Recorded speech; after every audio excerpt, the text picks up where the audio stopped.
Shotda nimadir The nito. defense on the CT side here. Ketdik. It's going to be really interesting to see what the Bir plays on hamma hand narsa right now joyida with manimcha the hammaga change-ups in the assalomu rosters as we alaykum. see. The Mongols hamda FaZe Do have some o'rtasidagi poke bahs outside, start but looks oldi. like Nuke, FaZe Mirage va Ancient kartalari are pick eyeing up that qilingan. inner box.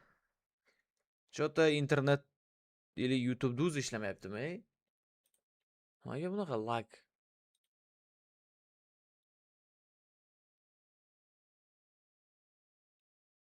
Close quarters of Nuke.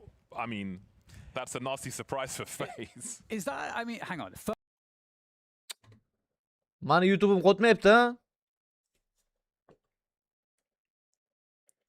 First kill in the first round of a series on land with a Zeus. Is that something that's happened before? You know, it feels like the opening kill with a Zeus. We've done a lot of Counter-Strike. Voy, Zeus o'ldirdi Tekno Jacob'ni birinchi raundda. Va Mongols easy yutib ketdi birinchi raundda. Full accuracy. So Va bizda ikkinchi raund menimcha hammasi joyiga kelib oldi. Mongollar hozircha hisobda oldinda. Chiroyli kill bilan boshlabdi baribir Tekno. Zeus'dagi open kill va Tikuak bu yerda rampni himoya qiladi. Tikuak bitta minus double kill triple. Uy, quadro. Ace ham go'chimiz bo'lgan hozir Tikuak. Ey, bizga bermayapti J-Bone. Naytan esa J-Bone'ni yo'q qilib berdi. Quadro kill. Not 12,000 people just yet, but you've got a live crowd, so you know you can take the steps into those environments. See how he deals with this one first. The baby steps. Na, kelar. Streamni boshlab oldik. BC Game ikkita o'yinni yutdi. Tomosha qildim men. Zo'r o'yinlar bo'ldi BC Game'da. Baby step, an infant step. Yeah, I don't know what's next. Akmal topolmayman sizni profilingizda. Ban bo'lganlar orasida kecha ham izlab chiqdim aytgan paytingiz. All right, well. 2-0 Uchinchi raund boshlandi. We'll be bringing out the AKs. Va full buy qilishdi FaZe. FaZe'ni o'zini piki nuke kartasi, shuni ham eslatib o'tamiz va 9-10 Jacob'ni yo'q qilib bermoqda. Tekno bitta ig'roqni kutib oldi. B'ga qarab tushib ketishgan, Apachka esa qolib ketdi. Twist hech narsa qila olmayapti. 9-10 tomon o'ldirgan Frozen esa Tikuakni yo'q qilib bera oldi. 4-2 qolib ketishgan J-Bone bilan birgalikda. J-Bone rampda Blitz'ni minus qilib bera oldi. O'zi esa 27% bilan qolgan zo'r xayishga bo'ldi mana bu. Voy, J-Bone 5% bilan tirik qolmoqda, lekin double kill uning hisobida. And all of a sudden, a 2 versus 4 is into a 2-on-2. 2-2 bo'lib qolishdi. Bombani Dark Meister himoya qilmoqda. Uning oldiga Tekno ham yetib keldi. BC Game o'yini qaytadan ko'rish ham sal qiyinda, chunki kickda stream qildi-da ular. Yeah, very doable situation. Kickda men linkini tashlaganman Telegram kanaliga, admin tashlab qo'ydi linkni sirazu. Very interesting indeed. And lots of time on the Stream clock qilishga bermadi ruxsat. Kickda ichida stream qilib kickda ko'rib bo'lmaydi. Now so much time has passed that they have to question more or less everything. 1v1s Tekno, is the name of the game, Tekno. as well as timing. Tekno. Tekno spotting one player mini. And now where is the other player? Va Dark Meister, J-Bone o'ldirib berdi, Tekno esa Frozen'dan. Endi 3-0 Mongollar oldinda. Akalar like'larni sirazu kirgandan bosib qo'ysangiz zo'r bo'ladi. Hozircha 32 tagina kishi like bosib qo'ydi. Bugun ikkita o'yin ko'ramiz va undan keyin CHORAK ko'ramiz, ya'ni komandalarni. So maybe that will pay off for FaZe. But it will be the pistols here. Yarim finalda juftliklar raundda bo'ladi. They've got a lot of utility and the Tech 9s as well. Let's see if they choose to send it into the A-bomb site or if they've got something else in mind. Yeah, lots of fast paces. Half buy va A'ga kirib kelishdi fast, lekin Dark Meister double kill amalga oshirib berdi. Qarang, full buy bo'lishiga qaramasdan Twist Teknoni yo'q qilib berdi. Blitz Heaven'a yetib keldi. Double kill qilmoqda eng so'nggi ig'roq esa Twist 67 jon bilan Twist. Double kill Tech 9da. Va yana bir full buyga qarshi full buy boshlanish arafasida. I think they'll be quite happy with the result there.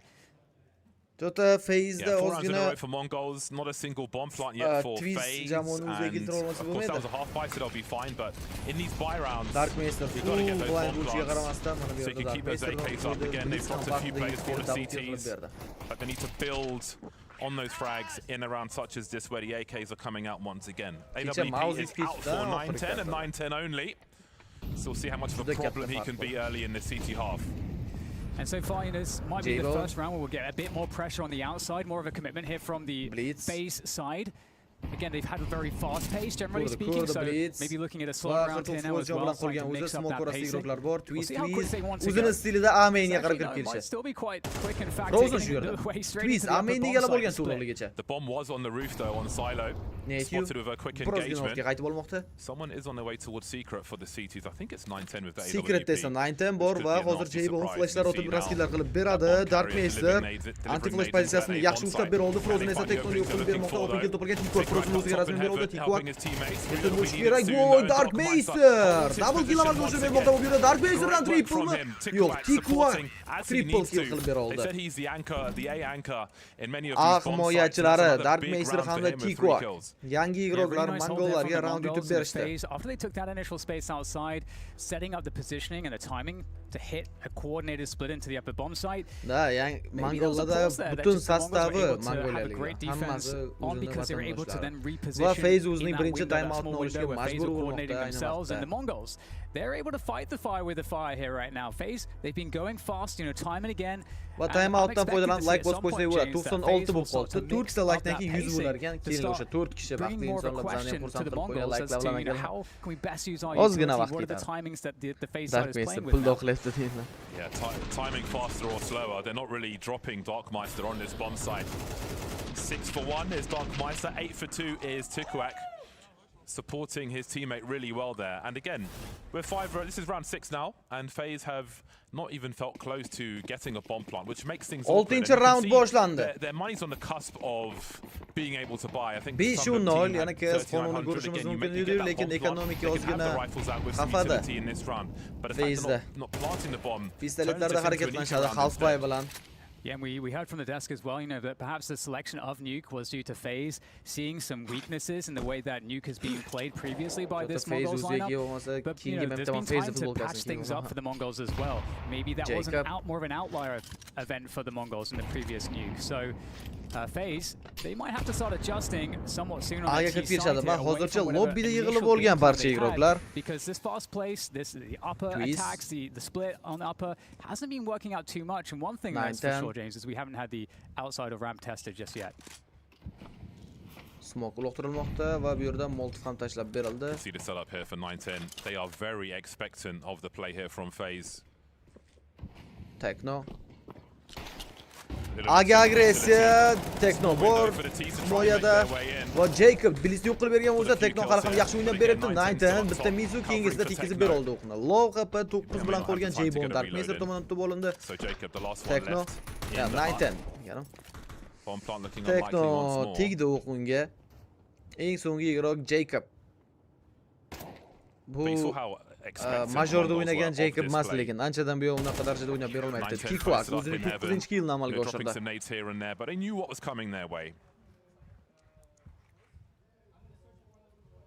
Yeah, very interesting so far. Again, FaZe is on them now. We're halfway through the first half. Yeah, hozirgi sastav ham. Very quickly, yeah, and that's all due Chopper to FaZe. WW teamida hozir trenerligida essentially just being the story umumiy round by $40 round from then. turnirda yutdi o'sha Way or Strogo'dan another, komandasi chempion the bo'ldi only kecha. reason they've taken outside control was to create an upper Strimlarni split. komandasi Virtus Pro'ni So yutib. we'll see, FaZe now will start to mix things up. J-Bone is on the AWP. 7-chi round. How does FaZe want to play this one? Outside presence here from the Mongols as well. Smokes are going out. Smoke va raskillar tashlab berilmoqda. 910 rampga agressiya qilib kelib Frozenni minus qilib berdi. Luker o'ldirilgan va 4 ta ko'chada yurgan iroqlar qolishdi. All the remainder are outside, and they have to assume that Mongols know that. Razve hozircha 910 hech kimni payqalmaydi, chunki qizil konteyner oldiga yaqin kelib olishgan FaZe a'zolari yana raskillar ketma-ketligi. Dark Master bitta flash kerak edi o'z bo'lishi uchun.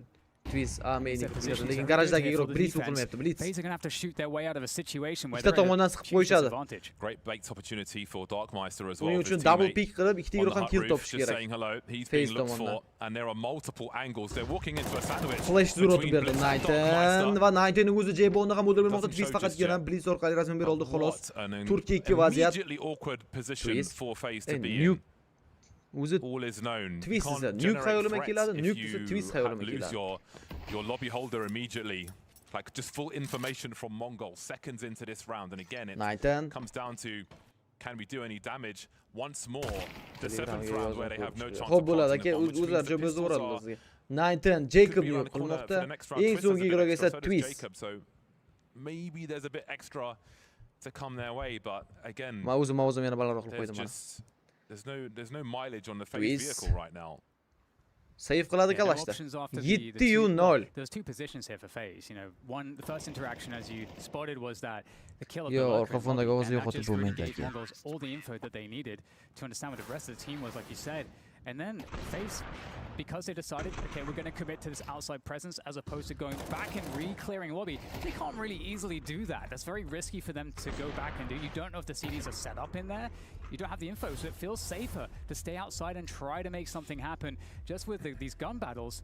But that has not worked either at all. I mean, the Mongols are playing a very disciplined Counter-Strike, which is, I think Nuke is one of the CT sides in the game where if you play very disciplined, you're going to get a lot back from just how the layout of the map is, with the bombs like stacked on top of each other. And there's been no way in, James. And FaZe, they haven't created, I think, a single round where the Mongols are having to guess, where there's an information void for the Mongols. Darkmeister 7 for 1, 9-10 7 for 1, Techno 7 for 2, Tikawak 9 for 2. Again, we spoke about metrics in that Liquid match where a lot of things weren't going right for them, and the same is true here for FaZe. They're just not finding success. Again, you've got another crappy buy. Like every other round, every buy round, FaZe are defeated. This is just so much 8-chi round. As hard as the full buys look for FaZe. 9-10. This was just the second time as use kill was first in game. Yana ekonomika davomi. Twist Hero AK, ya'ni bitta kalashnikda round o'tkazishga harakat qilib ko'radi. Netune 0 agent 007 bo'lib yuribdi. Shout outs to a man like Rops. Well, we'll have another explosive attempt potentially here from FaZe with the pistol and the single AK, the Hero AK on Twist. Not too much you can do other than wait out some of this initial util, find a good spot, and just shove all in. They could try to play the pick game, but they are again so heavily outgunned. J-Bone spaces on this map. They were so expected last time around as well. When they were trying to approach A, like so expected. There was utility juggling. Yana ko'chaga qarab tortilishmoqda, faqatgina bitta igroq, ya'ni Frozen o'zi lobbyda qoldirilgan xolos. Secretdan B'ga o'ynab ko'rishmoqchi menimcha. Yeah, and I mean, you're getting the pistols down secret. You then have close ranges to work the pistols and the numbers. That is a good objective. But 40 soniya atrofida vaqt, Secretga qarab yura olishadi. Bu yerda Frozen orqadan o'ynab yuborish ham mumkin, lekin lobbyda smoklar tarqarib bo'lindi. Va Twist birinchi minus qilib bermoqda. Tezroq o'tib olmasa, bu yerda Tikvak chiqib keladi. O'tib olishdi. Garaj egallanilgan. Deagle'da menimcha pik qilib ko'rsa kerak u Tikvakning pozitsiyasini. Tikvak Amenga full fokusni qaratishga qaror qildi, lekin B ga rotatsiya qilib yuborishdi. Techno Jacob va 9-10 bor bu yerda. 9-10 ramda turgan holatda bitta minus amalga oshirib berdi. Saytga qarab o'tib olishgan va Frozen ham kill qilmoqda. J-Bone esa Frozen o'tib qo'ydi. Tikvak J-Bone nima qildi J-Bone? 2-2 vaziyat va Twist bitta kalashda ishonchli o'ynashda davom etadi. Tikvak 2-1 clutch. Diffuse kit bor uning qo'lida. Decent amount of time as well. AK both hiding in the same spot. Tikvak ikkita iroq ham bitta joyda. Vo Jacob, mana pistoletning kuchi. Tuxum yorildi. Eng asosiysi FaZe ham birinchi raundni qo'lga kiritdi. Spirit ertaga o'ynaydi. Soati aniq emas, bugun kechga aniq bo'ladi. Nechida kim bilan o'ynash. Spirit. Ertaga yarim final o'yinlari chunki bizda.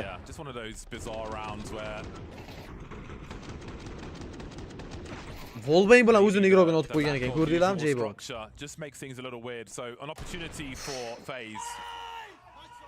Bitta kalash yutishdi, gap yo'q. Va bizda 9-round start olmoqda, lekin himoyada 7ta round va kamida 8-4lar qilib olishi mumkin. FaZe shans bor shunga. Qanaqa qilib o'tib oldi Jacob? Moltivdan oldi. 9-10 kutmadi umuman bu joyda. Xo'p, Bahodir aka javob yozdim sizga. Flot tashlamay unaqa.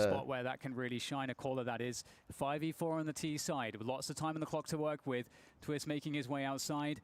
Twist. We'll be testing mini here and ko'rmadimmi Darkmeisterda? Ko'rmabdi Darkmeister esa bu yerda Twistni yo'q qilib bermoqda. Netyu And you can see the Mongols are very ready. Netyu pik qilib ber oldi, kill bor. That's a great first Flash. flag to have in this Bombani game. tashlab bersa bo'ladi hech bo'lmasa Jacobga. Mont Nate tashlagan bu yerda va Netu double kill. Chiroyli piklar davom etadi Netu tomonidan. Lekin Tikva qabla tekno qilingan killlar bor. Frozen o'q yeb qolgandan foydalandi Teknoni. 2% jon bilan tirik qoldi Frozen. Bitta o'q yetishmadi Teknoga.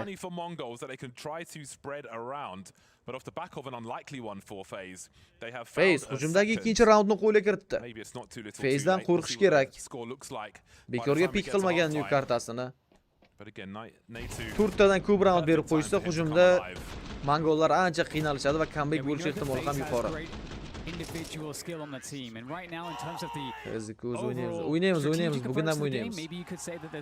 Birinchi o'yin tugagandan keyin ikkinchi o'yin boshlangancha 30-40 minut vaqtimiz bor, o'sha payt faollik o'ynaymiz. Frozen o'tolmayapti.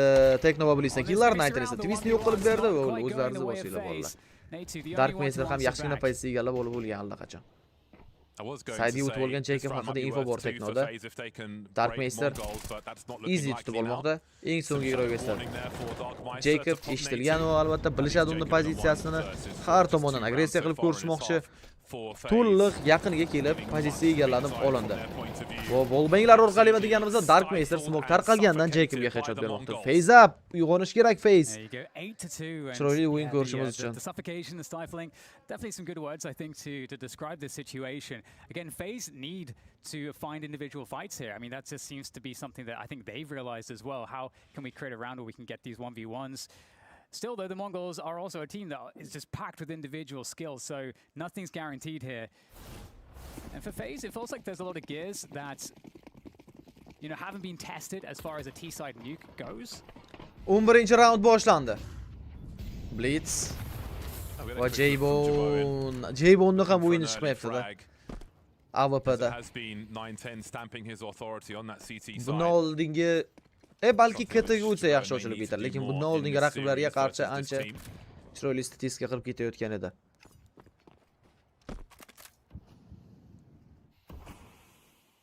Okay, well there's the threat to go down secret. We'll see if it's respected by Hayeshga lekin razvey ham bo'lmayapti bu. Yana bir xayya bor Tikvakning qo'lida va mana endi razveyga ishlab berdi. Naytni esa hech kimni tuta olgancha yo'q. Secretga qarab o'tib ketishadi. Eson-omon o'tib olishda bo'lgan. Tikvak oxirgacha o'tishni tanlamadi va Secretga voy J-Bone tutib oldi. Unlucky. Santares Pig, anonim. Donatchi rahmat. Omad, sizni ham ishlaringizga omad. Santares Pig. Dark Master. So who peeks first? We can see Natu carrying the bomb once more. But they seem to be holding position for now. So FaZe have created a scenario where they have forced a reposition. And so now they're looking to kind of... They might be trying to fake here that, oh, look, we're rotating back to upper. That's one thing they could possibly do. And they could also have time to hit the lower side. They've got two options here. They're going to try to find the player. Blitz, Twisty minus qilmoqda. Frozen esa Teknon bilan razmen bera oldi. Turkiya uch vaziyatda qolib ketishgan. Ada hech kim yo'qmi? 18 soniya vaqt va Jacob AWP'da o'ynashni tanlagan va Blitzni yo'q qilib bera oldi, lekin 9 Prime Jacobni otib berdi. Juda chalg'itishdi. 9 Frozen eng so'ngida Dark Master tomonidan tutib olindi. 12 ga 3 va 12 ga 4. Bular qayerdan olib chiqyapti, ha? Mongollar KZ igroqlarni inkubator top olganlarni inkubatsiya qilyapti. They put the question to Mongols. That's qaranglar komandaga qanaqa moslashib ketganmi?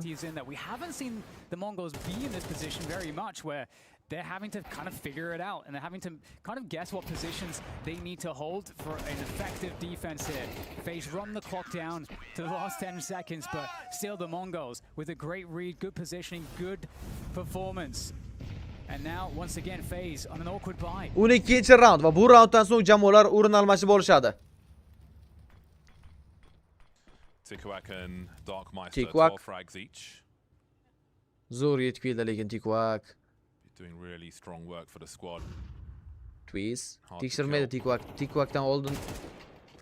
Mana tekshira olmasdi ham bu pozitsiyasini. Tikvak bitta kill qildi va ortga qaytib olmoqda. Feels like the Mongols have been getting a lot of like solid movements through radio and picks and info, unpunished in this game so far. Yeah, happy to disengage with that advantage as well. 9-10 Jacobni yo'q qilib bera oldi. Darkmaster pichoq bilan tushish kerak. Darkmaster hech narsani ko'rmaydi, lekin orqasiga igroq o'tib ketdi bo'lgan allaqachon. No, Darkmaster da o'qimaydi Frozen. Hali J-Bone bomba bilan hop ketdi J-Bone. Frozen 20% jon. Mongollar agressiyasini qaranglar. 9-10 dan Makten'da headshot. 1-2 hisob bilan yakunlandi bizada o'yinning birinchi bo'limi. 700 kishi 200 like. Like bosmaganlar iltimos sizlardan like so'raymiz, faqat o'zi bilasizlar, like va obuna. Like'larni bosib qo'yamiz. Va ungacha hozir Phase Clan'ga yordam berish uchun xuddi mana shu futbolkani kiyib kelaman, qaranglar. Birga bir. Ustidagi futbolkaga qarab turinglar. Men ham kiyib kelaman. Yeah, on a team level, the individual performance went pretty good for the players, and also the team performance was pretty solid. Our games were relatively very simple, and yeah, felt good to qualify. J-Bone, I think when you put on the FaZe jersey, changes the pressure from being an academy player. Have you felt that when you're playing some of these matches? I think the pressure is like mainly from myself. I don't feel the pressure from the like my teammates or the organization or like the fans or something like this. Like it's like only my for God. The hardest aspects of FaZe the Sports jump up have been beyond just the pressure. The enemies are like way better like for what I'm used to. Normally I could just like abuse people and just like re-peek into everything and take like some stupid duels, and now I just get punished if I do like these stupid decisions maybe. And yeah, like the team level is just way higher. Yeah. Let me ask Twist, have you had to take him aside and be like, you know, you can't do that type of peak at that level type of thing? He said it himself. Like, He's our brothers. I think what Oh, anonim. Bo'lmaysan, lekin hech qanaqa tekst yozmadi. No, поддержка uchun rahmat anonim. Where not to show yourself, you know, how having the op is like Like it's a game where you choose where you want the info to be for the enemy, and I think that's something that he's figuring out, and NK is doing a good job as well. How about your journey as in-game leader? Does it feel more comfortable now than it did the first time around? Futbolka buni Faze'da o'zi yuborgan. Mana bu Rekt degan sponsori bor-ku bularni mana. Rekt yuborgandi Faze sponsori. It was kind of just a band-aid that ended up becoming something a bit longer. Futbolka zo'r bo'lib xolos deyiladi. It's night and day for me as a Sastav captain charchab here qolgan versus ancha. when I was a captain in Liquid. How is your IGLing style in terms of how you want to lead the team? I think it's a lot more structured. I think our games have displayed that sometimes rounds are a bit more free, and sometimes there's a lot more set pieces into whatever. Mongollar eski o'yinchilari BC game o'tib ketdi, Simple bilan birga o'ynab yuribdi. Bugun yutdi ular. Ikkita best of 1da yutdi. Miss the major and then he goes to win it. I think I'm allowed to kind of be salty about it, but I can also be happy for him and the players that were there. I mean, winning a major is a very hard thing to do. A lot of teams, a lot of players only win it one time. Of course, I'm happy for him. Do I think the situation that we're in when it happened was diabolical? Yeah, it was diabolical. At the end of the day, it is what it is. I think taking on the challenge instantly and kind of welcoming the rebuild and looking forward to the future phase, I think it's created a lot of hunger in the team. For the bounty, what's your guys' team expectation? I think team expectation is semifinals. I would say finals, and then we can think about what it takes to really get the trophy. So yeah, I think we have realistic expectations for us this event. We definitely want to beat whoever we pick into the game that we play. Yeah, I think we're hungry as a team. U turnirda nasib bo'lsa video chiqaramiz, aka to'liq gapiradigan. Imagine being at a water park, but there's no water. You're at the top of one of those big slides. You've got the speedos on, but it's bone dry. You jump in and you try and go quick, but your skin's just getting caught. You're going nowhere. That's the first half full phase. They come into this 2-4-10. They are hurting. They really need this pistol. Otherwise, their pick off week is going straight o'sha iroqlar normal joylashib olishganda. This pistol, as you say, J-Bone. Somewhat key. No doubt. Need that momentum going forwards. Get J-Bone onto the AWP. Techno. Get him feeling the game. The Mongols though with a slow start. They obviously are looking to toss in all this util into this upper bomb site. And pistolet round ikkita jamoa uchundan ko'ra ko'proq Phase uchun muhimroq. Aynan mana shu joydan qachon joyga yozadi. Biroz sabr qilib turing, bugungi streamda tugavsin. Men o'zim shug'ullanaman deganman. Siz yozgan taklifingiz bo'yicha o'zim joyga yozaman streamdan keyin. Then time to get clicking. J-Bone waits for them. J-Bone. Blitzmin slow bermoqda va bu yerda Tikwak razmen bor. Netyu hamda J-Bonedan navbatdagi killlar Tikwak. Twistni ham minus qilib bera oldi. J-Bone bomba o'ratiladi. 3 ga 2 retake qilishga harakat qilib ko'rishadi. Havenni Tikwak tekshirmoqda. Tikwak O Tikwak J-Bone yo'q qilib bera oldi. Dark Master esa Frozen'dan headshot qabul qildi. Tikwak 2 ga 1 clutch bomba o'rnatilgan, diffuse kit yo'q. Kamida 10 soniya kerak bo'ladi diffuse qilishlar uchun. Netyu esa 8% jon bilan qolgan. Fakeligini bildi Tikwak. Mana endi yechildi. Mana Frozen o'lib qolsa agar GG. Yo, Frozen shans qoldirmadi Tikwakda esa nice try. FaZe Sports 3-raundni qo'lga kiritadi va sekinlik bilan comeback boshlashga harakat qilib ko'radi. Rops Vitality deydilar. Rahmat Rops. Na, Vitality'ni nasib bo'lsa keyingi turnirda ko'ramiz endi. Anonim kimlar o'ynayapti? Kim nechini yutadi bo'laysiz? Bugunmi? Bugun bilmadim, mana bu o'yinda 3 ta map ko'ramiz deb o'ylayman men o'zim. FaZe bilan Mongollarda. U o'yinda esa Astralisdan ko'ra Pain kuchliroqmi degan fikrim bor-da. U o'yinda Pain yutadi, bu o'yinda g'olibini bilmadim, lekin kamida shu 3 ta mapni ko'rsak kerak. Endi op shu 3 ta hamma kartani ko'rsak kerak. Here we go. FaZe looking to go for the defense here. Netyu va Twiz Teknonni yo'q qilib bermoqda. Orqada lobbidan agressiya, B'ga qarab yo'l olib bo'lishdi allaqachon. Nineteen Twizga zo'r headshot 4 ga 4 holat ta'minlab berilgan. Rampda Frozen'ning omadi kelmayapti. Frozen Tikwak tomonidan o'tib tashlandi. Blitz atiga 4% jon bilan tirik qolgan. Mongollar hech qanaqa comeback yo'q degan javobni berishyapti-ku. Save qiladi bular. Diffuse kit yo'q chunki. Yo retake'ga borib ko'rishmoqchi. Secretga qarab yaqin kelib borishdi. 3 on 4. The cost of losing everything. This is a really J-Bone 9 minus qilib bermoqda. 3 ga 3 holat, 2 ta iroqda gun bor, Blitz esa Tech 9 da. Safe. Such a risk. Safe bu. And if they lose that round and take no rifles, they lose absolutely everything. The game's over basically. Yeah, this is horrendous. 11-3. Twiz va Frozen hozir force qilishadi va mana bu round o'yinning taqdirini hal qilib beradi deb aytsak ham bo'ladi. J-Bone double triple kill J-Bone. Tikwak ham shu yerga keldi. Yo'q, Tikwak jon saqlab qola oldi. So at least some of the weaponry is limited into the next round, but that is just terrifying now.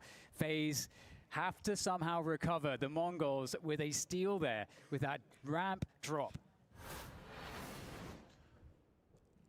It could hardly be more tense because with what they've saved, they still have a chance. You know, if they lost the round and all the weapons, then it's kind of GG. 15-round boshlandi. But again, there's not many rounds they can lose that remain. On a side note, it was 4 bullets in the magazine for Tikwak on that pistol. Thank you, production. A fast Mongols now charging in towards the Jacob. Still 10 players standing. Yomon kirib kelishdi. Maymundek sakrab kirib saydni egallab olishgan. Jacob bitta kill qilib oldi. Xolos Dark Master esa Jacobni keyingi raundga jo'natmoqda. Lekin kubik rogi half lowlari ham bor orasida. Retake qilib ko'rsa ularda damagedan infolari yo'qdi, faqat utilitylardan damage bera olgan xolos. Frozen 19 yo'q qilib bermoqda, harakat qilib ko'rishadi retake'ga. Maindan J-Bone o'ynaydi. Twist yuqoridan kirib keladi. J-Bone Flash berishga ulgurildi va info bor. Twist o'ynadi-yu Tekno tomonidan yo'q qilib berilmoqda. Frozen haqida informatsiya bor va save endi. Unlucky retake. 12-3 ko'rinishiga yetib keladi hisob. HLTV'dagidek bo'ladi. Bizda ham 20-30 da boshlanadi o'yin. Shu J-Bone KDga chiqib olmoqchi o'yinning oxirigacha faqat exit frag qilib. Qiladigan ishi exit frag bo'lib qopti buni. Bizani vaqt bilan ham soat 8:30 da boshlanadi. Agar mana bu o'yin oldinroq tugab qolsa, yarim soat oldin, ya'ni 2 ta mapda tugaydigan bo'lsa, 8 da ham boshlanishi mumkin. Again, FaZe scraping a buy together around what they saved. But it doesn't look like there's a recovery to be had here on Nuke. Yeah, and the question again, you know, it's going to be on this pick of Nuke. FaZe uyg'oninglar, yigitlar, nima bu ahvol? J-Bone. For the Mongols. J-Bone. You know, it's a really tough one, and it's not going to feel good for FaZe. Mana ismi bo'la Behruz to'g'ri aytolmaydi. Especially Behruz deydi masalan. Hech kim gapirmaydi, to'g'rimi bularga? Having to play into the Mongols' pick. But we'll see what they can do here, James. Like, so far, you know, the chaotic rounds that the Mongols have been throwing at them have been really effective. And FaZe tried the same thing against the Mongols in their T-side, and it just failed. There's good util for FaZe. Maybe they can have some map control with that, but again, the junk is just being Blitz Twist'i minus thrown. qilib bermoqda. Vintage strats on Nuke there. Twist being barbecued. 4v5 Kickwack. before you've even seen anyone. Native.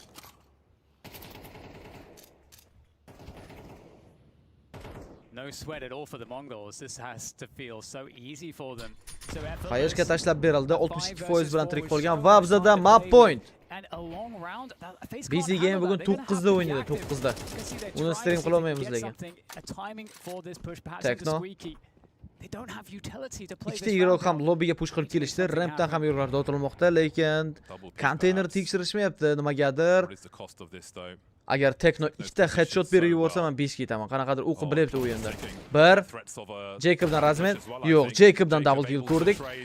Frozen oxirgacha push qilib kelib Tikwakni o'ldirib bera oldi. 4-raundni menimcha himoyalash qo'llaridan keldi FaZe jamoasini. Hali Blitz bilan Dark Master bor. Molt tashlab berildi Blitz. Yana bir Molotov kelyapti bu. Molotofdan anchagina damage'lar va bu save degani. Save. It's not realistic. And as you say, saving these guns will keep the pressure on to FaZe, who are playing with their life every single round. And just seeing some good Counter-Strike experience there, they understood they were in a horrible spot. They streamni hozir ko'rib bo'ldim. Yana boshladingizmi? Sal kechroq qilaylik. So they take that option away from the Mongols. Ahmad aka boshladik o'yinda. Barvaqt boshlanyapti. Men qo'limda emasdi. Key kills. Oh man. That's a sick combo. Once the nade comes into the molly, you know you are done. You absolutely know you are done. And that play is so old in the DNA of Nuke. Classic Virtus Pro throwing double HEs in there so many years ago. Now if you're FaZe, you got to be Va bizda 17-raund boshlandi. The Mongols have been rushing it down. They're not going to do that this time around, actually, the Mongols. Actually taking a slower approach, maybe putting more players towards the outside. They have the cross smokes. So the Mongols looking to get into closer ranges. They have a hero AK to work with as well. 12-4 save qilib qolingan ikkita orужие hamda qolganlar pistoletlarda o'tkazishadi bu raundni. Agar yutqizib qo'yishadigan bo'lsa, Mongollar keyingisida full ekoda harakatlanishlariga to'g'ri keladi. J-Bond boshladi. KTda AWPdagi o'qlari tegyapti va 12-kill 1KDga chiqib oldi. Maqsadga yetishdi J-Bond. Endi o'yinda yutqizsa ham Jacob esa 19 yo'q qilib bermoqda. Eko ko'ramizmi deyman ana. Hali lekin ikkita quroli bor ig'roqlar track B ga qarab rotatsiya qilishdi. B da hozircha rampda faqat Twistning o'zi bor. Yeah, so there is a world where something could happen here for the Mongols if FaZe don't have any defense and they sort of Olg'a Mongollar deydilar. Roz, rahmat. Mongols, let's go. FaZe up.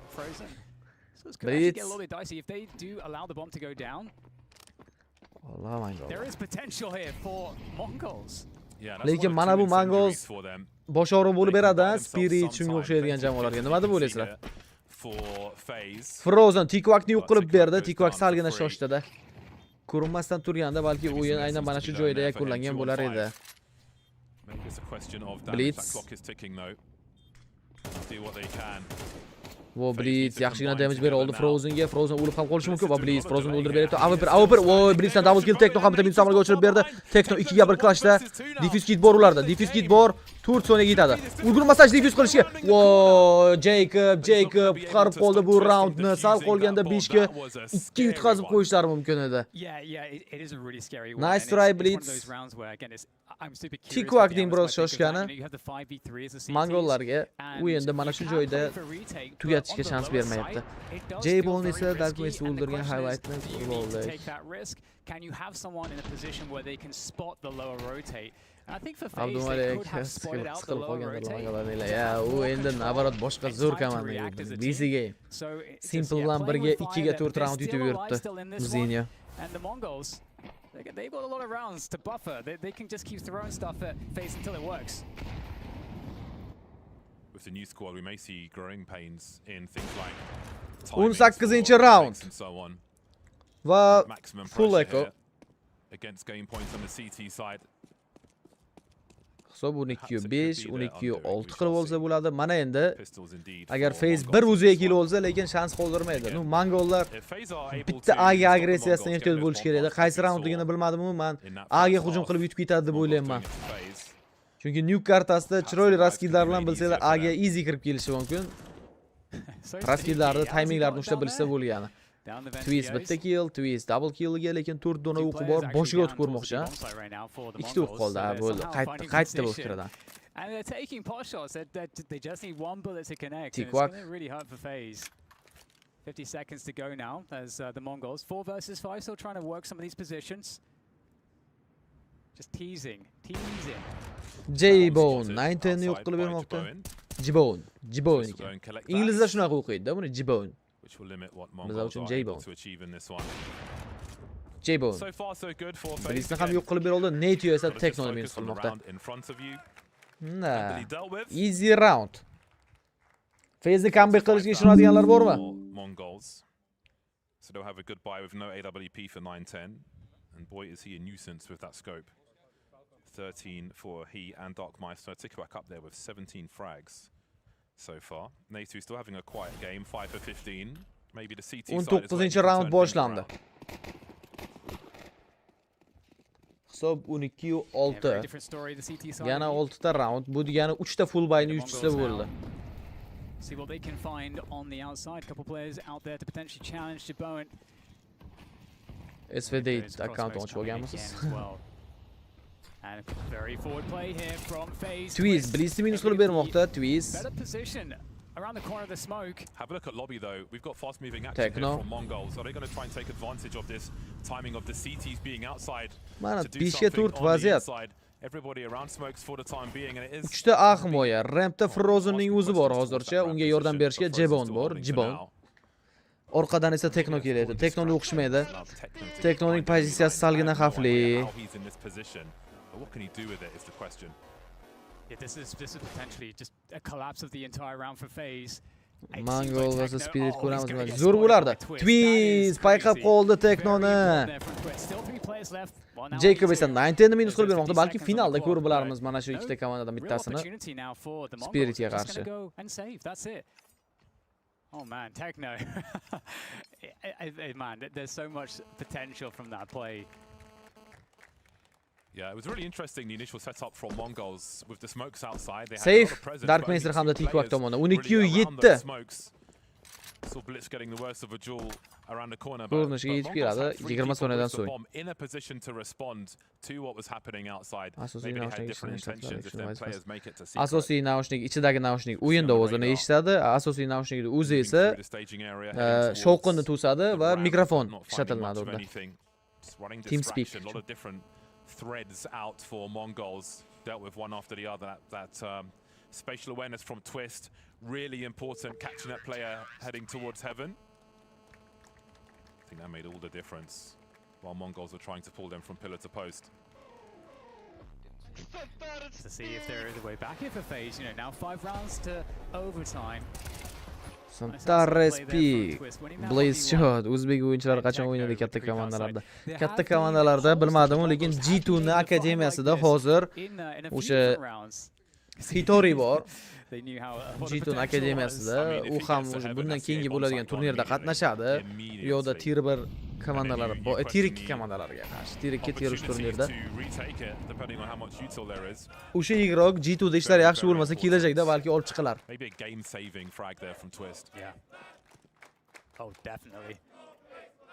Kimning pozitsiyasida o'ynaydi desa bo'ladi. Mezzini, Kesratoni pozitsiyasida o'ynaydi u. Hitori degan bola. O'zbekistonlik. There's cross-smokes telegraphing the walk down to secret.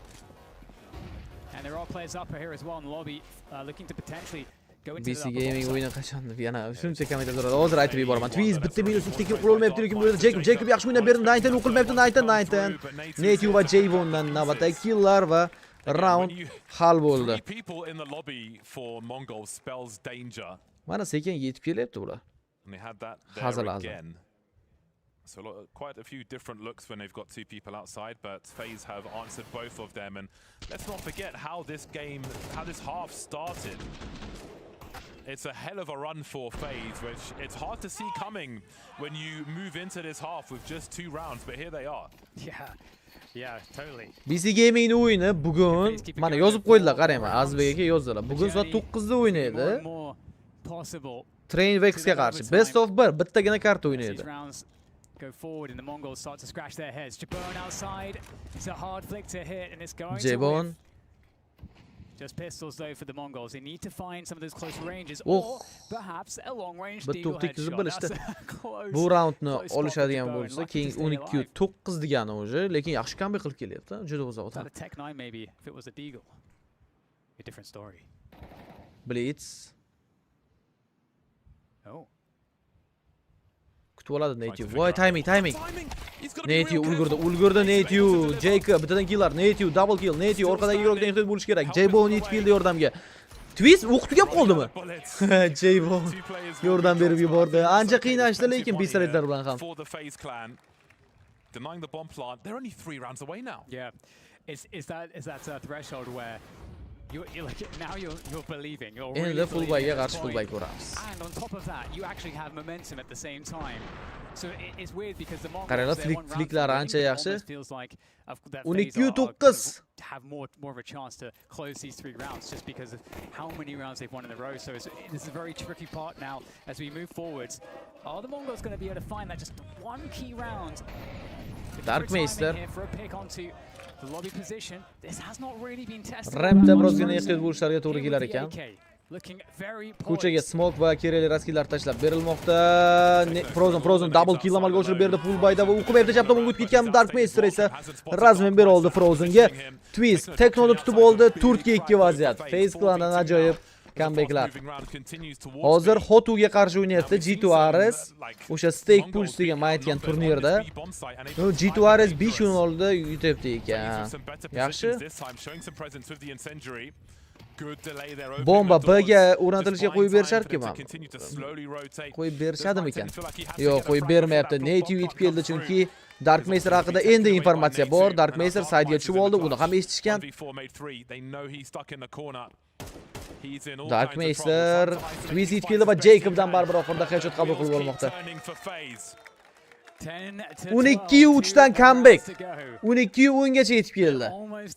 12-3dan 12-10gacha. Bu comeback uchun like bosib qo'ymasak bo'lmaydi. Like'larni bosib tashlaymiz.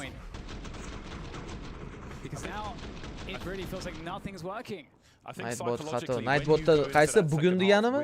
Bu bugunda to'g'rilab qo'yamiz. Shorsuz kamroq yozaylik, unaqa plus tashlamay. Da, shu FaZe o'zidan kelgan futbolka. Futbolkani kiydim, FaZe comeback qilib yubordi. Mongols futbolkasi yo'q. Really hard fought for, and maybe it was about getting enough rounds to do something Jabon on their CT side. Blitz minus qilib bermoqda. 18 ga 13 kadi. Yomon emas Jabonda ham o'yin. Twist Dark Meister yomon pik qiladi. Jabon saqlab qoldi Twistning hayotini. Katta ehtimollik bilan bu 11-chi raund va mana bu Xoyishga hozir tagiga yetib kelmoqda yuroklarni. Hayadan qochaman degan Tekno Jacobga tutildi. Jacob lots of time, but there's no position. Nighten hamda Tikwak tirik qolgan xolos. Dark Meister bilan Tikwakdan boshqa yuroklar o'ynaydimi bugun? Blitz 11-20 yurtdi. He tried to keep a keen eye on when it does, but Twist Jabon's got $15,000. He's going to be 50 soniya atrofida vaqt. Rounds at this point. So they will not be too concerned. Jacob Plan looks extremely unlikely for the Mongols. Just getting collected now. Xo'sh. Jacob. So one more crack of the whip. Tikwak Jacobni o'ldirib bergan bo'lsa, Native razmen qilib bera oldi. Ninetenning o'zi lobbida single doordan chiqib kelishga harakat qilib ko'radi. 35 soniya vaqt. 1-4 round. Pachka uning qo'lida. B'ga tushib ketadigan bo'lsa, B'da hech kim yo'q. Bombani qo'yishga ulgurishi mumkin agar tushib ketishga harakat qila olsa, o'tkazib berishdi buni.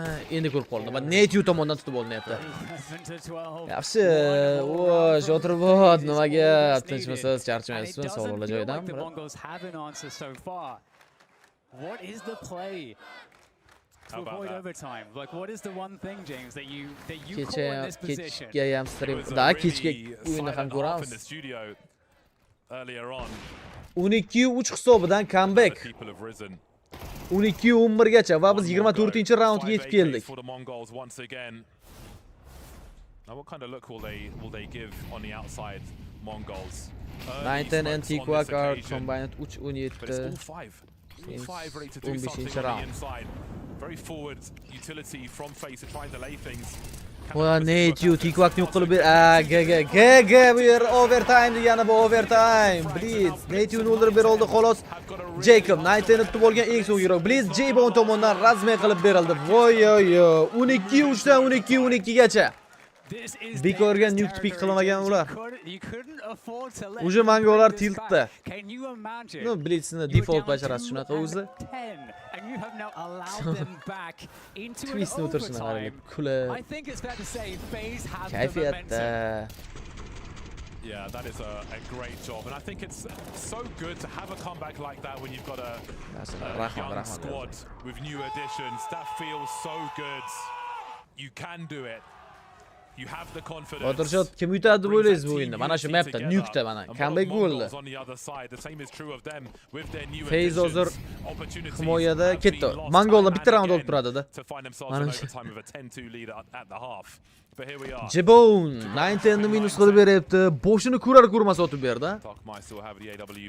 Motor bilan bir xil otib berar ekan OP'da gap yo'q. It's so tough because I mean, often you expect to see the first round that Mongols will get would be the first one of overtime, Jacob. but it's actually a 5v4 for FaZe. Kecha Jacob bilan o'ynamsiz deb eshitdim. Mongols haven't solved the CT side. The fact that FaZe get to continue on the CT Strimlarni side feels like even more insult added. J-Bone TQuackni ham minus qilib beryapti. 22 ga 13 kada. Yaxshi AWP'da bu baribir. Shu KTda o'ynab berdi. Hujumda AWP salgina This is going to be a tough one. ishlatolmadi-yu, lekin himoyada ancha yaxshi. At the end of this game of Nuke.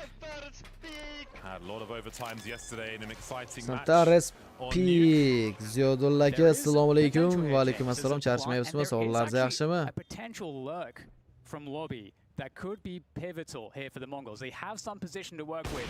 And there we go. Dark Master Netuni yo'q qilmoqda, lekin bomba o'rnatilgan. 4 ga 3 retake. 5 ga 3 round berib qo'yishdi, lekin 5 ga ketaman. J-Bone Dark Masterni o'zini o'ldirib berdi. Triple kill J-Bone'da. Jacob esa Blitzni minus qilmoqda. Tekno Razmingga o'yin olib ketildi. They have learned, they have absorbed, they have adapted, and now they take the lead. Can you believe it? They're in the lead versus Mongols on Nuke. 2-10 after the first half, and now they lead. How does that feel? Well, I mean, for FaZe, you know, there was this risk of maybe just a feeling of embarrassment, a feeling of regret, picking Nuke into the Mongols and losing the first half 2-10. But here we are now. FaZe fully powered up. J-Bone in the first round of overtime really delivering the opening picks, besting 9-10 on the side. 13-12 FaZe eSports. O'ziga kelib olgandan so'ng hozircha 12-3 hisobidan buyon bitta ham round yutqizishgani yo'q. Bu degani ketma-ket 10 ta round olishdi. 10 ta round. Smokes outside again. Mongols J-Bone. also quickly making some noise. Razvey boom, double smoke tashlangandi. Anetu esa Lurker TQuackni yo'q qilib berdi. Bomba chiqib qolgan. Endi bombaga qarab tortilmoqda Tekno. Mongols have not been able to find an answer. They've had so many rounds with 3 starting in the lobby, trying to be flexible, looking for opportunities, denied round after round. Futbolga yordam beradi. Bu futbolga ham comeback qilishiga sabab berdi komandaga. Get some position outside here. Blitz. Easy kill mi? Timing. What J-Bone? Qanaqa o'ynayapti bu igroq? 24 ga 14 kada. Cannot be tested outside. Just time and again. 19 esa twistni minus qilib bera oldi va Jacob double kill. Menimcha bitta liniyaga to'g'ri kelib qoldi-da ikkita igroq. Yana boshi bilan. Jacob bilan o'ynamabdi, lekin o'ynamabdilarmi Jacob bilan? Bolalar o'zi kecha Face'da Jacob bilan o'ynadi. Anta deb yozib yubordik. Absolutely nothing doing on this team. Mongollar. Again, Mongols trying different looks. More people outside is just netting them 4v5s quicker, it seems.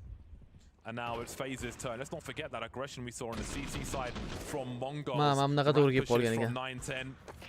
Really taking control of the match, and now FaZe are doing the same. Just getting stronger as the rounds pass.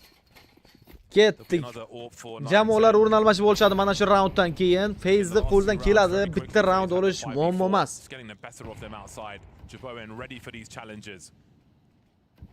Jibon. Tutdi Jibon bittasini kamida. Nima qilib chiqsa ham farqi yo'q unga. Ket. Yo, hazırlaştım. 19 yo'lini topdi lekin. Jacob. Mongollar hujumda bitta raund bo'lsa ham olib ketishmoqchi. B'ga agressiya qilib ko'rishadi va Twiz o'zining pozitsiyasida mana shu MK ham juda yoqadi-da. Twizning qo'lidagi. There's often been many for Mongols.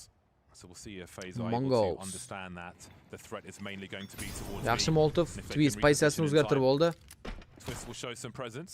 Netu boshni ehtiyot qilish bilan ovora. Jacob esa istalgan paytda Heaven'ga kelishlarini biladi. Shuning uchun kutib turadi hozircha. Netu yaxshi agressiya va chiroyli kill va Twiz ham o'ynayapti. Hozir Twiz chiqib keladigan bo'lsa 19 kuni bitdi. Yaxshigina taymingni ushlab olishi mumkin-da, lekin Twiz'ni o'qishmayapti-da. Twiz'ning pozitsiyasini o'qishmayapti. Mana Blitz keldi, o'qidi bu pozitsiyani, lekin Twiz o'qilmagani uchun Tekno yo'q qilib berilmoqda. 3 ga 3 vaziyat, bomba o'rnatilib bo'lindi. 19 pozitsiyasini almashtirib oldi single doorga. Yaqin kelib olishga. Voy, tayming yana. Yana tayming 19 ning zarariga ishlayapti. Frozen bitta minus amalga oshirib berdi. Informatsiya bor. Darkmeister Frozen'ni o'ldirib bermoqda. U haqida bilishadi. Blitz qiynab qo'ydi. Twiz yetib keldi yordamga, lekin Jacob Blitzni yo'q qilib bermoqda. Darkmeister headshotlayapmi? Yo'q, Twizdan ajoyib pik. 15-12. 12 ta round ketma-ketiga berib yuborish. Sotgandir ha balki degan fikrlar yetib kelmayapti sizlarga. Like bosmaganlar, like'larni bosib qo'yamiz mana bunaqa chiroyli comeback uchun.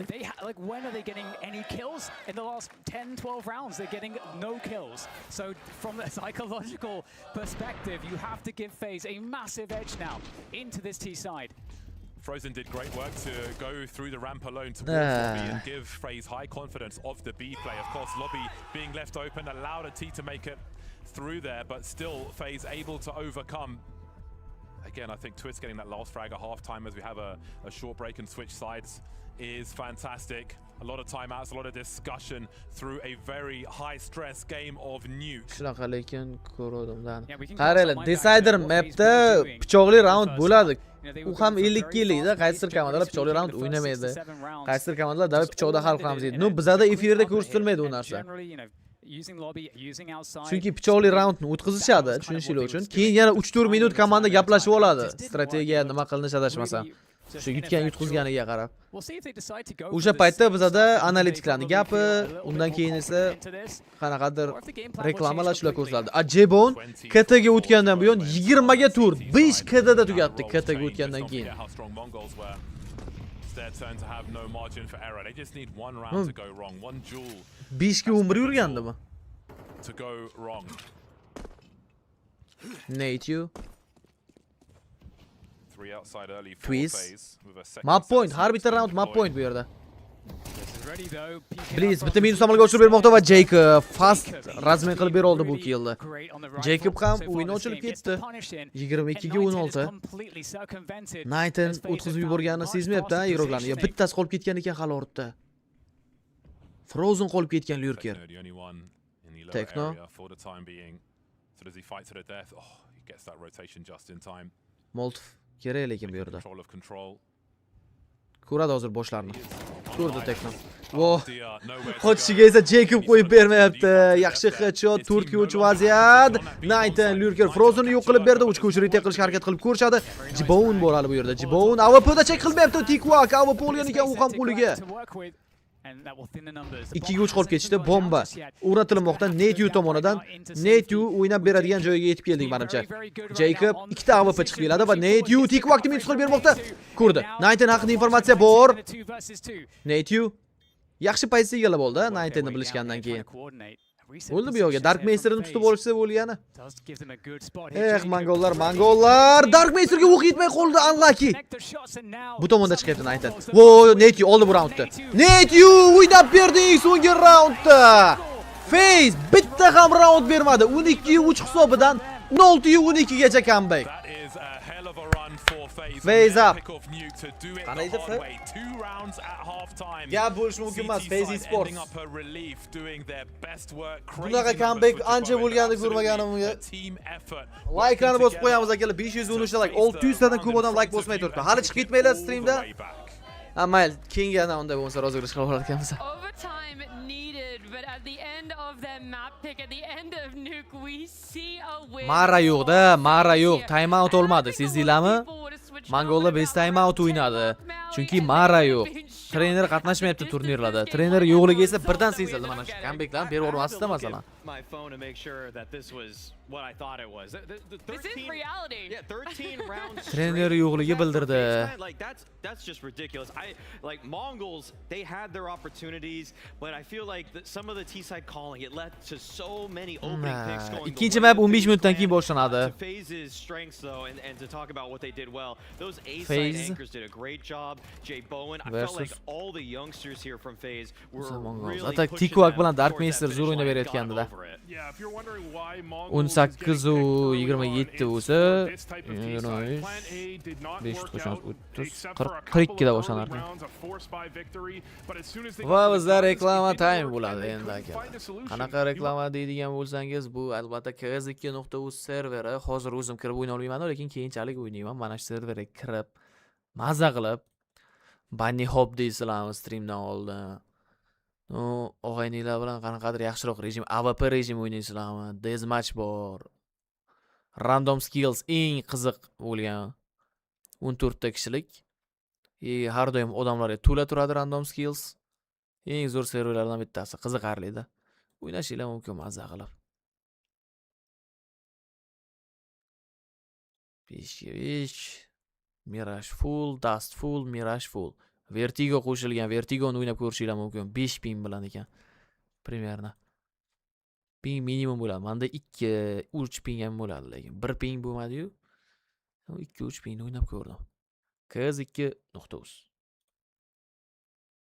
Not a single time is a timeout taken there, but we can go back to the Ular very gaplashtirsin beginning because this is o'zi yana. probably the part that Azbek shotni yozmaysiz oldinga, o'z shotni odamlar ko'rib turibdi shundoq birga. What is going on with the T-side for FaZe clan? What is falling apart right now? Bitta stream emas, bir ikkita stream, 3ta stream aktiv bo'lib tursangiz beraveraman modern.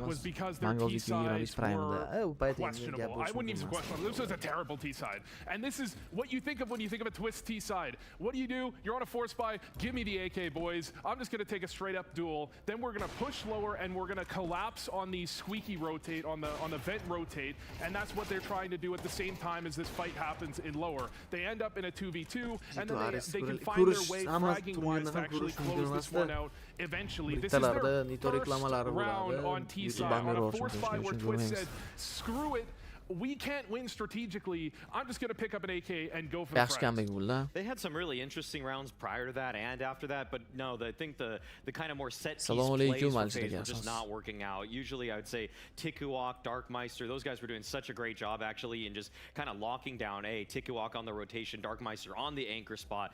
And really I was just thinking, wow, the game plan just completely fizzled out for FaZe here. They have also had they didn't have the reps coming into this because I thought this was a super questionable pick. It looked really questionable until they mounted that comeback because that T-side, I just don't think that they really had the reps or really they couldn't play any round out past the first like 30-40 seconds there. Until the comeback, I'm still questioning it. It's crazy. It was a great comeback, but I still question it. Well, maybe you need a little bit of a refresher, and we can have a look at the final round of how it played out, because I was thinking that we were going to be able to see Mongols clutch it up a little bit more, right? The pressure on them now to have a flawless round, and unfortunately, it just wasn't really there. The pieces still didn't necessarily work together. That kill on Techno was where this round really turned on its head. To get so much control of the lower bomb site, I have to point out Tikuok there. This is super questionable. The way that he just watch how this next death comes about, where he just walks through. Oh, actually, it already happened in this one, but he walked through the right side smoke down ramp before his teammates were even ready to actually retake. I think at that point, he had just mentally checked out of this game, because just to walk through a smoke, to give FaZe in a tense, I think it was 2v2 or 2v3, the even 2v2 state was, yeah, just super, super clunky. I think you even see it in the techno engagement. I mean, you take that fight, you have to commit to that fight. You're not getting out the door. They're already close up. There are already two people shooting at you there. You need to just take the fight. Yeah. He tries to run away because he doesn't want to lose the advantage. Then they lose the bomb site. Then tikwak walks through a smoke. That's the type of round you lose when you're on a 12-round losing streak. Okay, well, if you're on the Mongols side, right, you want to forget the T side. If you're on a FaZe Clan fan base, you want to forget the T side. So it feels like both of these teams struggling with it there. But more importantly, you want to remember the highs, right? The way that we saw FaZe grow and have that strength in the CT side was phenomenal. The biggest standout player for us, we've said it before, is J-Bone, right? He looked great, and to be able to see it, okay, questionable at the start of it, the warm-up, but he got into a rhythm and had some amazing moments for himself. Well, the CT side is why I questioned the pick specifically, because when they had it picked against them, they had some success, but they started on the CT side. Yeah. They had a very dominant CT side in their last outing on this map, so you see them have it again, and you think the pick might come down to, hey, our CT side is unbeatable. Screw the T side. We just need to have the guns in our hands. We need to have some rounds behind us, and we need to get the op into Jay Bowen's hand, because every time they went anywhere near outer, he managed to find an opening pretty much like clockwork. It was a lot of openers that were actually, I'd say some of them were created by the boost, the nade breaks, so I definitely give him credit on that, especially the rotation kills he found towards the A-bomb site. All of that was great. Mongols did feed the hot hand, though, to go in so many rounds with these kind of trick plays, like when they were trying to sneak up the mini wall side, when he just got to just feast upon them. Those kinds of rounds maybe question the blitz IGLing, but in the ones where he actually created his own space and really was taking the fight to Mongols, I have to give him nothing but praise. We should still focus on the highs for Mongols, because it needed to go that over time, right? Yeah, a little bit was fumbled, but you could say it from the two ends of the spectrum of both teams, and that's what's been making this such an enjoyable map already, not even necessarily just series. But when we look at it, our newbies, right, on the side of Mongols, they were a big question marks. The first time being in Europe for some of them, as well as being in a tier 1 team on a stage. Where are you going to be able to have the nerves? And there weren't any showing in the earlier parts of that. For their start, Maui, you're like, wow, these guys are pretty much veterans, it felt like. Early on, they were infallible. Darkmeister on A, the way that tikwak was able to rotate. I love the little two-man game between them that's assembled, because FaZe are going for an A hit here, where Darkmeister is able to just kind of stay alive from here. tikwak already rotated from ramp because he was able to read this play coming in tow. So the way that they're able to just kind of assemble that sort of totem pole defense on top of each other, you could even see that when Darkmeister was mollied out of that angle, tikwak is making sure that he's helping him. And that kind of synergy is something that I think Mongols are really going to love moving forward, that these guys can just play off of each other in such a seamless way, even as they join and fight against a tier 1 team like FaZe. I think they did a great job on the CT side especially, but the question I have is how FaZe attacked them. I mentioned in the pregame against Heroic, you saw Mongols struggled on upper execs, out hot, out squeaky. Darkmeister can't dodge the utility the way you need to. I mean, he's half blind here. This is against pistols. He gets very dangerous there. They don't run, I don't think they run a true upper exec. They run this split 2 or 3 times. They don't run a true upper exec the entire half, the entire time on their T side. The one thing also about this round that actually worked in tikwak's favor is that there was so much outside pressure and door pressure. That's why he actually rotated over. If they didn't give any inkling that there was going to be this sort of A play, or that there was this outside door focus, then he might have still been sat at ramp, and then it would have just been Darkmeister left by himself. But thankfully, FaZe, they sort of telegraphed some of the plays that they were running on the T side, which played into Mongols' favor. Yeah, I think tikwak and Darkmeister, great job on the defense. They're in the right position. They're playing really effectively off of each other, but at the same time, make their lives hard. Throw some flashes, throw some mollies, make Darkmeister reposition. That's what he's going to be uncomfortable with, not face it-esque, I'm peeking on the side of Silo, I'm peeking on the other. They're just trying to, duel out. Even if it's a good strat, it's not a great strat to pounce on the rookies. And they're going to have that time now. They didn't take their timeouts during the map, but I'm hoping that that's the conversation that occurs where you look towards what is going to be Mirage for them. Is we need to step that up a little bit more, a little bit of strength for them. Now, I feel like you want to say something. You can say something super quickly.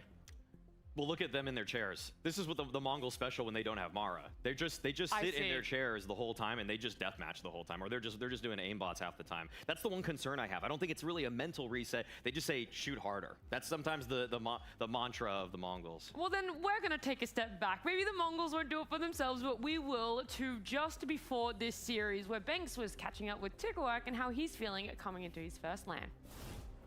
CHORAK, first time in Tier 1 Counter-Strike. You're wearing the Mongols jersey. You had the online period. You were in Serbia. Now you're in Malta. First time traveling. How has this whole journey been for you so far? So far, it's my first time in Europe, so feels good. But some things are kind of bad for me, I guess, because the food is not. Not the same. It's right? not for me, you know. Yeah. Focusing on Counter-Strike, how are you handling all the new information and all the new things that Blitz, that the team is asking you to do?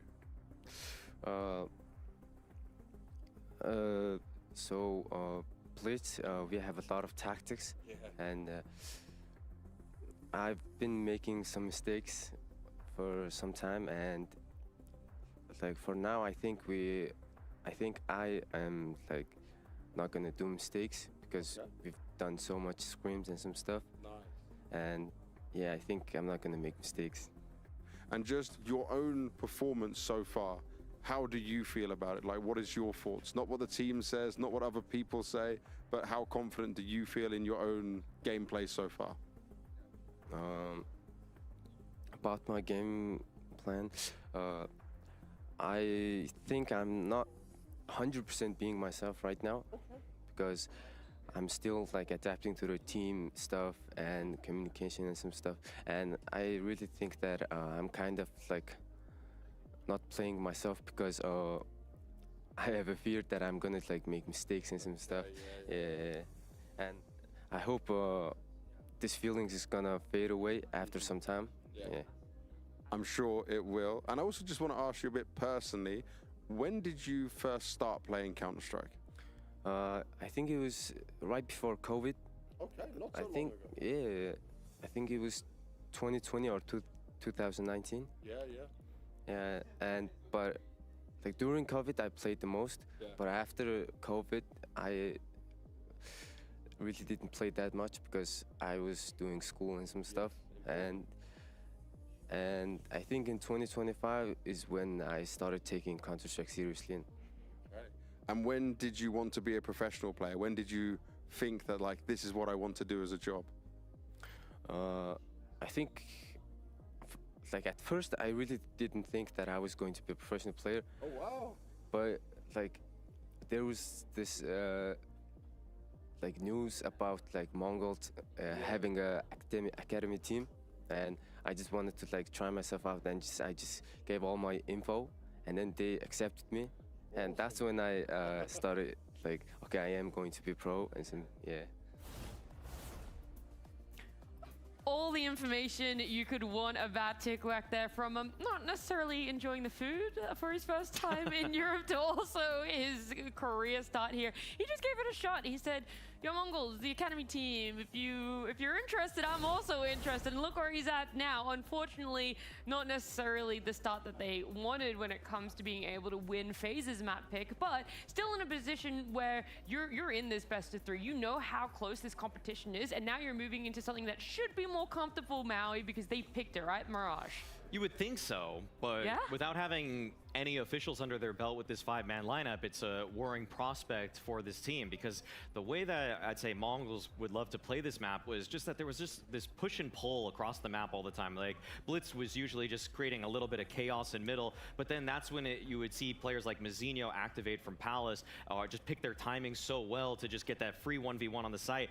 And CHORAK, who slotted in 1-for-1 on so many of those spots, I don't know if he has that sense of timing. I don't know if he always knows when is the opportune moment to try to catch Jacob, who should be anchoring the A-bomb site, with his pants down or trying to assist in some top con fight. And then you still have the question to answer on the CT side, which will likely be the second half, is Cobra Zero was actually their B player, and you had Techno on A. So where are you going to end up putting, you're expecting usually CHORAK, he's on ramp, he might be their anchor. I think you might have some positions rotated around more than just a replacement player being slotted in. Okay, well, now I have so many more questions about Mongols, right? It is like, because you're saying we haven't seen what this 5 is, but what do you expect? You're saying rotations might happen, but how consistently is that going to be? Like, at what point is it too much that no one's finding comfort? And without Mara, where are they going to find stability?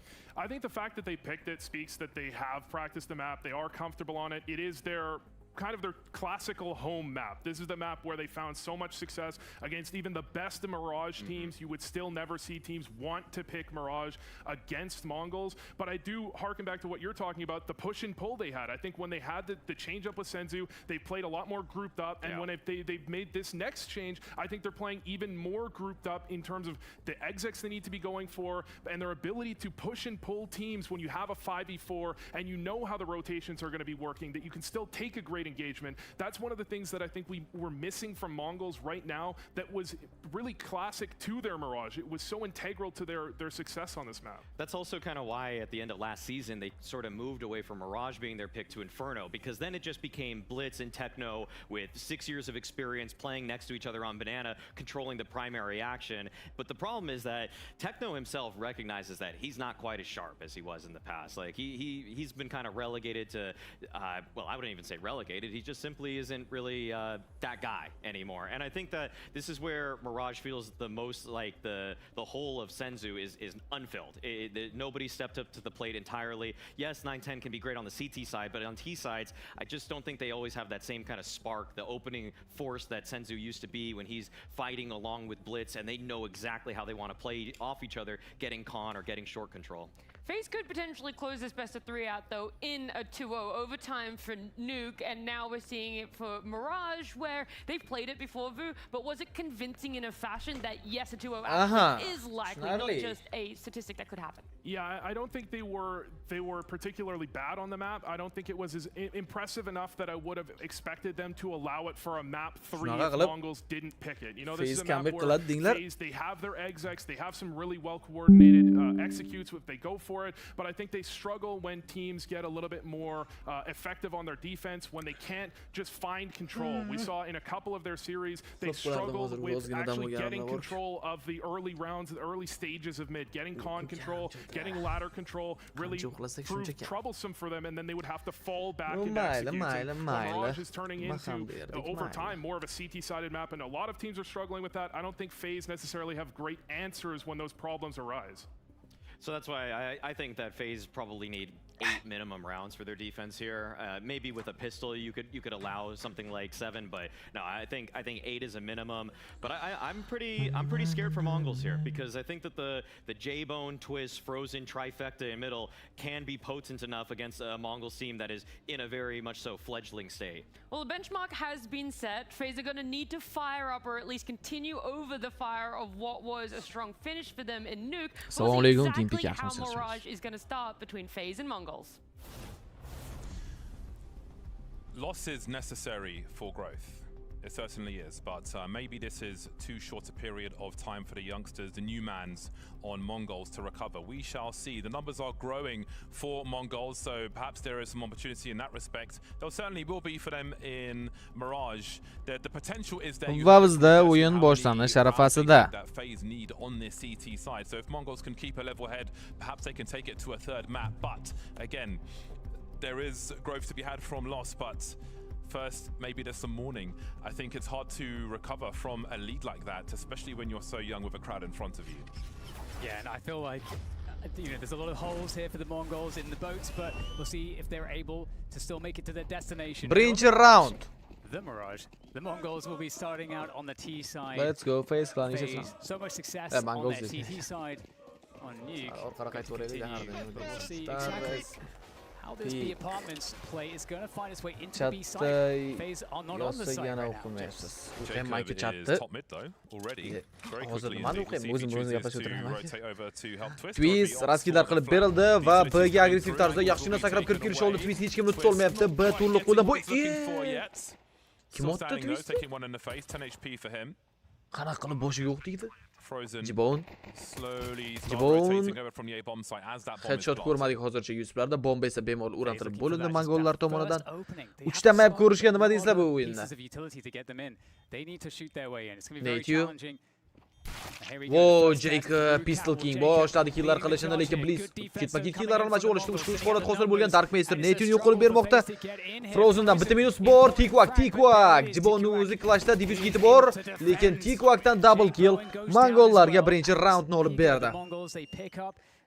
The Mongols. Really hard problem to solve when Mongols understand that the remainder of FaZe are all coming from the same position. Simply abusing the numbers on the CT Texnik pauza, kimdadir qanaqadir muammo chiqqan ko'rinadi. Tikwakdan ekan. Great to see the young chap Tikwak getting some kills immediately as well. Came into this one as focused as he was in the first. So Mongols will definitely have something to say about how this story ends, but the question of whether they can take it to Ancient Mongols the will prevail for a while. God, it's got to feel good to have a comeback like that on Nuke. Oh yeah. I mean, that's your map pick as well, you know. There was a world where they were going to lose it, you know, just with a horrible scoreline, and so just there's so many elements there that certainly have to feel really good, and it's a great way to, you know, win your first map in the series. In terms of like getting everybody warm and feeling good from every single perspective. So it's going to be an interesting one here to figure out, you know, are FaZe going to be going for a force buy, or are they going to go for a full save? See if they can get Jake Bowen onto the AWP as soon as possible. That seems like it's, to me, just with how he's been playing, you kind of want to try to get him onto the AWP as soon as you can. Yeah, keep that fire burning for sure. Nothing doing just yet in that regard. Take pause for a moment before we resume things.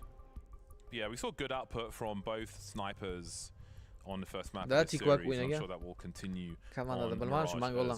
But again, I think he was 20 for 4 on that CT side of regulation with J Bowen on Nuke. Very handy indeed. But perhaps he won't get as many sitters as he might, peeking here and there on Mirage. You still have confidence for Mongols? I mean, it's interesting. I think they're going to have to fight for their confidence a little bit. Obviously, this is a much more comfortable map, but the performance on Nuke, I think, is going to just feel pretty awful. So, you know, if they can get a string of rounds here to open up the T side, you know, I feel confident that the Mongols can kind of get back to the form that you would expect from them. I think that more of the question for me is what is the ceiling going to look like for FaZe, and how close are they to it here on Mirage? Because based off of the performance individually we saw in the previous map, they are going to be dangerous on this map. So, you know, the Mongols need to make the most of this start. Yeah, the CT side was obviously, I mean, by the numbers, you can tell it was more confident for FaZe. Again, we saw a quiet game from Natu on that T side. Wasn't doing a whole lot versus what I'm sure he would have liked to have done. We'll see how this one starts once we resume things. Good old Mirage. Been here for a very long time, but how many people know how to smoke mid, Dan? 15% maybe if we're lucky. Hech kim oldindan aytayotgani yo'q. Yeah, I mean, kim oldindan aytishning iloji yo'q shotni o'zi.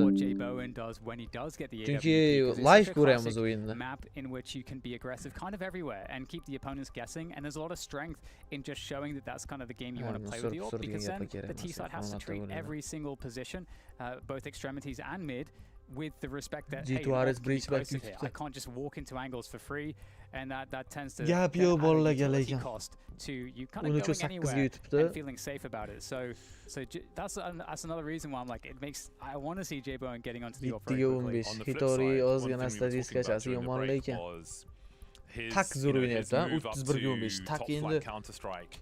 Nimada ham o'ynab chiqdi. G2 o'zida ham o'ynab keldi-ku, biror. Nimani o'rniga? Hunter'ni o'rniga ham o'ynab berdi. Hozir 31-15, 2.9 rating olgan. Which may stop him from being aggressive as he might be like a year down the line from now, or 9 months down the line from now. So that's a question for him to answer as this game goes through. We are resuming things now, so doesn't look like much is being brought by the side of FaZe.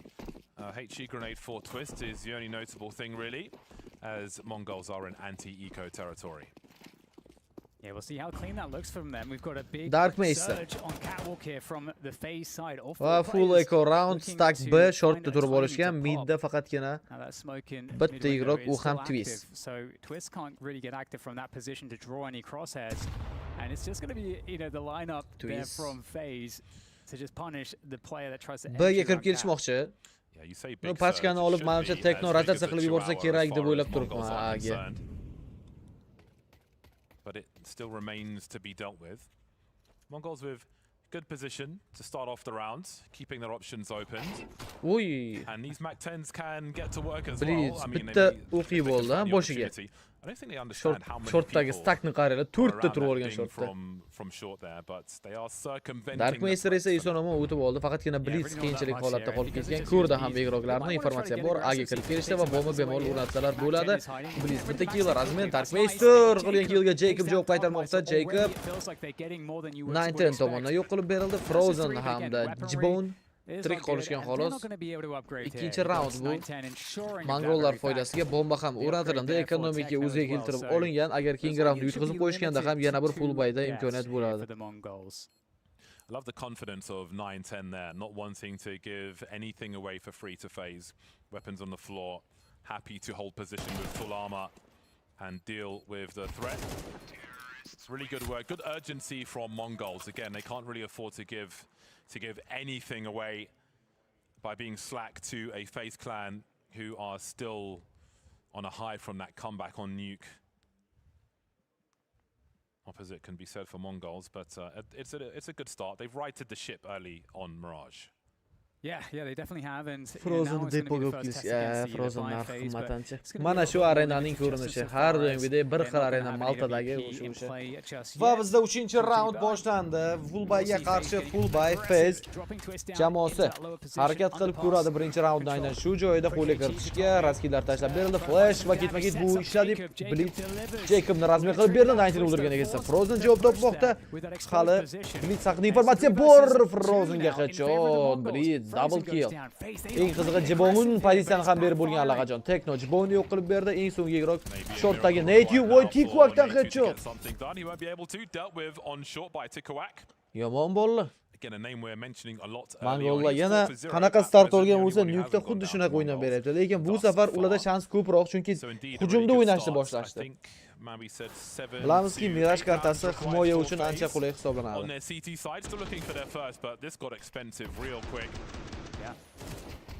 It's interesting because, you know, one of the things that you know, on the CT side with a round like that is you're bringing the fights to the T side.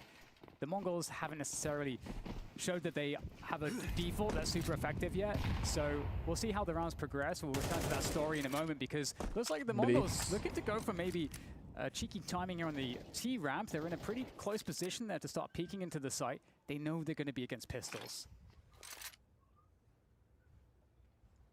We've seen a lot of resolution 9-10 for CT sides around and under the window at Blast Bounty. 9-10 Jacobni minus qilib bermoqda. Twist haqida hozircha info yo'q. Dark Masterdan Molotov va Twist o'ynaydi endi. Check qilindi bu pozitsiya. 9-10 double kill. Bombani bemalol o'rnatishlari mumkin.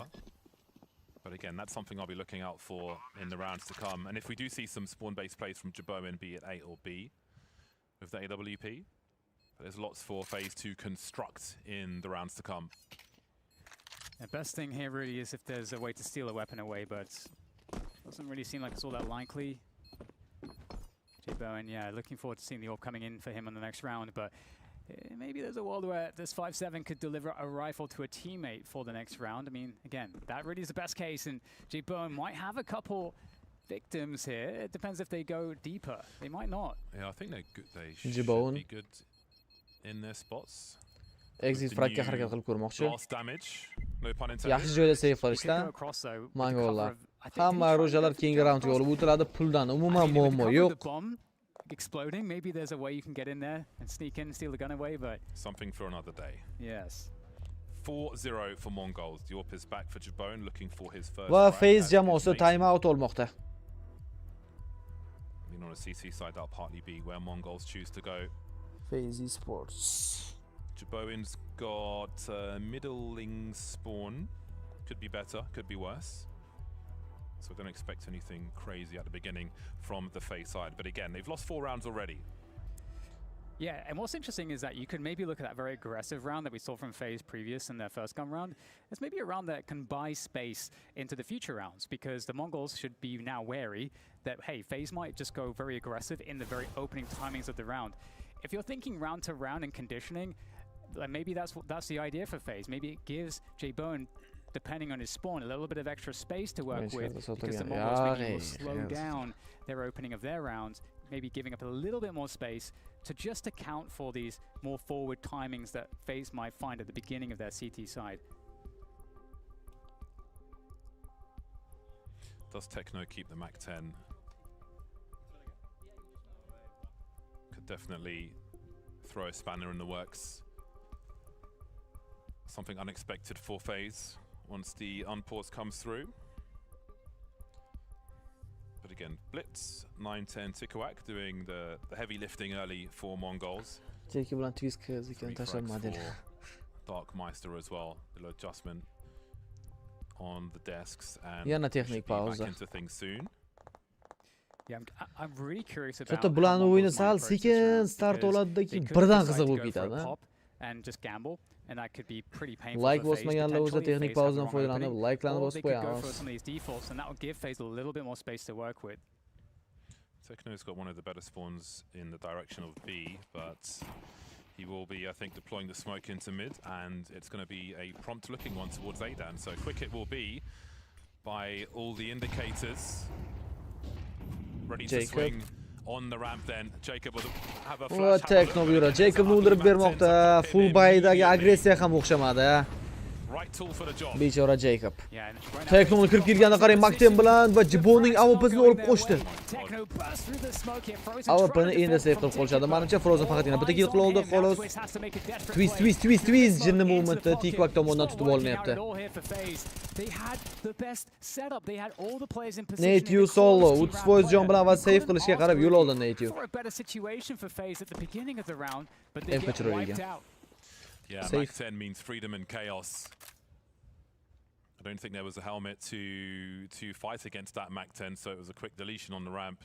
And then flying around the stairs and so on. It's just a perfect ingredient to just break everything you're doing. Timinglar. Hello. Qanaqa qilib? Passing in the night. Yes. Yeah, stop. No, he's Mumkin emas, da bunaqa o'tib ketish uni qaranglar. Stop. Zayvu. Vova, assalomu alaykum. Biratan yaxshimisiz? Charchamaysizmi? Hozir. Mana shuni ko'rib olaylik. Qaranglar. Jibonning ekraniga. Bizlarga shunaqa ko'ringan ekan. O'zi Jibon to'g'ri chiqqan ekan. Bo'ldi, hammasi joyida. Spray there. That's cool. Zayvu. Vova. Hormay, yaxshimisiz? Yana vova. San'at uchun katta rahmat aka. Sog'ligingiz joyidami o'zingizni ko'rinmaysiz, ishlar bilan baxtimiz yo'q yana.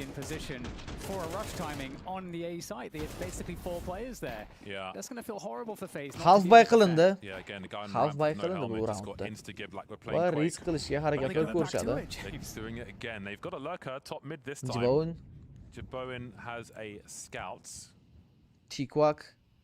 So a mixed bag here for FaZe. Scoutda o'xshamayapti head berish. 59% jon endi ket Jibon o'ldi degani bu qayerishkalar o'zidan. U Jacob bilan Twist yaxshi qayerishkalar o'tib berish oldi va Techno uchirib yuborilgan.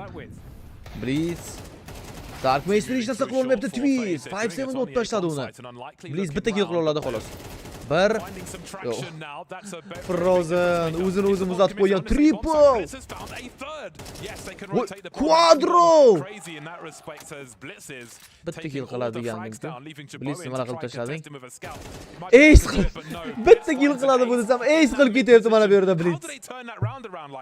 Unbelievable. The fact that he just casually aces, and definitely a position that FaZe were not really expecting. Men bitta kill qiladi deb o'ylagandim, lekin bu bola yomon chiqdi. Ace'lar qilib tashladi. And all it took was one player to just catch the rotation. Eng qizig'i R'ni ham bosib olgani yo'qdi. O'sha o'qlari bilan. Mana bu yerga kelib. Obviously a little bit of spray there through the wood. Almashtirib oldi. It's like refrag challenges the way that one played out for him. Insane. And again, Mongols hadn't overcommitted with the bomb over towards the either. 9-10 was rotating. Blitz beat him to the round win though, just deleting everybody. 7-chi round va hisob 6-0. Yeah. What a save from him. Now he's going, send him in again. Send him at the connector, and he delivers again. This is a problem now for FaZe, because now the middle of the map is completely open, in control by the Mongols. They can pivot into either A or B. Again, FaZe in a position where they need information. They've got to figure out what's going on. Jacob's doing part of that. I mean, it's so risky as Dark well, just having to go on your own and just kind of shoulder pick stuff, no flashes. Va bu yerda Tikwak Jacob tomonidan headshot qabul qilib olmoqda. 4ga 4 vaziyat. Jibon boshladi. AWP uning qo'lida va Jibon shortdagi yo'lni ham tutib olib berdi. Double kill. 55 soniya atrofida vaqt. Native towards B as Native tries to find a good angle and some good timing on these players, but he's being looked for. Or Blitz, he might have found the timing right now because Blitz bitta kill qiladi desam, yana ace qilib bersam. Faqat bitta kill qila oladi xolos. Na hech qanaqa kill qila olmadi. Bitta killdan tugatibdi hamma raundni. 11 ga 3 kirdi. Tuxum yorildi va nihoyat FaZe birinchi raundini qo'lga kiritmoqda. They paused too long on catwalk there. When they had such a great position, it allowed J-Bone to activate that long channel with the AWP, and suddenly this advantage, it just vanishes. Just creeping around the smoke there, not enough cover. Must have been nervous with the bomb carry there as well. Almost feels like the way the first half started, even with the roles reversed. It's the first game, sorry. 6-1 lead now for Mongols. Nuke bu FaZe comeback qor. Yo, bu kartada qiyin. 910's in an interesting position this round, James, because he's in Palace, but for him to reactivate from Palace with the AWP, he needs Jacob 27 ta killni 22 tasini headshot bilan kill qilgan ekan. And an angle with that AWP. Nice Dark Meister. Va 910 twistni minus qilib bermoqda. Ma bu 910 ham AWPda ular yaxshi top qo'yibdi lekin. Tikwak agressiya. Vanta yana Jacobga headshot. Hozirgina statistika o'qib turgandek 910 Jibonni yo'q qilib berdi. Frozen esa 910 tomonidan tutib olindi. Triple kill. Nate save. If they go into his reticle, that leaves Nate with that unfortunate job of being that B player with nothing to rotate for. And again, it's back in the bin for Nate save qilishni tanlaydi baribir. Boshqa iloji yo'q. Va bu 7-chi round Mongollarniki. 7-1 hisobida hujumda 7 ta round qo'lga kiritib bo'lishgan. Mirajni hech kimga berish niyatlari yo'q. Nuke o'xshab comeback berib o'rishmaydi. Because he had a teammate that was coming to help. So he actually played to delay with his fight. You could see he wasn't fully committing to a swing. And he just happened to get the frag just as his teammate arrived. 693 ta like. So great awareness from the youngster there, and a really nice round here. 97 ta, yana 3 ta like. Har doim 3 ta qolgan payt ko'rib qolaman. Nate qiynalib teknoni o'ldirib turdi. Biz esa bu fursatdan foydalanib bomba portlagancha like'larni bosib 700 qilib qo'yaylik aka. Hali bosmay turganlar ko'p oramizda. A 7th round for Mongols. Nate o'ldirdi-yu, lekin Dark Meister tomonidan razm qilib ketildi. Tek 910 xursand. At these crazy charges, but it's good to see good spirits in Mongols again after a harrowing loss on Nuke. 707 back to the races once again. One more call back to the desk saying 7 or 8 rounds for FaZe. Doesn't look likely now.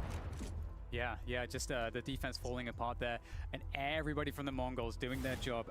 I gotta say, maybe 910 getting fortunate with the timing, but at the same time, you know, he's hitting a difficult shot there in that pixel gap, finds what he's looking for, and just opens up the push there from T-Ramp as reaction for the rest of the Mongols.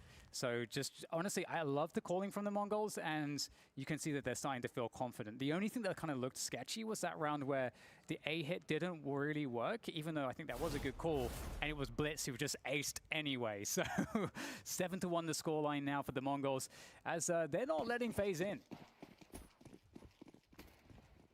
2 for 6 is Jabon. Looking for shades of the performance on Nuke. 9th round. Smoked in a window as per. We'll see where he chooses to go. Again, didn't have a great spawn to Dark Meister towards B or similar. Twist. Yaxshi flash berilgandi, lekin Blitzga mol tashlab berdi. Mana endi Blitz ortga qaytib yuboriladi. 19 esa Frozen'ni yo'q qilib bermoqda. 19 Nate'dan razmen bor. Qiyinchilik bilan Twist bitta kill amalga oshirib bergan bo'lsa, Tikwak o'ldirganiga Jacob trade qilib bera oldi. Jibon o'tkazib yubormoqda bu yerda Teknoni. Shortda igros bor, lekin Tekno yaxshi agressiv o'tishi bilan, reaksiyasi bilan Nate'ni yo'q qilib bermoqda. Blitz ko'rib qolindi. Bomba ham shu yerda. Jacob Flash yaxshi flash tashlab berdi va Blitz qochdi bu yerlardan. B'ga rotatsiya. Jibon forma yechib qo'yaman agar hozir 12talikda 3 ta raund ola olmasa. 9-3 bo'lsa forma yechib qo'yaman, keyin phase o'ynashga o'tadi. Same for Jacob. He clearly didn't see the bomb going into Apps there after the awkward duel in mid.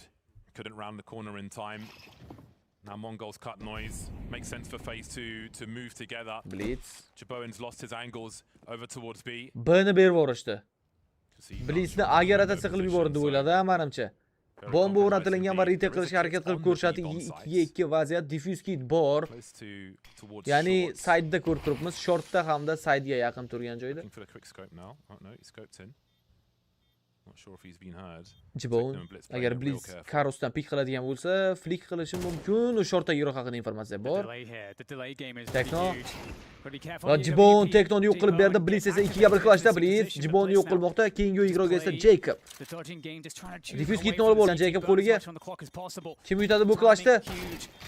Jacobga vaqt yetmaydi, yo'q. Ulgurdimikin, ha? 0.2 sekund. 0.2 sekund qolganda Jacob Blitzdan clutch olib ketdi. Really big round, and they need a few more of those before this half is done. Og'ir o'ynaydigan jamoa bo'lib qolganda. But I mean, you can't expect a repeat of that, especially as the CT side was the target for these rounds. I do love that round, James, you know. FaZe can always go to Qanaqa flick? It can be Stop. Round qaytadan ko'ramizmi? Jibonni flickini qaranglar, flickda. Teknoni ko'rmaganimda aji. Mana. Qani? Mana bu yerda turibdi. Millisekundlarning ichida juda ajoyib flick qilib beribdi lekin. Dark Meister Jacobni jo'natdi keyingi raundga. Twiz esa bu yerda Blitz orqali razmin top bermoqda. AWP bor. AWPdan miss shot 19 nimalar xato bu Dark Meister Jibonni o'ldirib bermoqda. Tekno esa Twistni va bu yerda Frozen Hayashka bilan Dark Meisterga damage beradimi? Yo'q. Flash otib berdi. Shotdan esa ortga qaytib olishgan. Netyu hamda Frozen 3 kishiga qarshi qolib ketishdi. And again, it puts FaZe in a position where they've got to start gambling a little bit themselves.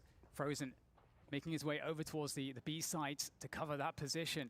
This is very uncomfortable. Tekno's got to hear some of this rotation. He's got to have a good idea as to where these two players are as well. GR, BC game ham ko'ramizmi? Yo'q, BC game'ni o'yini ko'ra olmaymiz degan bilan.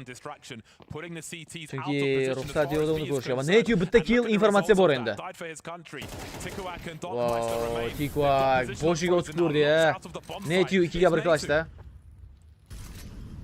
Oh, this is the tough one. This is a very, very difficult one. I mean, the choke points here to contest. Bomba o'rnatilgan va endi retake qilishga harakat qilib ko'radi. Diffuse kitni oldi qo'liga. Juda low Tikwak. Multif bor. Ko'rildi. Juda noto'g'ri joyga foydalanmoqda. Bo'ldi. Low yiroq qoldi va yaxshigina Hayashga Tikwakni o'qimaydi. O'qimaydi katta ehtimollik bilan. O'qimayapti bu pozitsiyani check qilib chiqmaydi va bu Tikwak 8-raundni olib beradi degani. Mongollarga.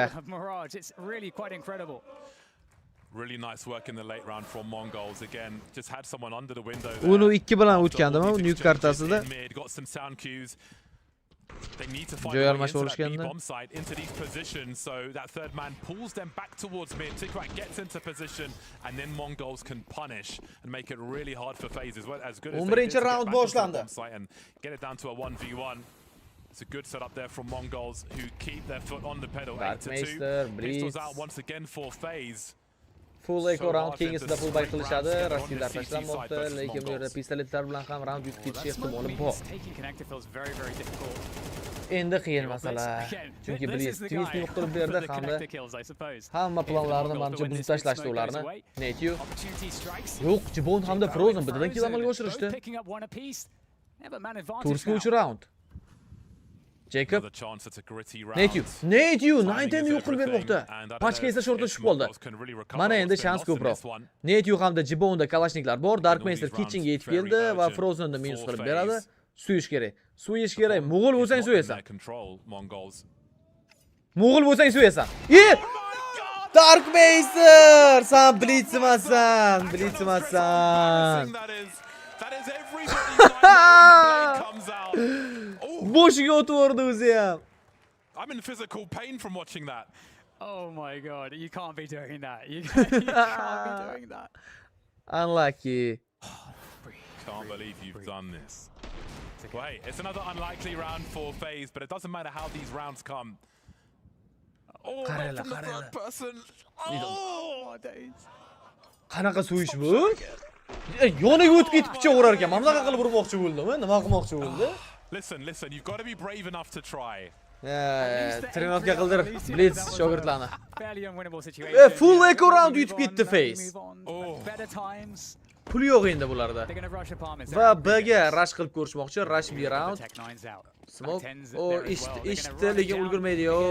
Netyu o'ldi. Zo'r rasketlar bilan kirib ketishdi. Ikkita B igroq ham yo'q. Javob bor bundan oldingi raundga. Qiyin retake qilish, chunki ikkita kalashni olib olishdi Tekno hamda Darkmaster. Teknodan ajoyib headshot va jahli chiqqan Tekno double kill. Nighten esa Jibonni Deagle bilan yo'q qilib berdi. 9-3 at half time for Mongols. This time surely they convert after the break. Mibamba deganday o'yladi. A few Maltese words on flashcards. If you give it your best shot. Va bizda like bosmaganlar bo'lsa, likelarni bosib qo'yamiz. Mana shunaqa o'yinlardan zerikkan paytinglar KZ2 serverga kirib mazza qilib, trenirovkadan vaqtda ish qilib maroqli o'tkazsalar bo'ladi. Va bugun menimcha reyting aniqlanadi. Oxirgi kuni bugun necha soat qolibdi? 4 soat qolibdi. Mana 71,000 no name forever. 100 soatda 71,000 point yig'ganlar. Va hozir birinchi o'rinda ketyaptilar. 61 minglik ham chiqibdi Iriska.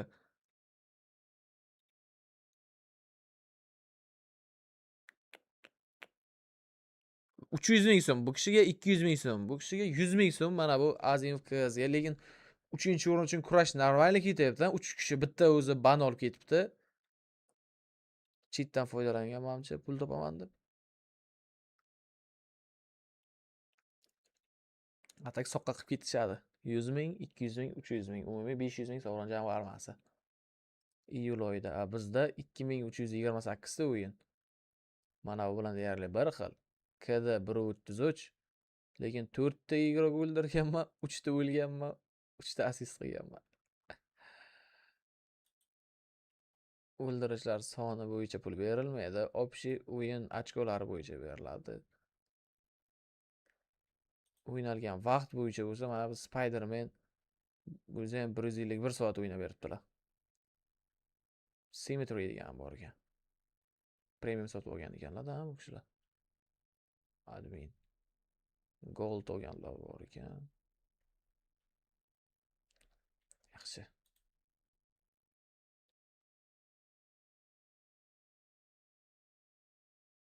Symmetry tanishim deyiladi. Ko'rdim Symmetry degan. Symmetry igroq. KZ2 serverda o'ynayapti ekan. Va mana bu o'yin to'liq tugagandan keyin biz ham serverga kiramiz.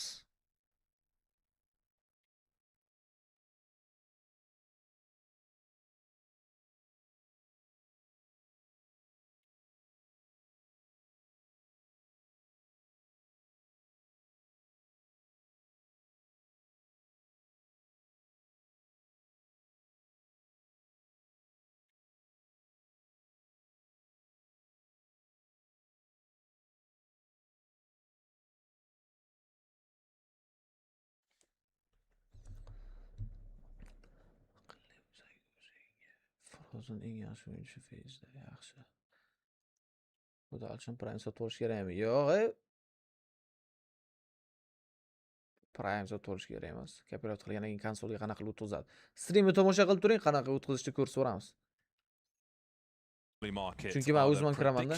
Partner of Blast Bounty. I'm sure Mongols could not have predicted the comeback that FaZe mounted in that first game. Things look good again for Mongols as we switch sides. A 6-round lead. Va bizda 13-raund. Yana 4ta raund yutsa Mongollar bu mapni o'z foydalariga hal qilishadi va biz decider bo'lgan Ancientga o'tib olamiz.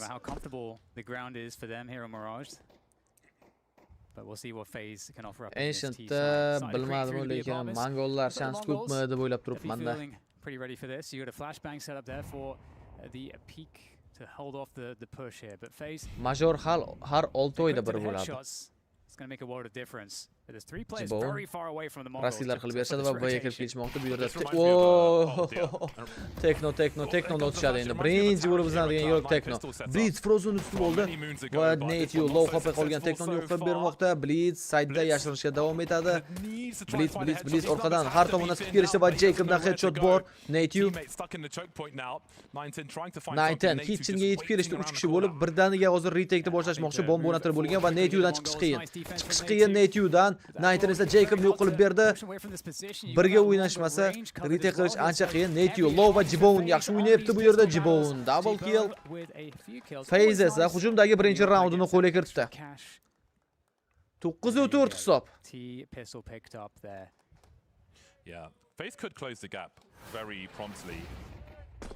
Yeah. Very promptly indeed, so we'll see. Coulda, woulda, shoulda. They certainly did on Nuke. But again, this round shows plenty of promise. But again, I feel like it was, God knows what year, but Cloud9 versus NIP. I think it's Cloud9 on the CT side had a very similar setup to that, and they could not have been more blind in the apartments. That one was very successful. This one, not so much. 910 with the scout. It is a full force buy from Mongols. No money left in the hole for an AWP. They expect to win this one right now. Yostiqchaga yetib qoldi. Full buy bor. Ikkinchi jamoa, ya'ni Mongollar esa force qilishgan. In that smoke. Tikwak zo'r paysaga joylashib oldi, lekin Tikwak o'ynaydi hozir Tikwak. Tikwakda yaxshigina shans bor. 1 2 double kill Kalashni esa olishga ulgurganicha yo'q va birgalikda endi retake qilib ko'rishadi. Shortdan kitchendan ham yetib kelishmoqda. Tikwak Frozen midda ishti 910ni, Twist esa Teknoni yo'q qilib ketdi. 3ga 3 vaziyat. 910 eshitilingan, orqadan Frozen o'ynaydi va shortdagi ikkita grovni o'zi minus qilib beradi menimcha. Frozen yaxshi shans. 1 910 no scope'da headshot bermoqda Frozenga, unlucky. Native 2ga 1 clutch. Force buy va Deagle eng qizig'i Dark Master'da. Pachka olindi. Dark Master esa saytga chiqib kelmoqda va hozir shapati bo'ladi. Native head yedimi deb kutyapman men nimagadir. Check qilmayapti chunki. Dong! Voy! O'ta olmayapti Dark Master orqasidan. Dark Master cho'g'ri olmading. O'ta olmading orqadan. 910 scoutda. Native 55% scout tanasiga tegsa o'lib qoladi. Yo'q, 2ga 1 round Native 5-raundni himoyalab berdi FaZe uchun. That round had way too much drama, I think, as far as FaZe were concerned. They managed to get out of that situation by the skin of their teeth. Yeah, that was really tense, and I mean 910 tortishmasanglar, chatda o'yinni ko'ringlar. Nima qilasizlar, shu chatda yozganlarga men hayron qolaman. Stream ko'rishga kirasizlar, yoki kimlarlar urishgan. Time out olinmoqda. Mongollarning birinchi time out. Comeback ko'ramizmi FaZe'dan? Nima deb o'ylaysizlar? You could just see from the full investment there from Mongols. They came in with the intention to buy, and they were close. They were very close, but not close enough. FaZe continue to get closer. Really strong stuff in this 910 with a scout. Beautiful, really nice. Darkmeister will hujumda juda qiyin. I was thinking, how is he still standing? Yeah, I didn't realize it's quite that bad, but you can see he's still clicking, but he's dead that. Okay, well, it's going to be FaZe looking to do what Mongols did to them, actually, just going for a pop here. What is there on the other end? That there are going to be 4 players that could quickly respond here. The Mongols are going to want to collapse onto this push. They're going to see the nades coming on over. They are a little bit far away from that T-ramp position. They're going to need the Deagles to deliver here. The USP around the corner, not going to be doing too much work here. Dodging, trying to... Voy, nimalar bo'lib ketdi bu raundda? Telefonga chalib qolaman. Uzr akalar. We're going to pick it up very easily indeed. And that's a 6-9 scoreline. Fast round o'tkazib yuborishdi. Shu naushnikni tushirishdi o'zi xatoda. We're definitely seeing the gap start to replayni ko'rib olaylik-da bir. Very closed. Yeah, the game will begin now. Tikuak's able to drop an AWP for 9-10. Got some extra money with those frags in earlier rounds, which will certainly help. So now, hisob va full buyga qarshi full buy. As far as Mongols are concerned, they've got their full buy on the CT side. They've got a 3-round lead. 9-10 esa AWP. Believe in themselves. Now it's time to deliver. A lot of players towards ramp early. Twist. What from there? Twist, Blitzni qo'l bermoqda, lekin bu yerda Tikuak haqida ham informatsiya bor. Twist nima qiladi? Nature Darkmasterni qo'l berib oldi Tikuak.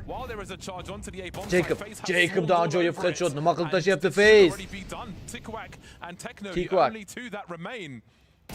Tikuak haqida informatsiya bor va lekin bu yerda hali o'qisiga qo'lmoqda Twistni. Yetardimi deb o'ylayman-da, men oxirigacha tugamagandi. Yo, bitta ikkita qolib ketganmi yoki hammasini otib bo'ldi. Tikuak hamda Tekno 3 kishiga qarshi retake bo'lmaydi bu yerda. Tikuak o'ldi chunki 5% jon. Ulgurdi Tikuak 3 ketib olishga konnektordagi Jacobni Techno might find it tekshirishida. Kind of difficult to do so though. He could get hunted down from this position. You can see he's very unsure as to what's even safe. Opting to stay in this position. Here's the clearance of mid. He feels like, okay, they're going to mid right now. Maybe I have some space to work with to reposition to stay alive. Stay WP.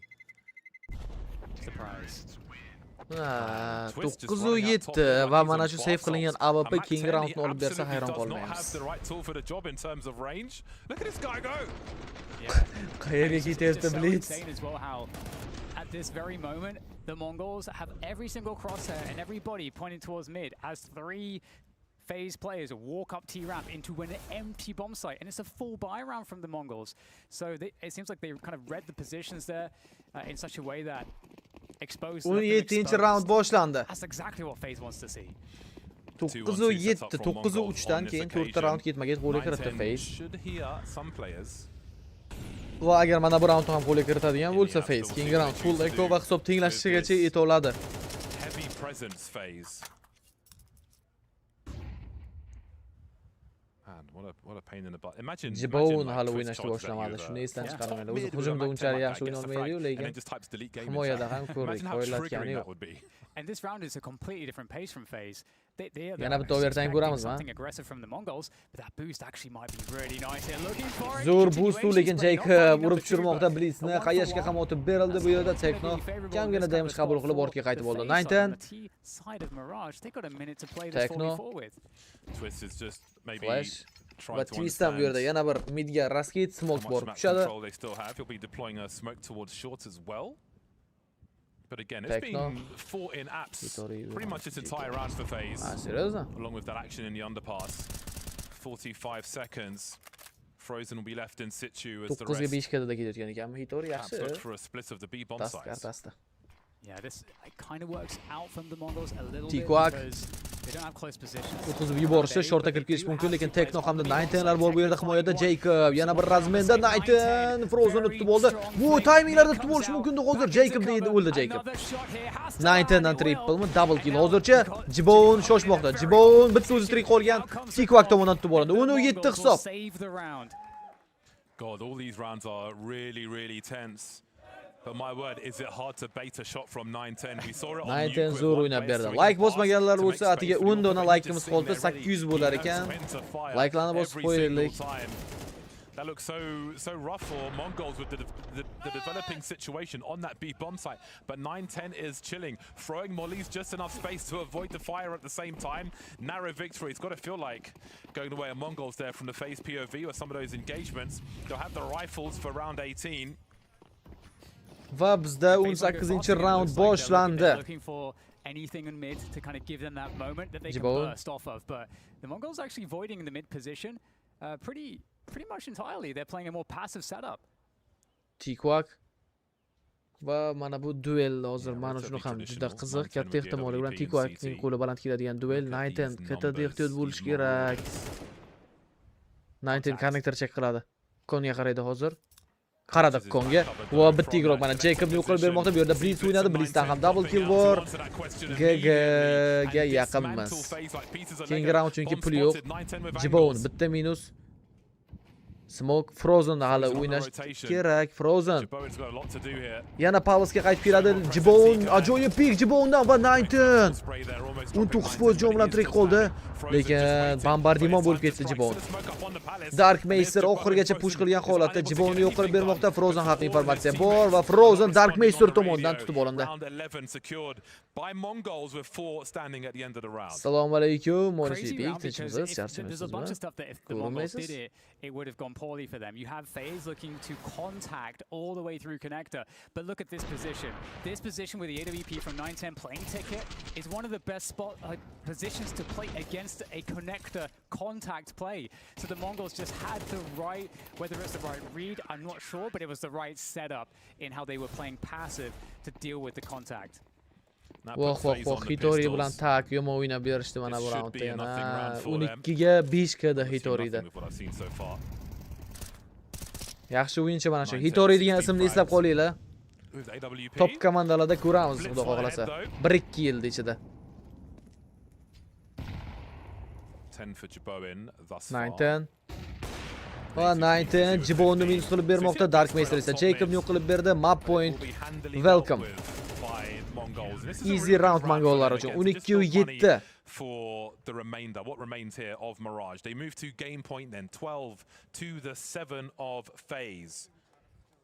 Yeah, the comfort here is so obvious compared to Nuke, where they would look a little bit lost on both sides in moments. You've got the Mongols looking extremely comfortable. Again, just great setups, great reads. I think the calling looks like way more on point, and just the individual play is also being reflected in that as well. So it's a hard thing for FaZe to solve because whatever conditioning they've been trying to apply, the Mongols has never really been put into a spot, I think, on their CT side where they're in a bad spot to have a defense, to have a rounds where there's a timings going or rotations going against them.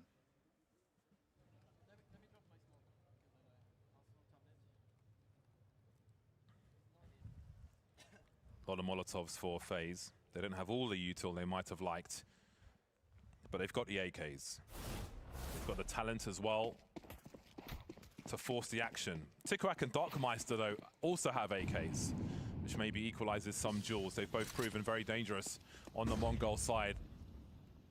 Va bizda 20-chi round boshlangan. Fullbayga qarshi Fullbay. Yeah, 910 is actually Techno into Palace by himself with the AWP, and it's a 3-man B setup early on here from the Mongols. So they're really trying to catch FaZe off guard. Tikwak still wondering what might be happening in that mid position. So they've posted up in their spots. A lot of early info should it provide itself, but FaZe are in a holding pattern around that mid position for the most part. Frozen lurking somewhat. So what's the next step for FaZe? Not engaged by the CTs in mid. Yeah. A lot of them Jacob esa bu yerda Techno push qilib kelgan, lekin Jacobga qarshi. Off angles are being held. So the opening I think Mongols are playing against is that they're playing against the B, like, or A pops is kind of how they could punish that. Tier 1-2da o'ynashga ketadi. Hozir tier 2da o'ynayapti o'zi, birat. Nimasi qiyin? Trenirovka qiladi. 1-2 yil imkonsiz ish emas. Odam qilgan ishni odam qiladi. Bemalol aqli yetadi. O'rganyapti akademiyada o'ynab shuncha. Jibon razmega o'ynab berdi Neti uchun va 4 ga 4 vaziyat. Hozir shortdan yurishlarini davom ettirishadi yoki konnektorga rotatsiya qilib yuborishadi. Bu yerda Lurker Frozen borligiga qaraganda round A da yakunlanadigan ko'rinib turibdi. 20 soniya atrofida vaqt. Konnektordan kirib kelishadi. 910 ga ehtiyot bo'lishlari kerak. Tikwak ham bor harakatada.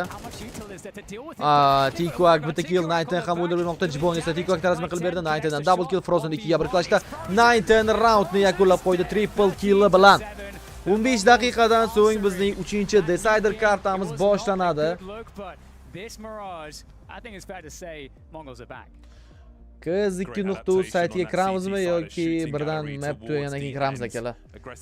Yarim soat o'ynaymiz o'yin tugagandan keyin bo'ladimi? And deciding where the fights take place, and with that they'll have a very solid showing on Mirage indeed.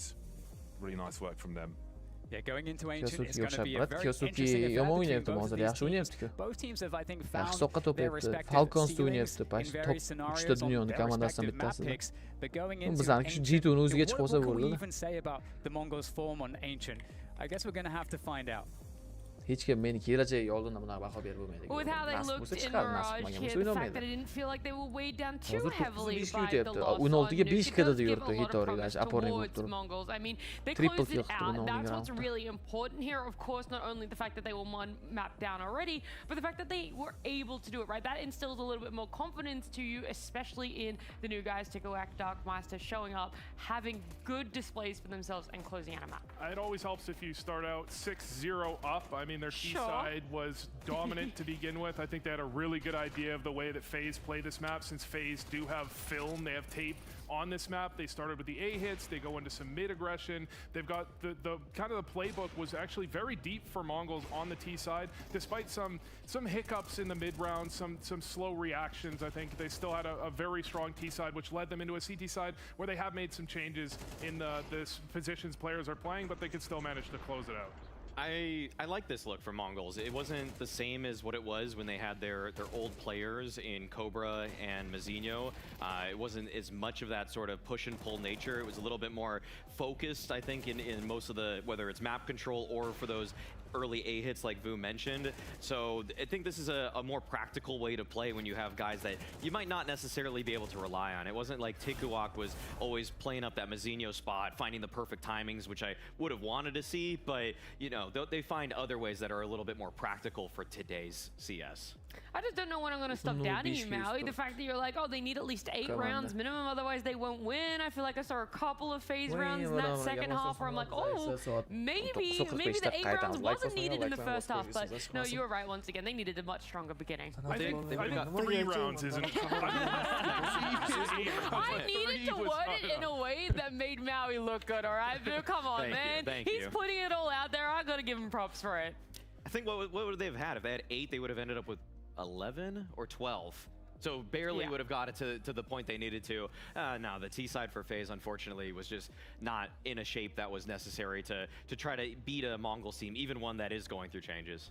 Well, 8 might be our lucky number right now because we're going to look at round number 8. That was in that first half there. A really good, strong, successful beginning for Mongols. Yeah, when I say that I think Mongols had a good idea of how FaZe play, this is part of it. Jay Bowen loves to be up on short. He loves to be ticket. He loves to be fighting in mid, but he's very rarely in jungle. So at the same time as they're doing this very light mid pressure, they're having 9-10 set up in Palace ready for the rotate because you know Twist is going to be the one taking that fight. At worst, as an Opper, you're going to get a shot off. You're probably not going to die. Once he gets that, the defense does start to topple, and they actually have this kind of swarm nature where they come in from every different angle and take this one apart. But I think this is based around the idea they know that unlike many Oppers, Jay Bowen is often, he's in short, he's in ladder, he's trying to fight towards mid, he's not playing jungle almost ever, so there's really no danger for 9-10 when he goes for that peak.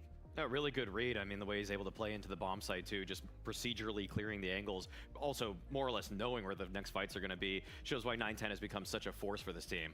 Yep. And then in that second half as well, like we said, even though it was off to a beginning where maybe FaZe could have done a lot more of the FaZe bullshit that happens of winning rounds in positions they shouldn't, at the end of the day, Mongols were able to close it out. Round 18 being one of those ones, Maui, where we're like, yeah, this is it. You can kind of start wrapping it up a bit. Round 18 was also extremely similar to how the very last round of the game went. This is how a lot of my Mirage pugs look when we are not a team, okay? We get bundled up around bottom con, and we're just desperately trying to get into a bomb site. There's no molly for sure. There's no smoke for jungle. It's just a wild attempt to try to get into a bomb site, as you aren't really even making this any easier on yourselves. I'm kind of surprised that with the utility that was on some of the belts of the FaZe players, it felt like they just thought they had a timing or something here, and they just sort of got eaten up there, and that's just not going to be good enough against a Mongols team that recognize we lost that space, we know where you're trying to hit us from. I mean, if you look back at the nuke where Mongols were really struggling on their T side. We mentioned they just let Jay Bowen pick them apart. They didn't have the utility, they didn't have the flashes, they didn't have the trades.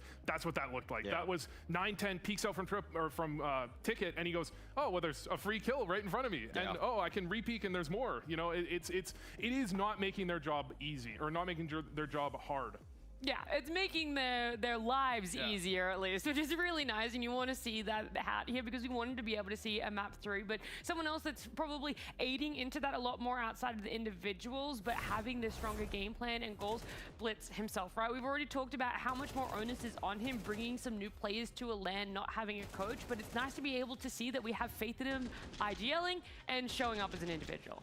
As an individual especially. I mean, he was totally an agent of chaos, as he likes to be for the Mongols in this one, where the fights towards mid were working out well for him. On the bomb site hits in general, he was a nice extra piece in those. So when he's able to actually shoot as hard as he does in this kind of game, along with calls that clearly had FaZe off kilter, I think that this is a very different Mongols than we saw on Nuke that were really, they were just a non-starter on their T side. The Mirage that they went into here had a much clearer vision of how they wanted to push and pull FaZe around. Yeah, and I mean, that ace we saw from Blitz was an A hit from his team, and he's just lurking out in mid. He just has to focus on his crosshair. I think that's when Blitz is at his strongest, when he's not trying to micro players around the map, worry about where they are. I think that's why he's struggled when he's had these roster changes. He has to worry too much about teammates.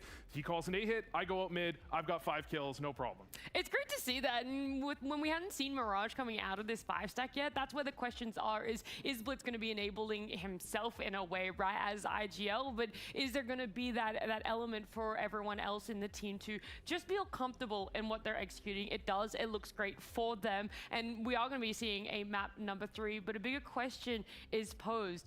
Will FaZe continue on here? Will FaZe win a Tier 1 event in 2026? That's one of the prompts that's over at Polymarket if you want to check out all of the prompts that are up there, but the big one right now, because it could be this event. I think this almost feels like, will they win this event? Is there another event they're going to have a great opportunity where there's only one true top team at that event? Come on, Mally. I think that they're going to get some invites. I think they're right above the VRS cutoff as it stands. I think the August 3rd invites are coming out soon. They're barely going to make it to a few of those. I think the weakest one off the top of my head would probably be like a Fisher event or something. Like that's kind of where you're placing your faith in FaZe to win a Fisher. I'd have to see the other teams that are there, but that's probably why the chance is so low. I was gonna say, well, then would you put it higher or lower than 20%? Yeah, no, even for that one, the chance they win that is probably 1 in 5. Like they're maybe the 4th or 5th best team that's gonna go to that if they get the invite. I'm going lower than 20%. Yeah, I'm going lower. I'm going lower. I see it wiggling around here as faith wanes in FaZe. I could see it more like 10 to 15% chance to that feels fairer. Yeah. It's because it's, you know, they have that big comeback against Mouse. People are like, oh, maybe actually they have it in them, and then you see them lose Mirage. You're like, you're not so sure, but maybe there's going to be some more fluctuation there on people's predictions as we do look towards a map number 3. After this break, it is going to be Ancient.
FaZe and Mongols going to a map number 3, and it will be Ancient that we're going to see them figure out who is going to be the winner of this best of 3.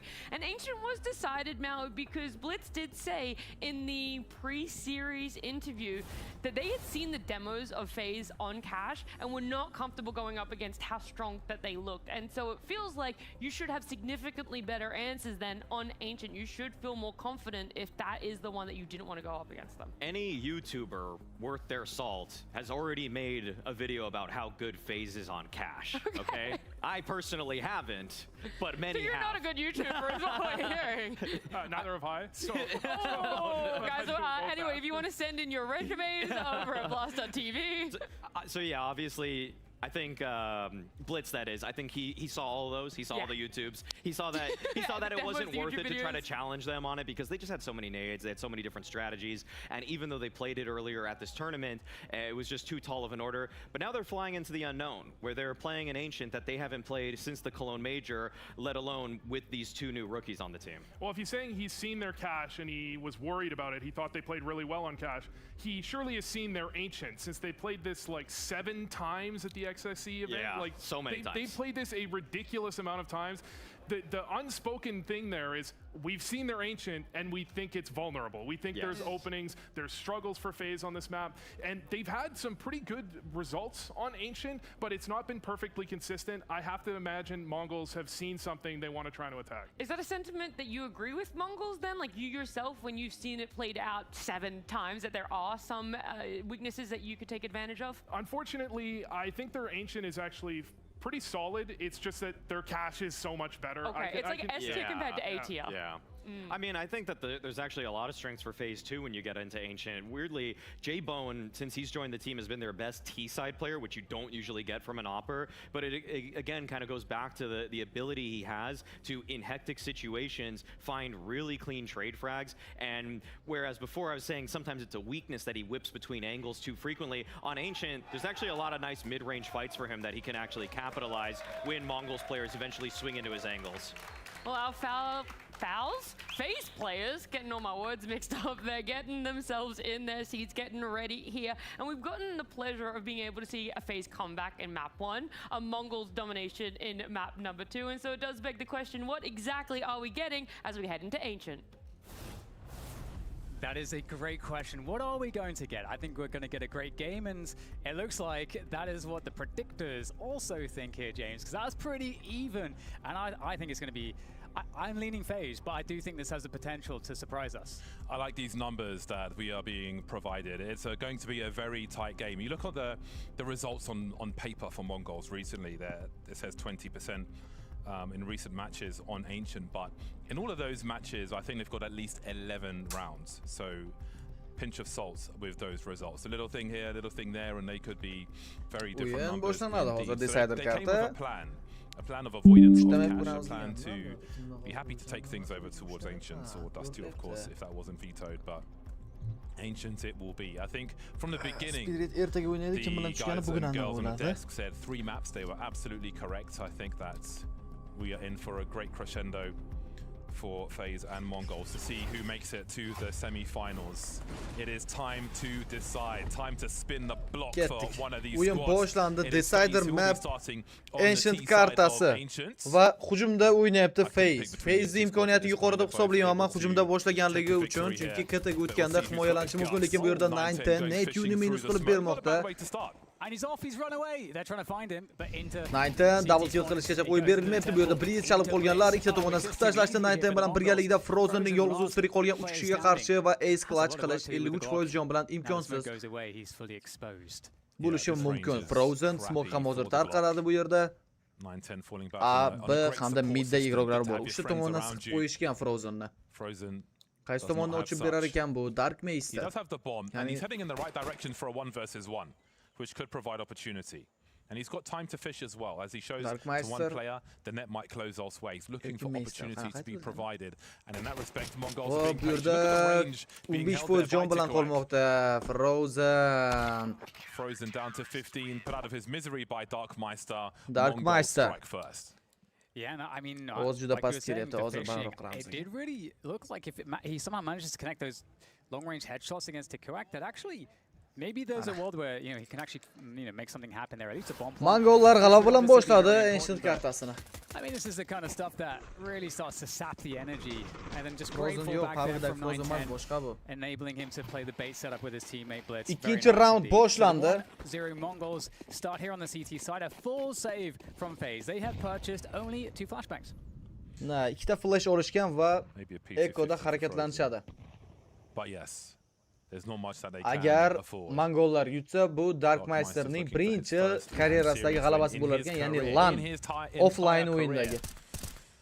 Blitz, damage'lar berdi-yu, killlar yo'q. Naytenga agressiya ko'rsatishdi va Frozen bu yerda bitta kill bor va Netyu Tikuakni yo'q qilib bermoqda. Nahotki full ekoda saydiga yalanib olingan, lekin igroklar juda ham kam damage'lar berganiga qaramasdan va bu yerda Darkmeister Frozen yo'q qilib bermoqda.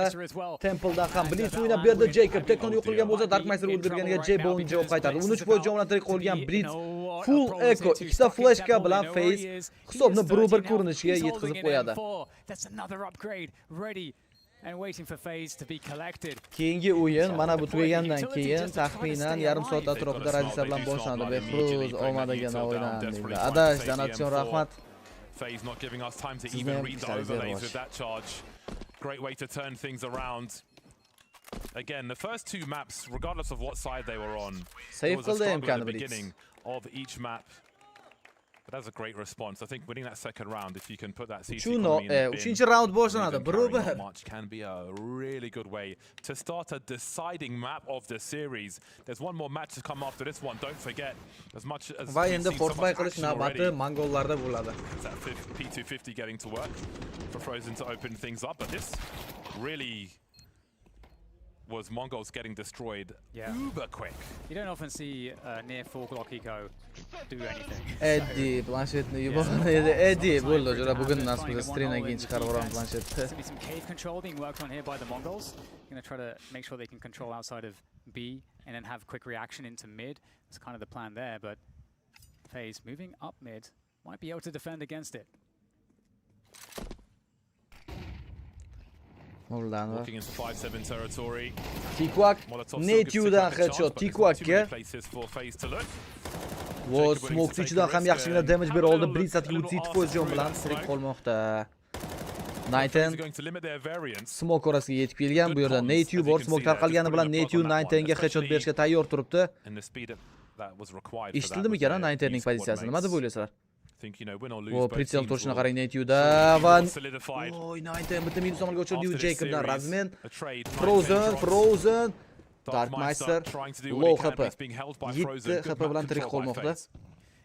4-3 vaziyat. Blitz qo'lda. Deagle Donatdan kirib kelishadi. Twist Blitzni yo'q qilib berdi. Jacobdan Teknoga headshot. Eng so'nggi igrok Gitda jon bilan qolgan Darkmeister.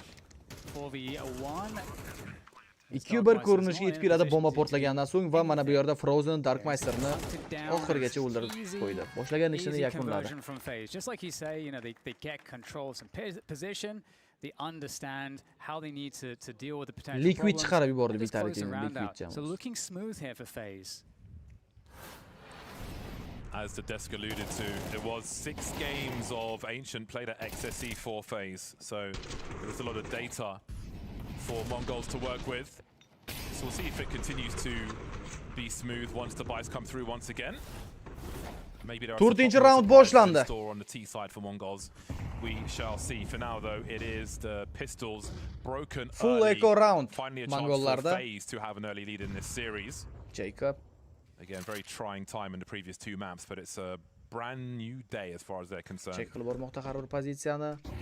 Flash tashlab berildi va Tikuak juda qiyin holatda full blinddan ochildi. Tikuak yaxshigina damage'lar bera oldi bu yerda Jacobga orqada turgan Darkmeister, lekin Jibon Darkmeister yo'q qilib berib 3 kishi bo'lib qilishadi. Frozen bitta kill qilib oldi xolos. Kalashdan Nayten keyingi raundga olib o'tadi katta ehtimollik bilan. Retake'ga borilmaydi va save qilishga harakat qilib ko'riladi. Exit fragga ishlashadi. And Nayten can hold on to that. $7,000 in the bank for Jibon. Jibon ham Kalashni Frozenga drop qilib o'zi AWP olib olsa bo'ladi lekin. But yeah, that's a lot of money coming the way of Mongols. Yangi simple yangi simple bo'lmaydi.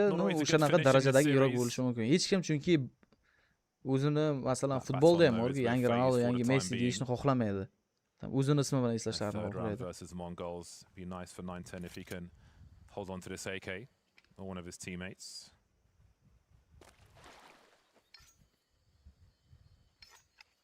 But many questions in terms of what is to come in this game of Ancient. I mean, we might see some hard counters from Mongols as well if there's something habitual that FaZe will do. And surely there is after playing so much Ancient in one tournament. There's got to be habits. Yeah, you know, FaZe are a team that are not shy to take fights, and in a mid control is always one of the central points that we look at in terms of, you know, like which team is going to be more favored in how they're able to perform. In terms of that mid control, other T side looking to take other areas, and then they do a delayed mid take. They like to challenge it immediately. There's a lot of back and forth. 5-chi round boshlandi. Discover now that we get into this first buy round, proper buy round for the Mongols against FaZe, and FaZe they might just, are they going to pop B here? Well, there are 3 players, 0-2-3 set up for the Mongols, so they'll definitely have some. Oh, Twist yaxshigina kirib kelgandi. 910 double kill save qilingan Kalash o'z kuchini ko'rsatadi, lekin Moltdan juda ko'p agirsa Tikuak yana bitta kill amalga oshirib bermoqda. 910 45% jonli tirik qolgan Jibon low 17%, 2 ga 3 round va Jibon Teknoni yo'q qilib bermoqda shu holatda ham. Netu 910 ga headshot. Eng so'nggi giroga esa Blitz 2 ga 1 clashda. Turning things around once more our FaZe. Yeah, FaZe in a really good position here. They can just either cut noise, 12571 kill bor ekan. That means Blitz has to move. Blitz has to try to figure out what's going on. And going around cave. Jibonni o'ldiradigan bo'lsa, Netu 74. Voy, Jibon 17% bilan double kill yutib ketdi bu raundni. Umumiy 3 ta kill. 4-1 hisob. And bring in the win. 4-1 now for them. Great turnaround from FaZe. Good retraction after the initial engagements. Nima deb o'ylaysizlar endi? KTda start olganiga qaramasdan Mongollar ozgina ahvol chatoq. Looking solid for Mongols with that 2K from 910. Again, they started with 3 players on that bomb site, 2 in mid, able to rotate quickly. But the clutch is there for FaZe. Kim yutadi bu endi? Raskidlar qilib berildi. Aga Netu yuguryapti. Amenga yaqin kelib olgan va 3 kishi bo'lib aniq himoya qilishmoqda. Bu yerda 910 AWP da o'ynar ekan. Bor puliga bay qilib chiqildi. Hisobni 5-1 qilish niyati yo'q Mongollarni. Lekin bu raundni qo'ldan boy bersa, keyingisida ekoda harakatlanishga to'g'ri keladi. 910 Netu o'rtasidagi duelni ko'rishimiz mumkin. There were 4 smokes, now 3 for Mongols to try and delay and give 910 the space to find something. 910 zo'r piksel ushlab olgan. Bemalol tutib biladi, lekin pozitsiya almashtirildi bu yerda full blind kim flash otib berdi ekan, Twist. Hech narsani ko'rmayotgandi. Frozen pikseldi yu qaytdi o'rtiga. 5 ga 4 vaziyat, B ga kirib kelishaman desa 3 kishi bo'lib endi B ni himoyalashga o'tishdi. Jibon smoke tashlangan va boost ko'ramiz hozir Jibonga. Smokedan ehtiyot bo'lishlari kerak. Flash tashlab pik qilishmoqchimi? 4 kishi bo'lib B ga kelib olishdi. Chunki Breeze bu yerda yaxshigina middan agressiya ko'rsatgan va midda Tikuak tekshirmayapti. Netu Breeze ehtiyot bo'lish kerak. Havenni hozir pik qilib qo'yishi mumkin. 20 soniya atrofida vaqt va 910 Jacobni yo'q qilib bermoqda. Yaxshi flash, Darkmaster ortga qaytib oldi. Frozen Tikuakni yo'q qilib bera oldi. 910dan esa midshot Tekno. Netuni o'ldirgan Darkmaster navbatdagi kill eng so'nggi rok. Jbone Breeze yetib keldi orqadan va Jbone Breeze minus qilib bermoqda. Sakrab o'tib tashladi Tekno. No scopegacha shans berishmadi unga. 4-2 hisob. Mongollarning bayi o'zi oqladi. There wasn't very much time left. There was a moment when FaZe were all outside B that they could have booked it through mid into A, gambling on the Mongols' rotation, but it's so hard to make that call in time, and that was the only punish available. But yeah, Mongols with a really, really sick response in this round. So well played. Prepared for the long game. It wasn't just about the hero AWP, but the utility. 7-chi round boshlandi. For that ult to get working. Netu. That's Mongols showing their power in a round such as that. Very well created. Va Tekno push qilib keldi rampda. As we may see a big flash point here, the smoke may separate. O'tib olishdi ikki guruh ham Heavenga eshitib turishibdi. Netyu birozgina qiyin holatda. Netyu hech narsa qilib bera olmayapti. Keyingi esa Jibon bo'lishi mumkin. Jibon Moltz bilan cheklandi. Tikuak esa Jacobni yo'q qilib berdi.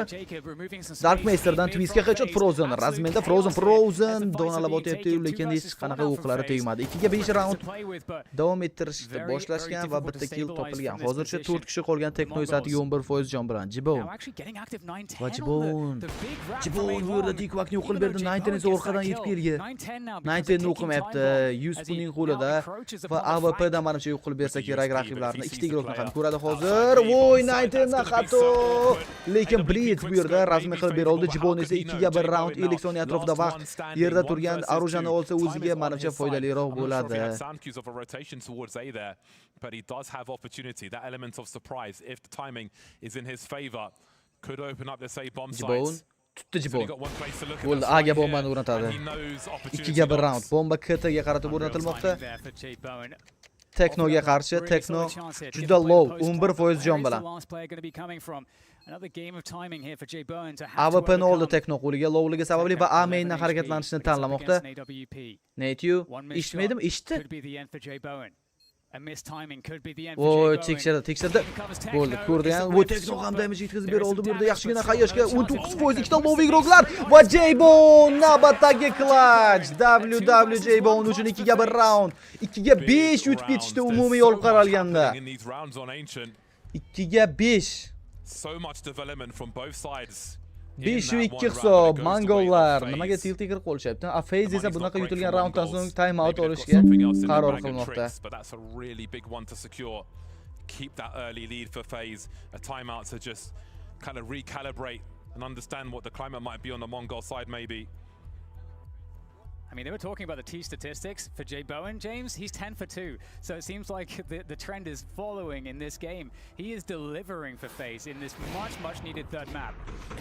That was a really big clutch. There was so much crazy action here as well. Like we could barely talk about the 3 for Mongols there outside the B bomb site. They had ramp, they had the smoke for T spawn. There were T's behind it, but you don't know if you can push that or not. You can't help your teammates while they're getting wrecked in the mid position, but still FaZe are able to turn things around. A huge clutch.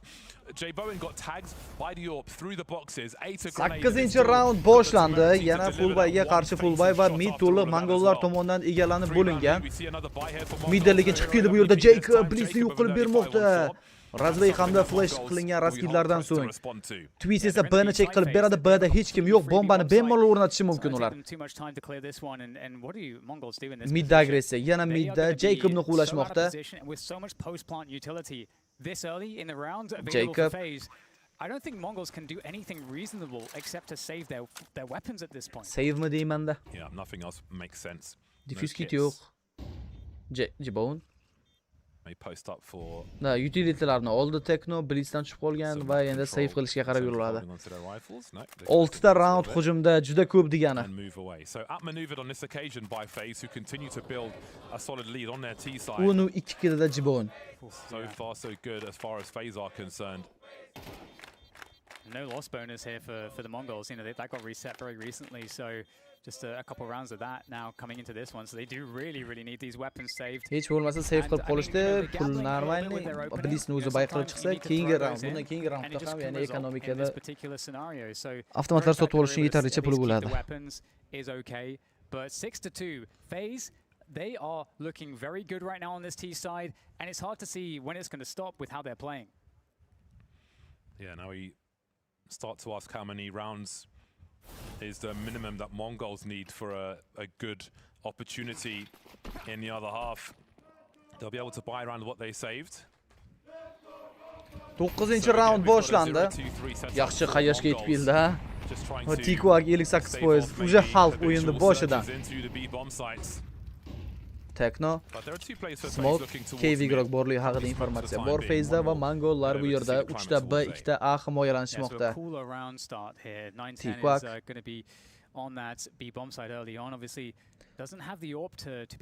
Like'larni mingta qilib qo'yamizmi? Hali bosmagan bo'lsangiz bitta qarab oling qani. Shunday bosib qo'ysangiz agar bu ham bir podдержка.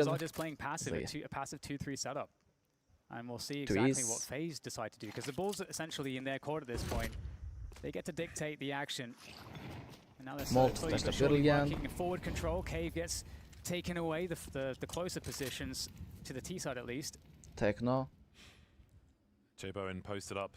Hozircha open kill topilganicha yo'q va Twist pick qilib ko'rmoqchi bu yerda. Tekno haqida info bor ularda. Teknoni bilishadi, Smoke va 910 esa J-Bone'ni yo'q qilib berdi. Mana bu AWP'ning o'ldirganligi va informatsiya borligi. Pashka ham ko'rilgan albatta. 30 soniya vaqt round B'da yakunlanadi. Nateyu Azar shovqin chiqarib turibdi. Bitta lurker bilishadi. 4 kishi bo'lib endi 3 kishiga qarshi nimadir qilib bilsa kerak. Rotatsiya. Midda smoke bor. Donutdan harakatlanishadi. Twist oldinga qarab bormoqda. Tikwak bor bu yerda. Donutda check qilib turgan. Nateyu ham oldinga harakatlanmoqchi. Bliss ko'rib qoldi. Lekin Nateyudan qechib va Twist Tikwakni roundga jo'natib yubordi. 5 ga 3 vaziyatmi? Turk 3 ga hozircha qoladi. Jacob Teknoni yo'q qilgandan so'ng Turk 2 ga qolib ketishgan. Bomba o'rnatilgan. Phase Ancient kartasida ancha kuchli hujumga o'tyapti. Twist 9 ga qechib Dark Master yolg'iz o'zi Turk 2 ga qarshi save qilishdan boshqa iloji yo'q. 7-2. Pul bor, buy qilib olishadi keyingi raundda 3 ta igroki yoki-da half buy qilib ham o'ynashlari mumkin. Diffuse kit ham yo'qda eng qizig'i. That's a lot to ask for, James, but FaZe seem to make it just effortless. Yeah, it looks threatening because they have to somewhat telegraph their intentions with the rotation. Twist tomonidan tutib olinyapti. Triple kill Twistdan. Donutni yorib tashladi deb aytsak ham bo'ladi. The only thing going away at the moment. Mongols. Birinchi kartada qanaqa start olganda, ikkinchi mapda ajoyib tarzda o'tkazib ham berdi. Uchinchi mapda umuman ko'rilmayapti. They're just dueling with these AKs. They believe in their players, and boy, do their players deliver. 5-round lead for FaZe. What's interesting too is that there was a moment similar to this early, and they didn't rotate off, and they got wrecked going to the B site. So learning their lessons, and it's a potential fast mid action here from both sides. Looking to find. Oh, Twist! Double kill, triple Twist and Dark Master esa Jacob nol ketdi bu yerda. Nateyu Teknoni yo'q qilib bermoqda. Pul yo'q keyingi round. 910 AWP'da va AWP'da Frozen o'ldirib berdi. 910 haqida informatsiya bor. A ga easy yugurib round olib ketishlari mumkin. 8 ga 4 kd. Prime Twistmi bu, ha? I need to see a replay of that mid-action. Blitz getting wrecked. I'm not sure if they were prepared for that corner. 910 AWP'ni save qilib qoladi bu. Again, this is keyingi round bitta AWP'da o'ynashadi va 5-7lar olishadi qo'lga. Bu o'yindan keyin Astralis hamda Pain jamoalarining uchrashuvi ham bor bizda. So 3 players running through there. You see Blitz facing the smoke. Twist with a superior angle. Shutting things down in mid. 3 of them unable to topple Twist, who still stands at the end of the round, no less. Oh, J-Bone's looking for this. 910, he's going to maybe peek into this. J-Bone save'ga ham qo'yib bermayapti. At the last moment. That is heartbreaking for the Mongols. Everything's going wrong. It's a good time to note that Mongols won the pistol round. Turnirdan turnirga e'tibor qilgan o'zlari. That they have won. There's been chunki o'zi juda ko'p transfer ham bo'ldi komandalarning. After every round that Mongols have won, those maths don't look good for the squad currently on the CT side.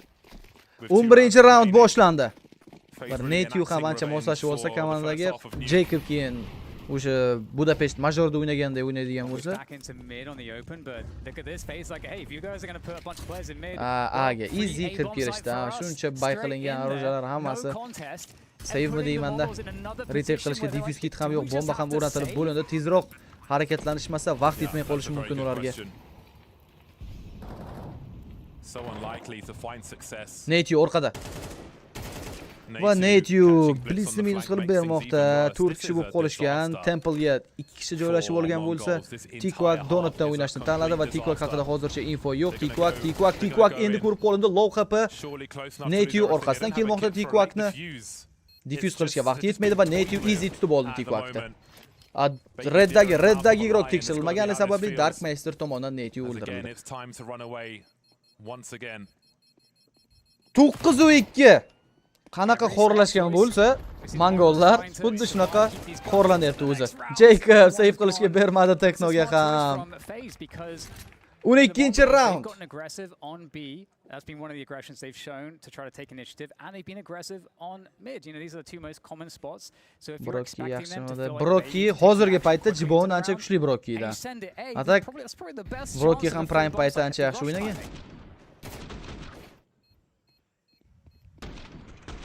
Last round of the first half. There will be M4s for Mongols. There won't be an AWP after that loss from 9-10. There'll be a very early smoke towards B from the CT side, and FaZe choose to force through it. 12-chi round. Feel desperate for Mongols. They're not going to give them the room to take over this area. Jibon. Very tense here for the Mongols. Yeah, they get that initial play from 9-10 into A long, and they're going to rotate everybody over towards B except 9-10. He kind of needs to, you know, based on previous rounds, keep himself over there for now. FaZe looking ready to just walk in though. Got to be very cautious about this. Over a minute left, they don't have any control phase anywhere else on the map. Mongols choosing Smoke rasiylar tashlab berilmoqda. 9-3 bo'lsa ham yomon emas Mongollar uchun. Hujumda keyin yaxshi o'ynab bersa kerak. Waiting game for the time being. Again, FaZe don't have any probes around the map. Darkmeister. 9-10 continues to close. 3 B himoya, 4 B himoya FaZe. We've seen this before. Va 9-10 Heaven'da yo'qlarni tozalab berishi mumkin hozir. Hech kim tekshirmayapti va bu yerda Frozen, Cave'da yaxshi o'yin olmadi. Ko'p damage qabul qilib olgan. 9-10 tekshirilmayapti hozircha. Vaqt tobora kamayib bormoqda. Mana shunaqa fast o'ynagan raundida yutdi FaZe. 1-2 mana 2 round. Birinchi pistoletga oldi, undan keyin 9-10 in that key position. He's going to feel confident. No one's crossing just yet, but he kind of has to remain there. Oh, okay, Darkmeister, Techno taking down 2 players. FaZe's hand has been forced into B. Darkmeisterdan yaxshi kill va bu yerda Techno net unutib oldi. Smoke orasida yurgan Jibon Blitz tomon o'ldirdi. 9-3 hisobi bilan biz joy almashib olamiz. Like bosmaganlar bo'lsa oramizda like'larni bosib qo'yaylik. We're at the blast bounty with the Mongols. So first of all, bu yerda Mongollar gapirib tursin. 3 daqiqalik pauza. KZ2 server yana bir bor aytib o'taman, FB skinlar kerak bo'ladigan bo'lsa aloqaga chiqishingiz mumkin. Eng arzon skin savdo kanallari O'zbekistondagi FB skins hisoblanadi. Bilganlar biladi. Bilmaganlar uchun yangilik.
FaZe yutadi deydi. O'sha yutadigan darajadan kelib bo'ldi-ku.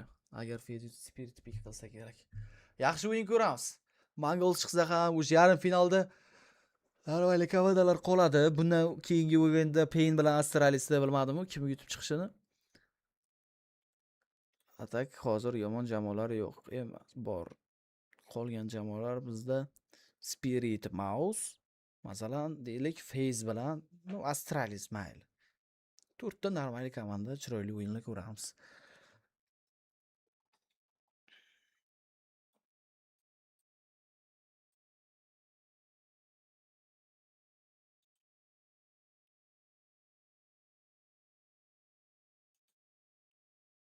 Men ovozi yo'q. O'chirib qo'ydim, prosta muzikasi xalaqit qilmasin deb. 3 ta like qolibdi. 1000 ta qilib qo'yinglar akalar o'yin tugagancha, kelinglar.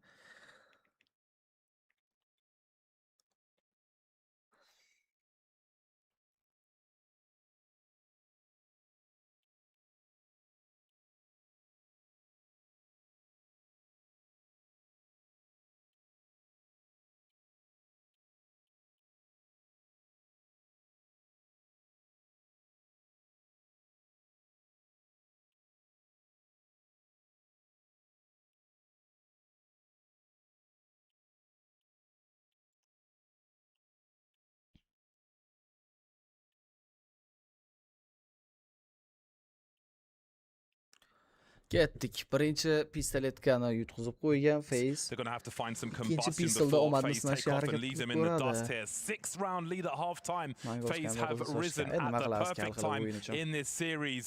They've had their life on the line earlier on, and now Mongols are got to be feeling the same B'ga way. agressiv ko'rsatdi. 3 ta bo'lib B'ni himoya qilishmoqda. 4 ta B. O'qishdi lekin o'yinda. Pik ko'ramiz hozir. Voy, Jibon o'zi ham hajat qabul qildi, lekin bitta kill bor, uning hisobida Jacob ham o'ldirib bermoqda. Blitz Frozen orqali rasmiy top berib oldi. Blitz double kill. Va Jacob Tikwakni minus qilib berdi. Pistol King. 19. Ikkita igrok half. Va 19 Jacobni o'ldirib bergan bo'lsa, Nate tomonidan yo'q qilib berildi. Blitz esa clashda, lekin Twist vaqti yetib kelmoqda. 10-round FaZe foydasiga. 4 players on B, James. That was a great read. Really big from FaZe. Start as you mean to go on. A hell of a first half. Double figures immediately after pistol in a second. Mongols have few decisions to make now. Few rounds to their name. Completely shut down on the spawn side. FaZe are in the driving seat. Bomb plant for Mongols. FaZe are here to stay. They've got 1 foot in the semi-finals. Va bizda 14-round boshlanmoqda. Quick mid take from FaZe here to get active. They can just now circle through donut. This play into the bomb site is not bad here from the Mongols. They would love to get a bomb plant to be able to keep the pressure up no matter what happens in this round. And it's a retake here for FaZe. The Mongols in with a shot. Good positions for FaZe before that bomb's even planted. Va retake boshlanadimi? Hozircha yo'q. Ancha qiyin. Fortby bomba o'rnatilib bo'lingan Jacob. Diffuse kit Twistning qo'lida bor ekan. 4ga 3 vaziyat, Hayashga esa juda uzoqqa ketib qoldi. Hozir smoklar ham tarqalishni boshlaydi. Ishonch bilan, sekinlik bilan o'ynayotganning sababi Twistda bor diffuse kit. Ikkita bo'lib kattadan kelishadi. Tech9dan ehtiyot bo'lish kerak edi. Boshga yomon tegadi-da. Va bo'ldi, Tech9dan ham masalasini hal qilib berdi Jacob. Tikwak double kill. Gap bo'lishi mumkin emas Tikwakga va diffuse kitni olishga ketdi. Safe. Vaqt yetmaydi. Tikwakning qilgan double kill uni 4 hisobini olib keldi va Mongollarga ozgina bo'lsa-da umid bera oldi deb o'ylaymiz.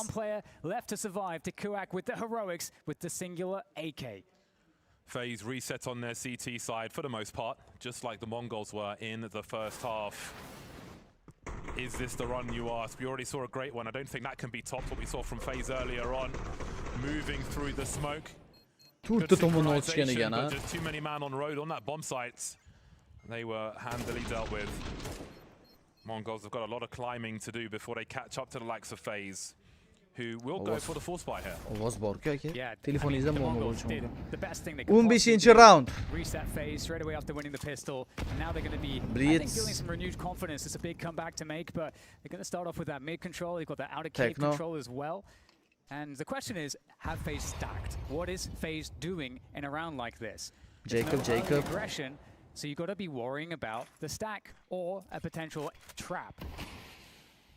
Tikwak and Blitz had a very quiet first half. 3 kills for Zo'r push qilib borishyapti lekin ikki kishi. Catching up to do in the second half.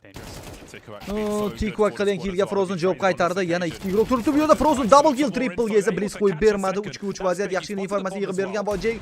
Bowning Deagle'da hozircha hech qanaqa foyda chiqmayapti. Jaybon Deagle'da faqatgina ikkita o'q uza oldi xolos. Jacob allaqachon Temple'da M4A4 save qilgan. Bundan oldingi raundda mana bu Hayashga yetib borganicha yo'q, hech kimga damage berilmadi. Jacob tekshirilmayapti Jacobdan headshot va ikkita igrok donutda. Vaqt kam. Jacob Blitz tomonidan yo'q qilib berildi. Eng so'nggi igrok bizda 5-7 da yurgan Twist.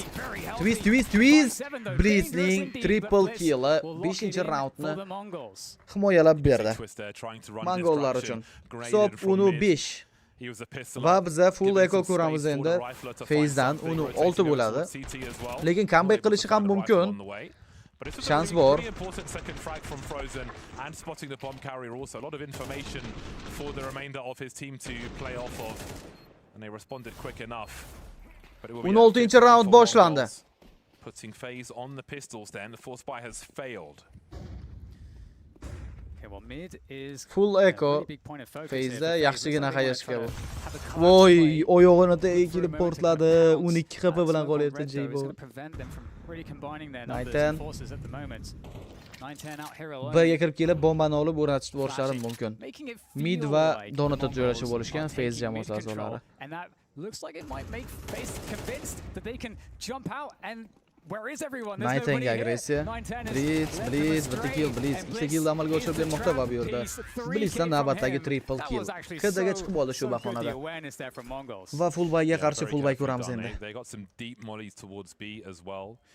Maybe just trying to invite a response if there is one to be had anywhere.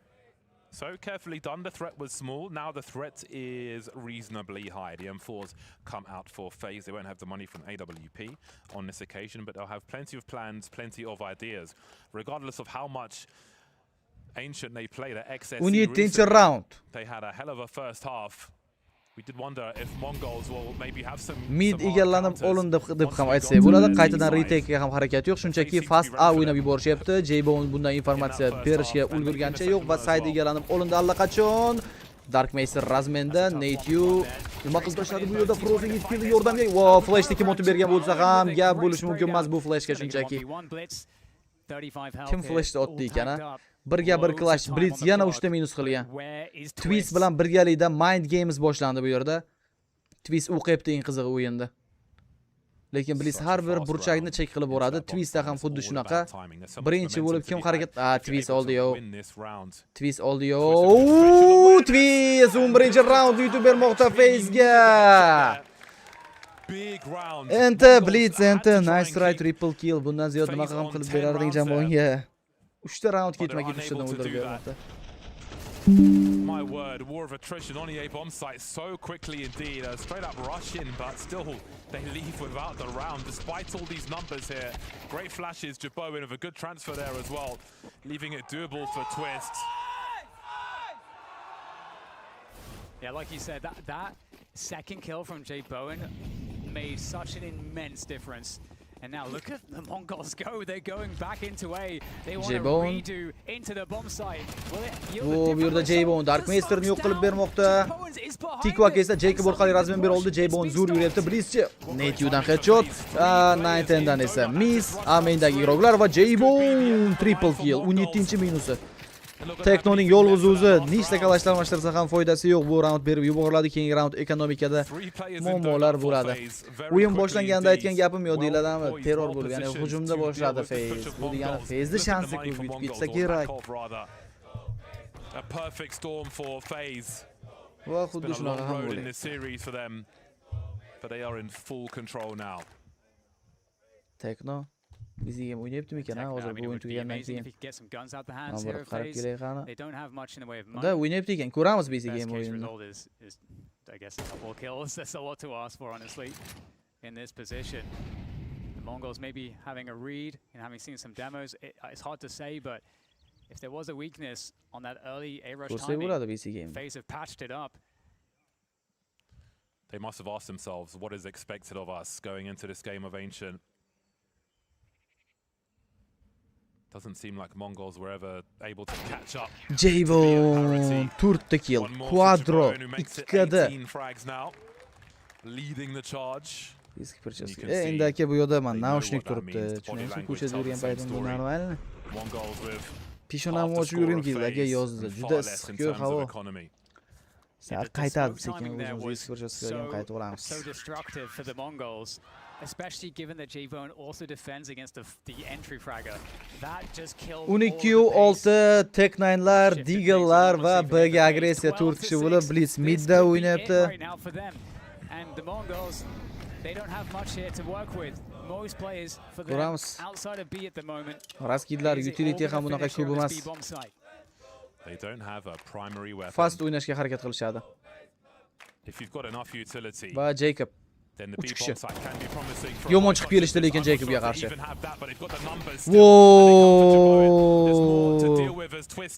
Qanaqa qilib pistoletkada bunaqa zo'r o'ynash mumkin Mongollar? Fullbaydan ko'ra ancha yaxshi-ku. O kakrat joyda Mongols deb danab tashlayaptilar 707. Danat uchun katta rahmat. Who is that? Apex baby. Yomon o'ynab berishdi. Timingni ham ushladingiz lekin 707. Tikoak Netuni o'ldirmoqda, Frozen esa Teknoni minus qilib berildi. They don't have much money though here, FaZe. It's true. O'ynash kerak Red Roomdan Blitz. Blitz tiq tiq tiq tiq.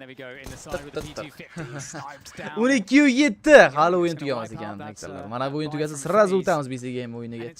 Tugatib qo'yaylik oxirigacha. Yeah. 5 rounds is not going to be too far away. If they can completely break the money of FaZe, then every second round should be relatively easy. So we could really have a game on our hands. But again, that margin for error is completely gone for the Mongols. Now let's see what FaZe choose to do on this one. They'll be saving almost all of their money. So va bizda 20-round full echoda harakatlanadi FaZe. 12-8. Overtimegacha ko'ramizmi? Nima deb o'ylaysizlar? Tikoak. Nima bu Tikoakdan tushunmadim men. J-Bone is a bit of a problem there because you got to hold the weapon, so that's going to occupy one player's timing. And they want Frozen Teknoni minus qilib beradi, o'zi ham tirik qolgan. Dark Masterdan xato bo'lishi mumkin bu. Another player and suddenly things are getting awkward. Only 3 players with 120 on the clock. There's going to be gaps everywhere. Jacob tekshirilmaydi pozitsiya qo'lga kalashda oldi Jacob. Bildi. Blitz ko'rdi bu narsani. Cave'da Jacob kalashni olib qochayotganini va Blitz o'ldiradi uni. Chunki Jacobni Bronyasi yo'q edi. Had his forward position this entire time on a long. So there's a lot of info here for the CT. Dark Master o'q turdi. Mana shu smoke ichida bo'lishi mumkinligini va ko'rdi ham. Bitta o'q ota oldi xolos. J-Bone hamda Nate. What is there to lose for FaZe in terms of going for this? Yeah, there's nothing. J-Bone is charging in there looking for a tap. And perhaps Nate can draw some fire for him to find some engagements here. Nate 5-7 da. Nate 5-7 hech narsa qilib bera olmaydi. Agar kill topganida Mongollar uchun og'ir round bo'lgan bo'lar edi bu va J-Bone ham KDni ham Kalashnikni save qilishga yo'l oldi. Keyingi round fullbackga qarshi fullback ko'ramiz. Indeed, I think they heard him jumping around towards CT spawn as well. So they know what's happening. Looks like they want to go for the hunt. I was just watching the radar. I'm like, they're all leaving the bomb, like really leaving the bomb. But yeah. I think they'll be okay. So indeed, I mean, that was a scary one. You know, I kind of set it up as like this should be a formality for the squad. Immediately get popped by a 5-7. Immediately lose 2 players. Oh man, the 5-7. You know, especially when I saw how deep J-Bone was. I'm like, oh, very very scary because you know the timings across their placement. That is the place where the disaster will happen. J-Bone is going to be safe to carry this AK into the next round. So, I mean, every round's going to be dangerous here for the Mongols. And again, I mean, just how poetic it would be if you get to just based off of how the first map went. Menga farqi yo'q hech qanday detsam, просто yeah, Mongols are a strong team. Futbolkasini kiyiladi deb yozdilar, chatda yozdim. Put them in check round after round it seems. Yeah. Indeed, the comeback is not fullbackga qarshi fullback. And yeah, you know, each time, I mean, it helps when FaZe saves something, but each time they buy, there's not much left in the bank. So, o'rganaki muttaham bo'lib in some ways you could argue it's too. Yutsa. Overtime mana shunaqa narsa ko'radigan bo'lsa, BC game o'yiniga ulgurmayapti, chunki уже hisob 6-7-1 bo'lib ketdi BC game o'yinida hisob. Might be a collapse actually from FaZe. FaZe may want to be able to shove everything into this mid position again. We saw it earlier with pistols. This time with guns. Frozen bitta minus, Jacob esa Dark Masterni yo'q qilib berdi. 5 ga 3 vaziyat ko'rdi Red Roomdagi Rocklar va Tekno haqida ham informatsiya bor. What can Mongols really do to Mongollar answer back? We've seen many rounds where 9-10 able to collect stolmayapti sakrab turgan Frozen Jacobni. Towards mid but unable to take it. Minutes on the clock for the remainder. Tekno Tikoak and 9-10. Vaqt tobora kamayib boradi. 1 daqiqa qoldi. 9-10 Molotov Frozen pozitsiya o'zgartiradi ozgina. 62%. Kutdi va smoke bilan himoyalandi. B-ga rotatsiya qilib yuborishmoqda. Bu yerda Twist hamda J-Bone bor. Iloji bor. Round yutib ketishdi lekin. Tekno smoke qoplab berildi va Twist. Kimni o'ldiradi Twist? Bitta minus. Lekin Teknoni o'qimayapti bu yerda. J-Bone bomba o'rnatiladi. Qayishga tashlab berildi va bu qayishga yaxshigina damage bermoqda ikki ig'roqqa ham. 4 ga 2 retake qilish harakat qilib ko'rishadi. Ko'rib turibdi hammasini 19. Patience here from 19. Tutadimikin 19? 19dan miss shot. Jibon o'ynadi bu yerda. Va bu yerda 19 o'ldirganiga Jacob javob qaytarmoqda. Tekno esa 3 ga 1 klashda qolib ketgan. Teknodan bitta minus bor. Tekno haqida informatsiya ham bor. Tekno double kill. Tekno Netyuga qarshi. Netyuda diffuse kit yo'q va Netyu fake bilan olib ketdi. FaZe Sports yarim finalga yo'l oladi. Mongollar esa turnirni aynan shu joyda tark etishdi. Enti GG. Tez biza kickga kirib olishimiz kerak. Eliza Esports. Kick. Eliza Esports. 7000 turist bo'lib ketdimiz kickda ham. Mana. BC Game'ni o'yinini ko'ramiz. Hozir Telegram kanaliga ham xabar tashlab qo'yish kerak adminimiz. BC Game o'yinini ko'ryapmiz. Bitta kachsolarini to'g'rilasam. Whoa, Magic still qilib bermoqda Melty.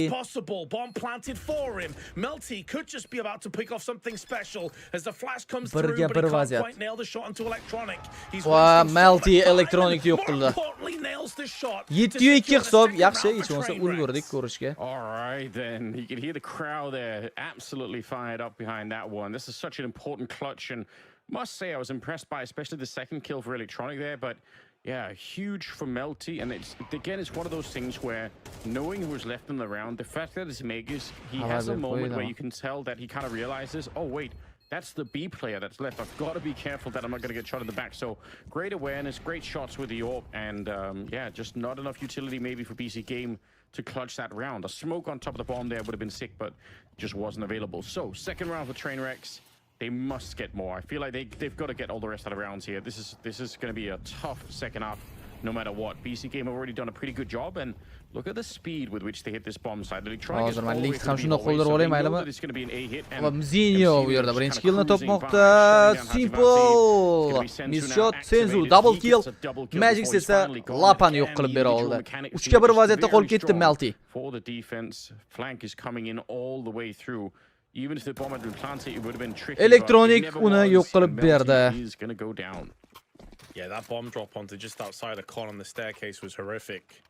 It couldn't have been worse positioned. Time out olinmoqda bizda. So you're talking about consistency and stringing rounds together. Mana jamoa to'liq. Sounding no shouted in their face from BC Game. 8-2 hisobda BC Game oldinda lekin. Retake. But Trainwrecks did pick up the pace this time as opposed to the last one where I was saying they were way too passive. Boshqa joyga qo'yamayman. Mana shu yerda tursin, orqasidan reklama chiqadigan bo'lsa yopadi-da bu. Taking the bomb onto staircase rather than through onto default position. Kill chat yopib qo'yadi, aytgancha. Mana bu yerda qo'yaman bomb drops, the round is over. Bo'ladi, ketdik. You can't possibly get your hands back on it again. Kill chat ko'rinmay qoladi. Yeah, unfortunate turn of events. Simple. But I think that flank is always going to be the real issue. Electronic. Simple. Ekoga qarshi, zato AWP-da. We're talking about earlier. Kill qilishlarni ko'rish baribir odamga mazza. Sensu to suddenly play over on the A bomb side. Sampa. So it clearly is a plan that they enjoy, and it kind of tells you something about the early defensive posturing of BC Game.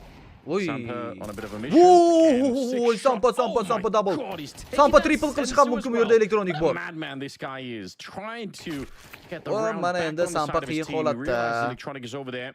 Hasn't even bothered to reload. He's got 3 electronic bullets. Sampani yo'q qilib berdi. Simple yaxshigina chalg'itish. You got to respect what he's bringing to this game. Electronic. It's impressive, but where's the rest of his team? He's out Champion bo'lib oladimi? Nima deb o'ylaysizlar? And they're just still shift walking through middle. That's fair. Like someone has to help vaziyat. Ekoga qarshi round. Yeah, he's doing so much to try and open up these rounds. And if they'd been there right away, yeah, maybe they could have traded the kill against Electronic. They would have been way back in 3v3. They are sort of walking into jungle now. I thought they'd go to the bomb side, but I guess they're staying. Electronicning yaxshi highlight ham bo'lishi mumkin bu round. Bo'ldi, Electronicda yaxshigina shans berildi. O'ziga killlar qilish uchun Electronic bitta minut double kill Electronic ikkita kill qilib berdi va Lapa tomonidan rasmen bor. Magic shans berishmayapti. Bombani o'rnataman deganda Simple yetib keldi bu yerda KTdan Simple pistoletda Lapani yo'q qilib berdi. 9-2. Any long fight for Lapis would have been the end of it. So yeah, huge. Simple o'z ekranlarni qimirlatib o'tiradi. Tankga o'xshab, tank degan laqab olgan-ku shuning uchun. It's that man again. We saw him drop 20 last time on this very map. Electronic lighting up the scoreboard. Up to 15 kills. Having a great time. Hozir o'sha ikkita komandani yutib bo'lganda bular. 20 ADR on top of it. 3-komandani yutadi. Men keyingi bosqichga qayerga ketishini aytaman. Guruh bosqichidan chiqib oladi va yarim finaldan boshlash kerak katta ehtimollik bilan. Da, yarim final, o'zi yarim final ekan playoff. They're playing on opposite sides of the map as well, so birdan grand finalga you o'tib run into some kind of an issue. Final round of the half is coming up here in Prosta yarim finalda kim bilan o'ynashi? Ensga qarshi o'ynaydi adashmasam. Ensga yoki Sinkuga qarshi o'ynaydi. Get another one on the board, but yeah, you can see they've got two so far. They're really far apart. They just haven't been able to build any momentum. Ertaga bo'ladi, soat 1 da boshlanar ekan. A blockade. Yarim final o'yini 17:00 da keyin va 22:00 da. Soat 1 da o'tadigan agar Simple komandasi 1 da o'ynasin, ko'rib beraman degan. Ertaga ham yarim final ham final bo'ladi bu turnirda. But when you have a CT side that is a complete fortress, va best of 3 dan da eng qizig'i. Just a small gap in the smoke that Electronic is trying to peer into. 12-raund, bu raunddan so'ng jamoalar o'rin almashib olishadi. Ikkita jamoada ham full buy bor, Lapa. They're hiding behind it. Now they decide to start pushing in. Mazzino spotted them though and has enough utility to make this problematic for the oncoming T's.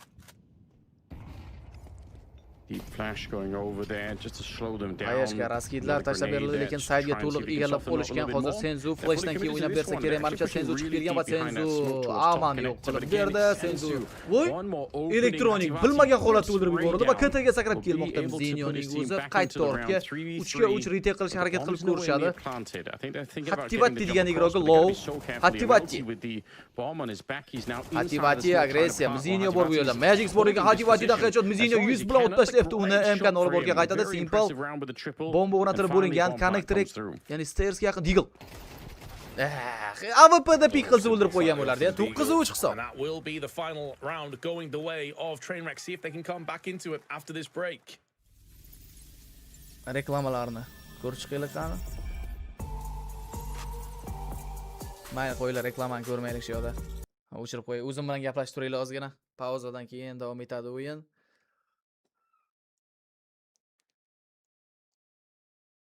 Ertaga yarim finalda best of 3 bo'ladi. Bu guruh bosqichida o'zi gruppada eng ko'p ochko yig'ib chiqqanlar ikkinchi o'rindagi bilan o'ynaydi katta ehtimollik bilan.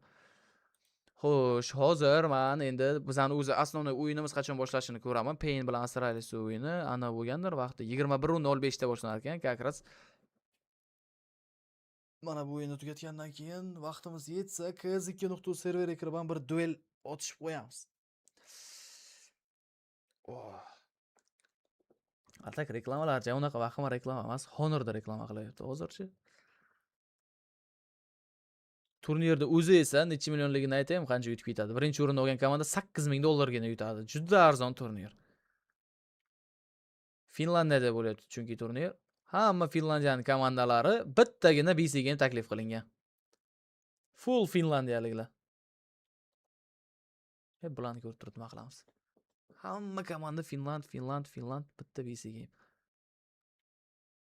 Va hozirgi o'rni VC game'ni aytaman, nechinchi o'rindaligini HLTVda 175-o'rinda Valve'da, HLTVda 189-o'rinda.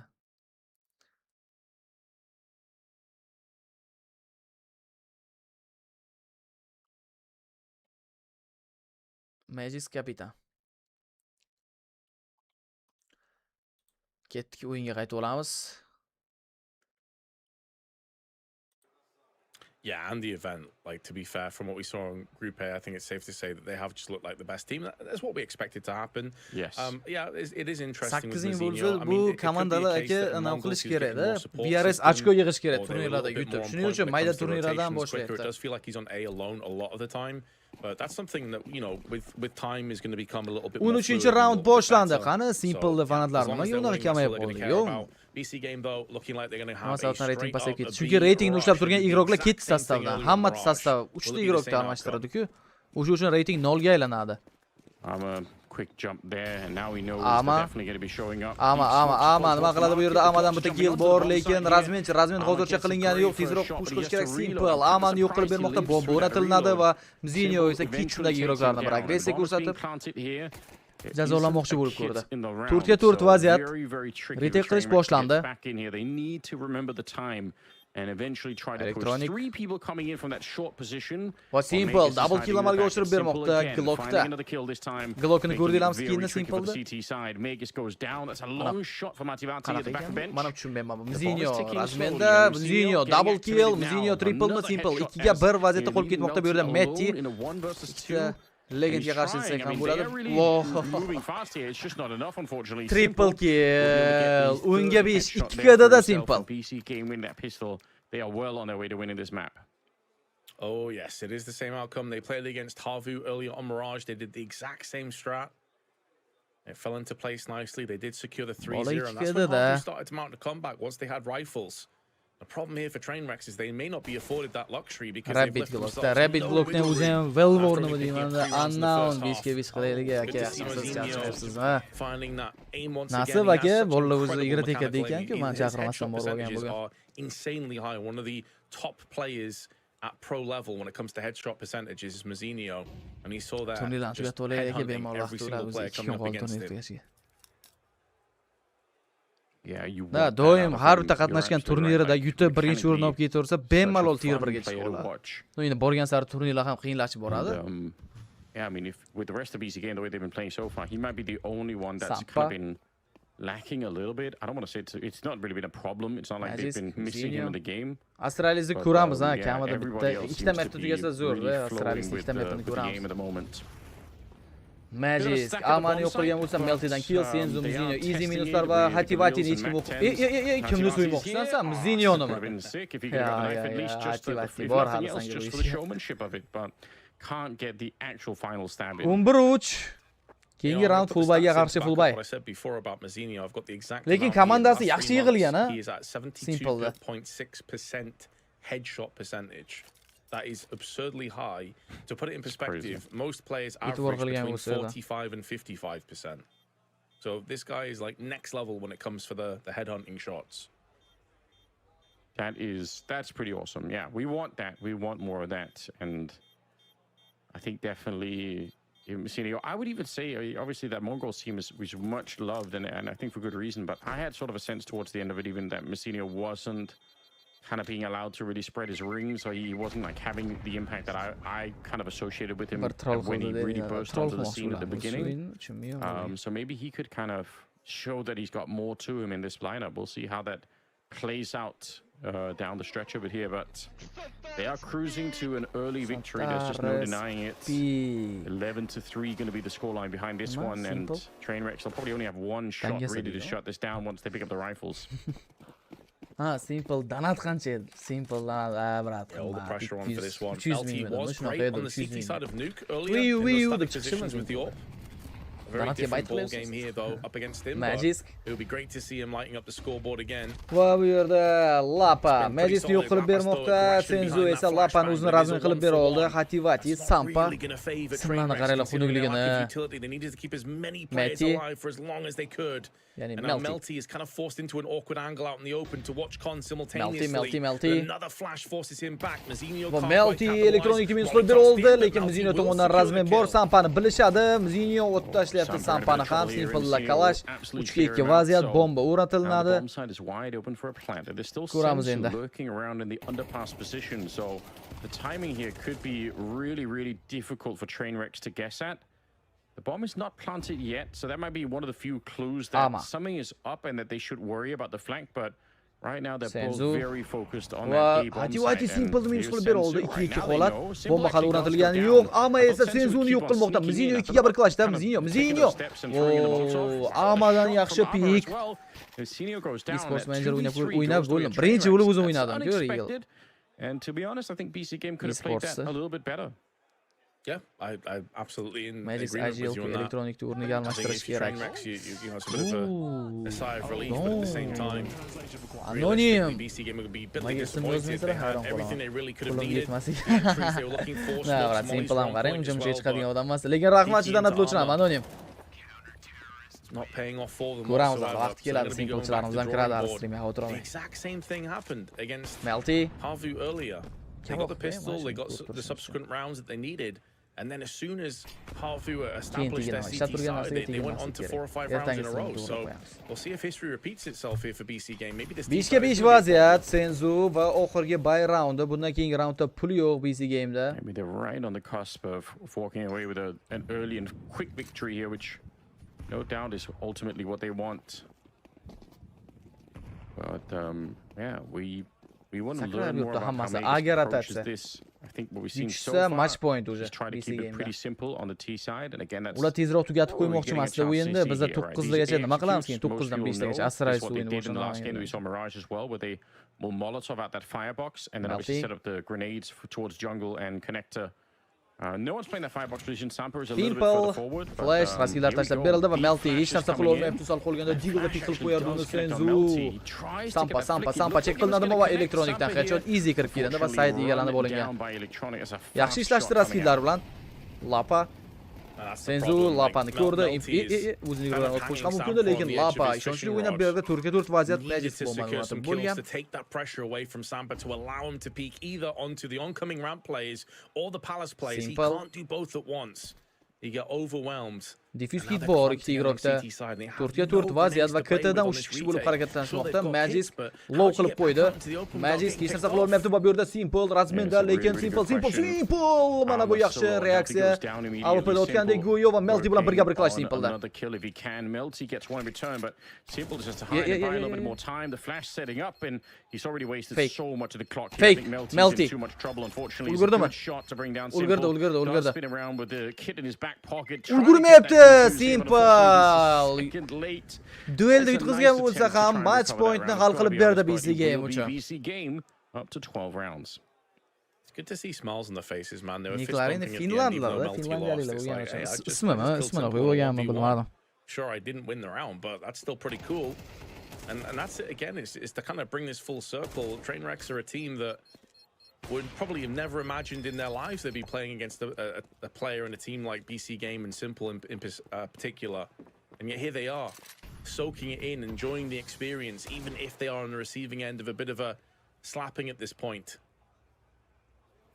Yeah, you've got to enjoy it. It is a cool experience. Like, even if you are kind of getting beat up, you've got to appreciate a rare chance it is. Electronic. Simple o'zi oxirigacha o'tib berdi. Smoke orasida Ahmana. Senzu va Electronicdan navbatdagi killlar easy GG degani bu. 13-4. Very fast round. 13-4. That's BC game will pick up another win. So far undefeated here. Mana komandan ozgina ko'rib turamiz. Men bu yerda esa KZ Krama va KZ2.uz kompyuterni oldida o'tirganlar bormi oramizda? O'yin boshlanaman deganicha. Still feel like they're trying to make it like a real event for themselves. Like they're not just fooling around, and I appreciate that. Komanda yaxshi. YouTube ham qo'yishdi mana o'yinda. Bir 20 minutcha vaqtimiz bor ekan. 20 minut yetadi bizga.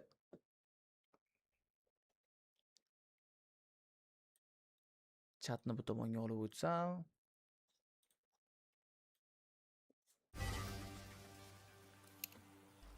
Hozir sabr.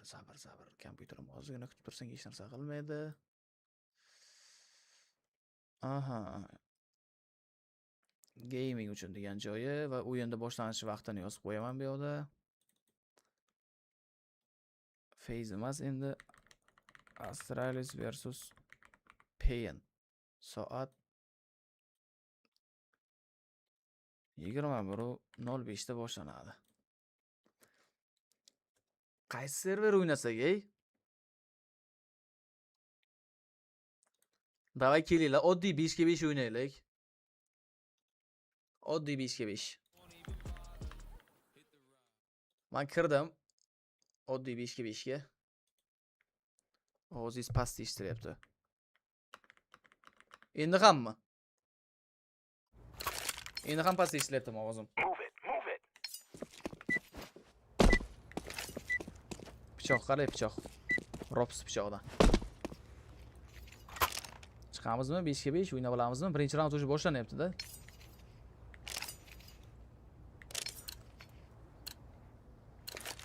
Voy, o'zi kirishni boshladi odamlar mana.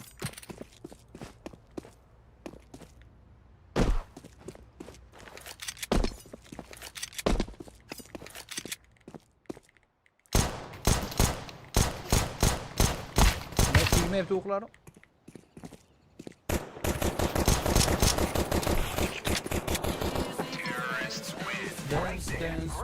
Putter bell. Kirib oldik уже, hamma kiramiz. Bo'ldi. Ulgurganlar ulgurib qoldi. Уже bizda 4 ga 4 biza.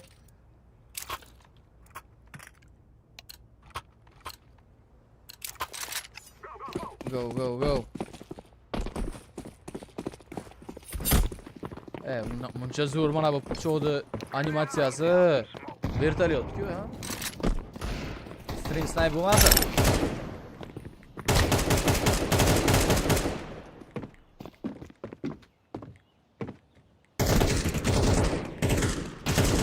Voy, endi boshlayapman.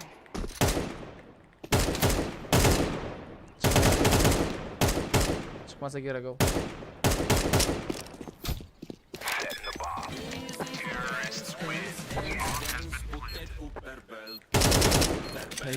Ama o'zim o'ynaganimda tegadi. Может 60-70 ping urgan qo'yganlarimizda.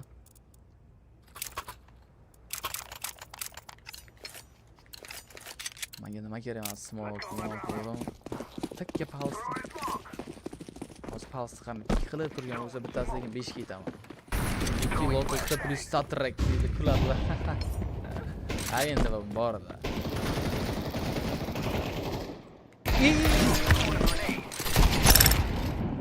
Uzun o'ldirib yubordim.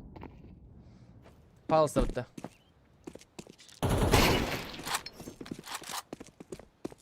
View model to'g'rilay. Normal view model. I'm planting the bomb. Bomb has been planted. Terrorists win. Putter bell. Uchun 0.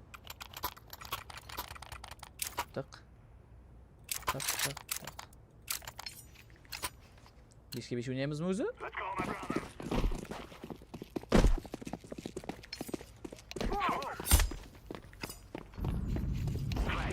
Pichog'im qara, zo'rlagan. Short.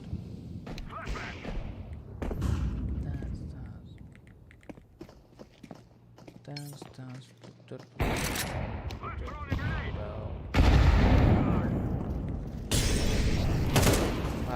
Mishga bosib.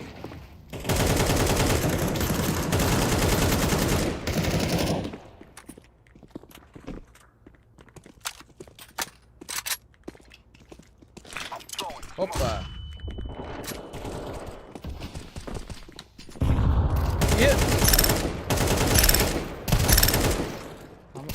Hamma shu o'zi ekan-ku. Nima bilan ko'rmadimmi tushunmayman. Qimmat turadi bu kalash. Juda qimmat turadi.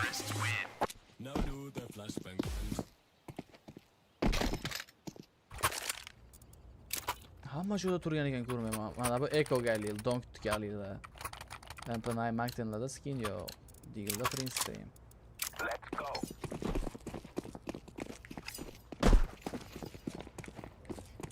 Flashbang. Lekin men yo'qdi-da mana bu.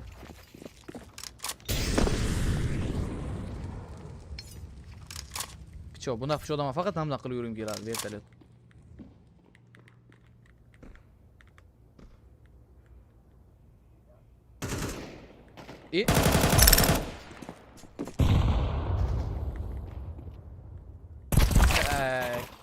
Qayerda o'ynayapmiz o'zi? Nima bo'lyapti? Mid igroklar nima check qilmadi?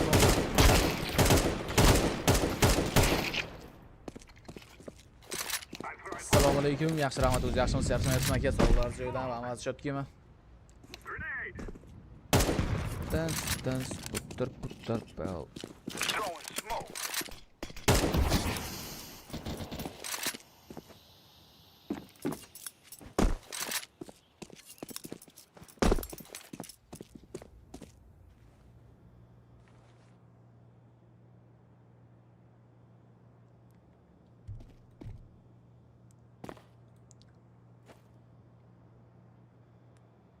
Kechga 5 o'tchamiz kechirdik. Ya aka, kechga to'g'risi. Qilmayman degan stream o'chirib. Endi boshlayapti ishlatishgan. Jasur kim bilmayman. Videosi bo'lmasa odamlar ishontirishi qiyin. Qarang uni vertolyot qilib tursin.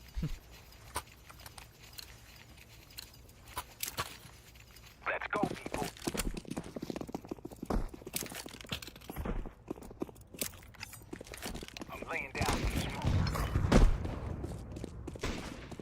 Ovoz pastda o'rlang, pasmasu demasdan o'zingizni ovozingiz past. Brat, meni ovozim menimcha faqat siz past deb aytyapsiz-da. Orqa fon ovozi baland bo'lishi mumkin, mana pastroq qilib qo'ydim. Shunaqa bo'lishi mumkin lekin orqa fon ovozi. Throwing flashbang.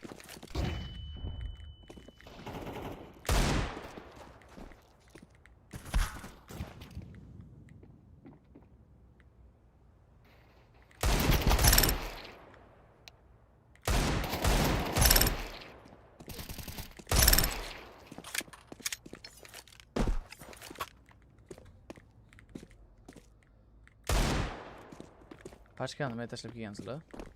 Tushadi.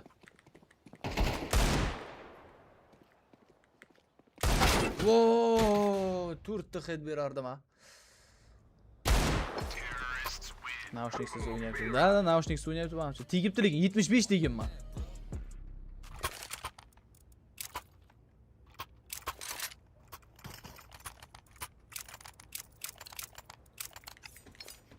Pichoq qarang. Vertolyot sakragim ham kelmayapti bu pichoqdan.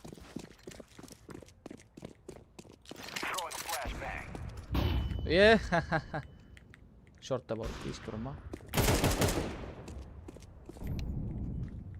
19 turgan paytda bu. Ketdi.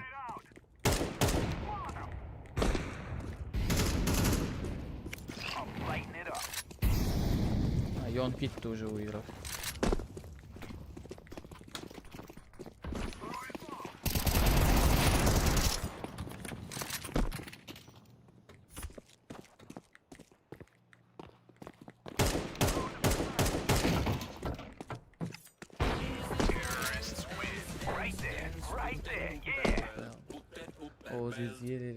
Nimadan bo'lsa bu? Ha, asl bo'lsa eng balandiga qo'yilganda, mo'sh yaxshi gapira olmayotgandir o'zim.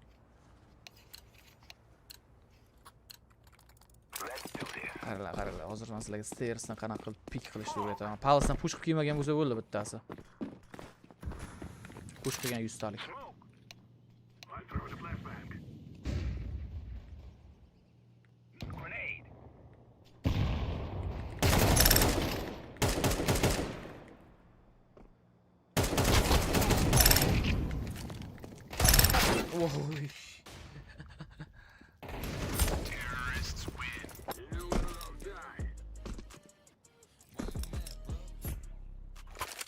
O'yinda TeamSpeak'da o'zim umid qilib qo'yganman, endi so'kin bormasdan odamlar debda.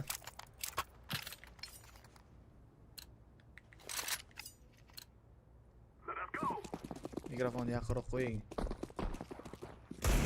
Mana brat, mikrofonim yaqin. Men o'zim yonda turib mikrofon ko'rib turibsiz.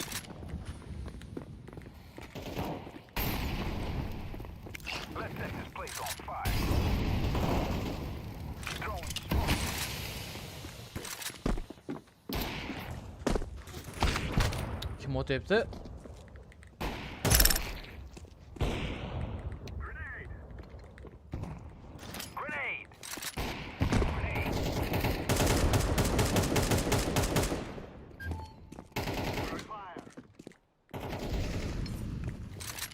Short kiysa kerak. Yo, Simple komandasi ertaga o'ynaydi, brat, shu bilan.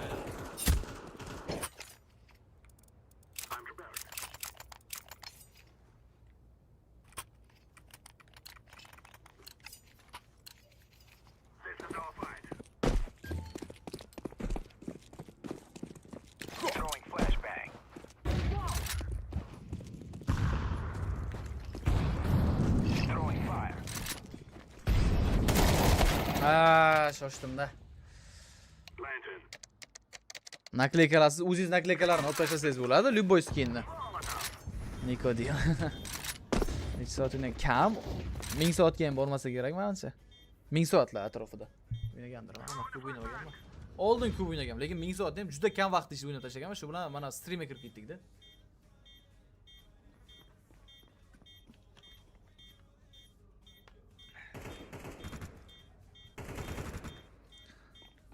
O keta ham round olar ekan-ey.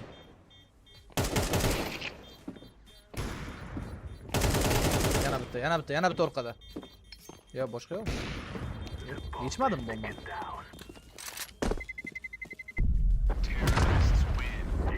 Ular o'zgina o'yna olmas ekan. Men ular yaxshi o'ynamayman, ular ham o'ynamas ekan.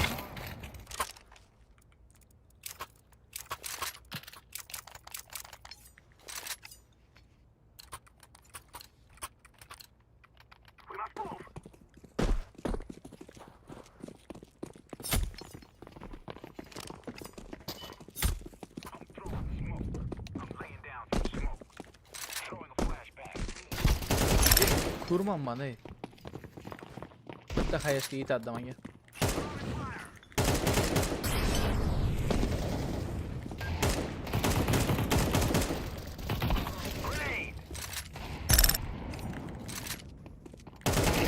O'zimizniki. Bo'ldimi? AWP.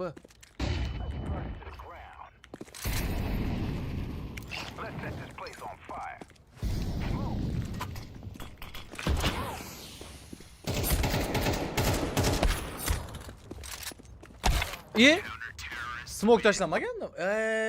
Smoke'ni boshqa joyga qo'ydim-ku, aytgancha. Hayolimda smoke shortga otdi.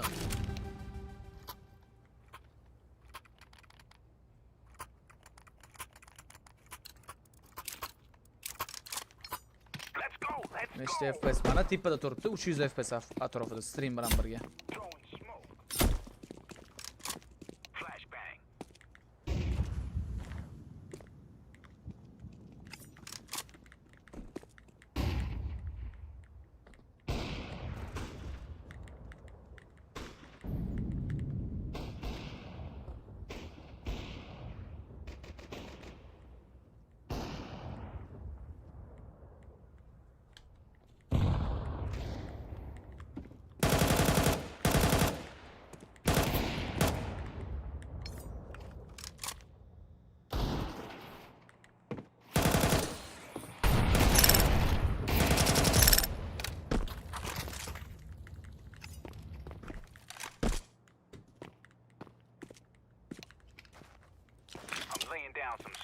O'zim infolarni eshitmay qolsam.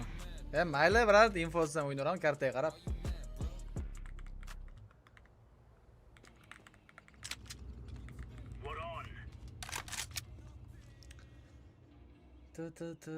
Shu FPS qanday chiqadi? Menda bilmayman, monitorim o'zidan chiqib ko'rsatadigan qilib qo'yganman.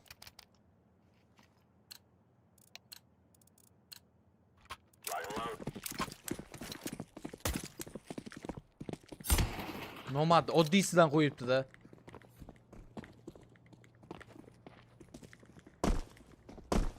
B. Wow, yozaman deb ulgurmadim, ha. Оружиеlarga stiker yopishtirsa, uni qaytib olib tashlasa bo'ladi bemalol. Trade band bo'lsa, trade banddan chiqqandan keyin, masalan, sizga stikerli оружие sotib olgan bo'lsangiz, uni olib tashlashingiz mumkin. Bir haftada trade band chiqadi va bemalol o'zini default holatiga qaytarasiz.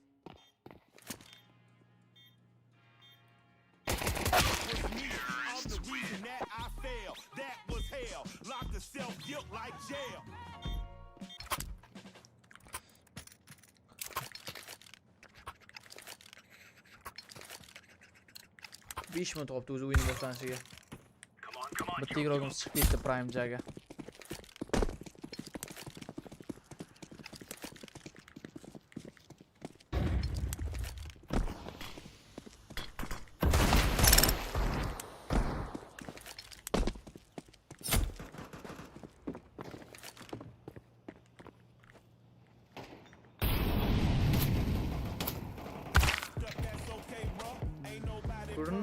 Ichidan boshim ko'rinib qoldimi yoki?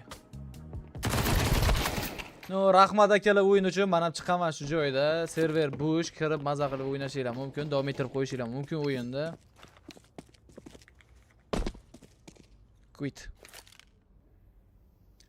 Connect tashlab qo'yaman hozir. Mana shu connect kirib o'ynasanglar bo'ladi. Men o'zim endi nasib bo'lsa keyingi yana pauza bo'ladigan bo'lsa o'sha payt kirib olib o'ynaymiz. KZ2.uz serverimizda.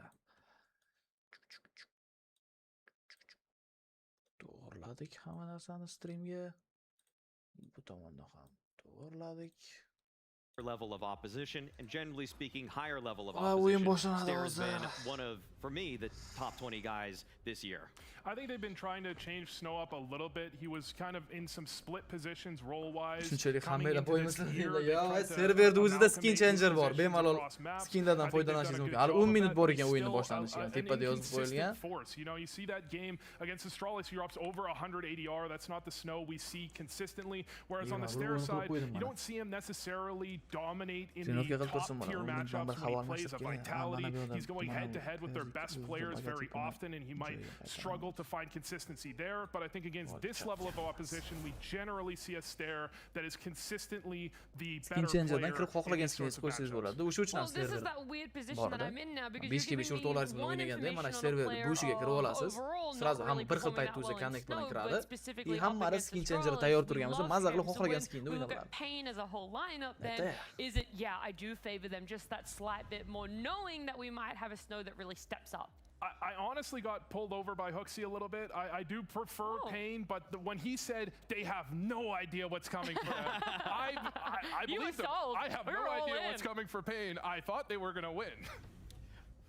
Pain are in a position right now that is just hoping that things get better, and really, I think that they've changed enough with their style that it's made, there's less guesswork for some of their guys. I think before, in the previous iteration, because they had, in my opinion, better players, like when they had Davideus and when they had DGT, those are guys you can rely on to just be a little bit more self-sufficient. I think that Bigozera has kind of constricted everybody, but it's been to their benefit. I think that they actually have much more cohesive T-sides, and you don't see as many kind of random deaths from guys like Pyria and VSM who took too many liberties when they first joined this roster. Yeah, what about Safe then, specifically as this player? When I look at that lineup, that's a name that when we were watching them play Maui, we did like to bring up every now and then because there were those moments where like, oh, okay, didn't know you had that in you.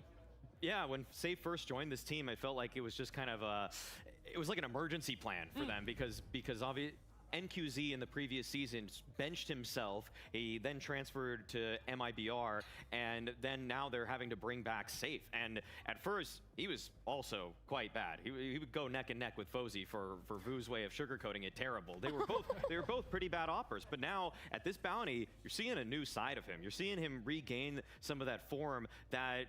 As a reminder, it's nice to see him in this jersey again because that's where he was at his best. He was best next to Bigozera because he was that budding star as he was, and then he had to go through the trials and tribulations of playing with Furia, kind of just having to work in that sort of system, which never really favored him. Same thing happened to him with MIBR, and I think he's having to realize doesn't need to just support Art and K Serato anymore. He can now just play for Safe because they need a guy who's going to take over games, and Safe has been doing that in doses. Yeah, you see NQZ replaced by Safe, and I agree, he struggled at first, but we did see back on Pain. Back in the day, he was a quite solid opper. He was really touted as one of the oppers coming up to join a team like Furia, but then he never really, he kind of fizzled, you know, he never really performed to the level that we wanted to see. I think we're seeing glimpses of it now into this season, this event. I think we posted 1.20 rating so far, very solid. We need to see him keep it up though against higher opposition. We need to see him perform that way against Astralis here. Let's hear some of his thoughts leading into this series because Banks was lucky enough to get a couple of words from him.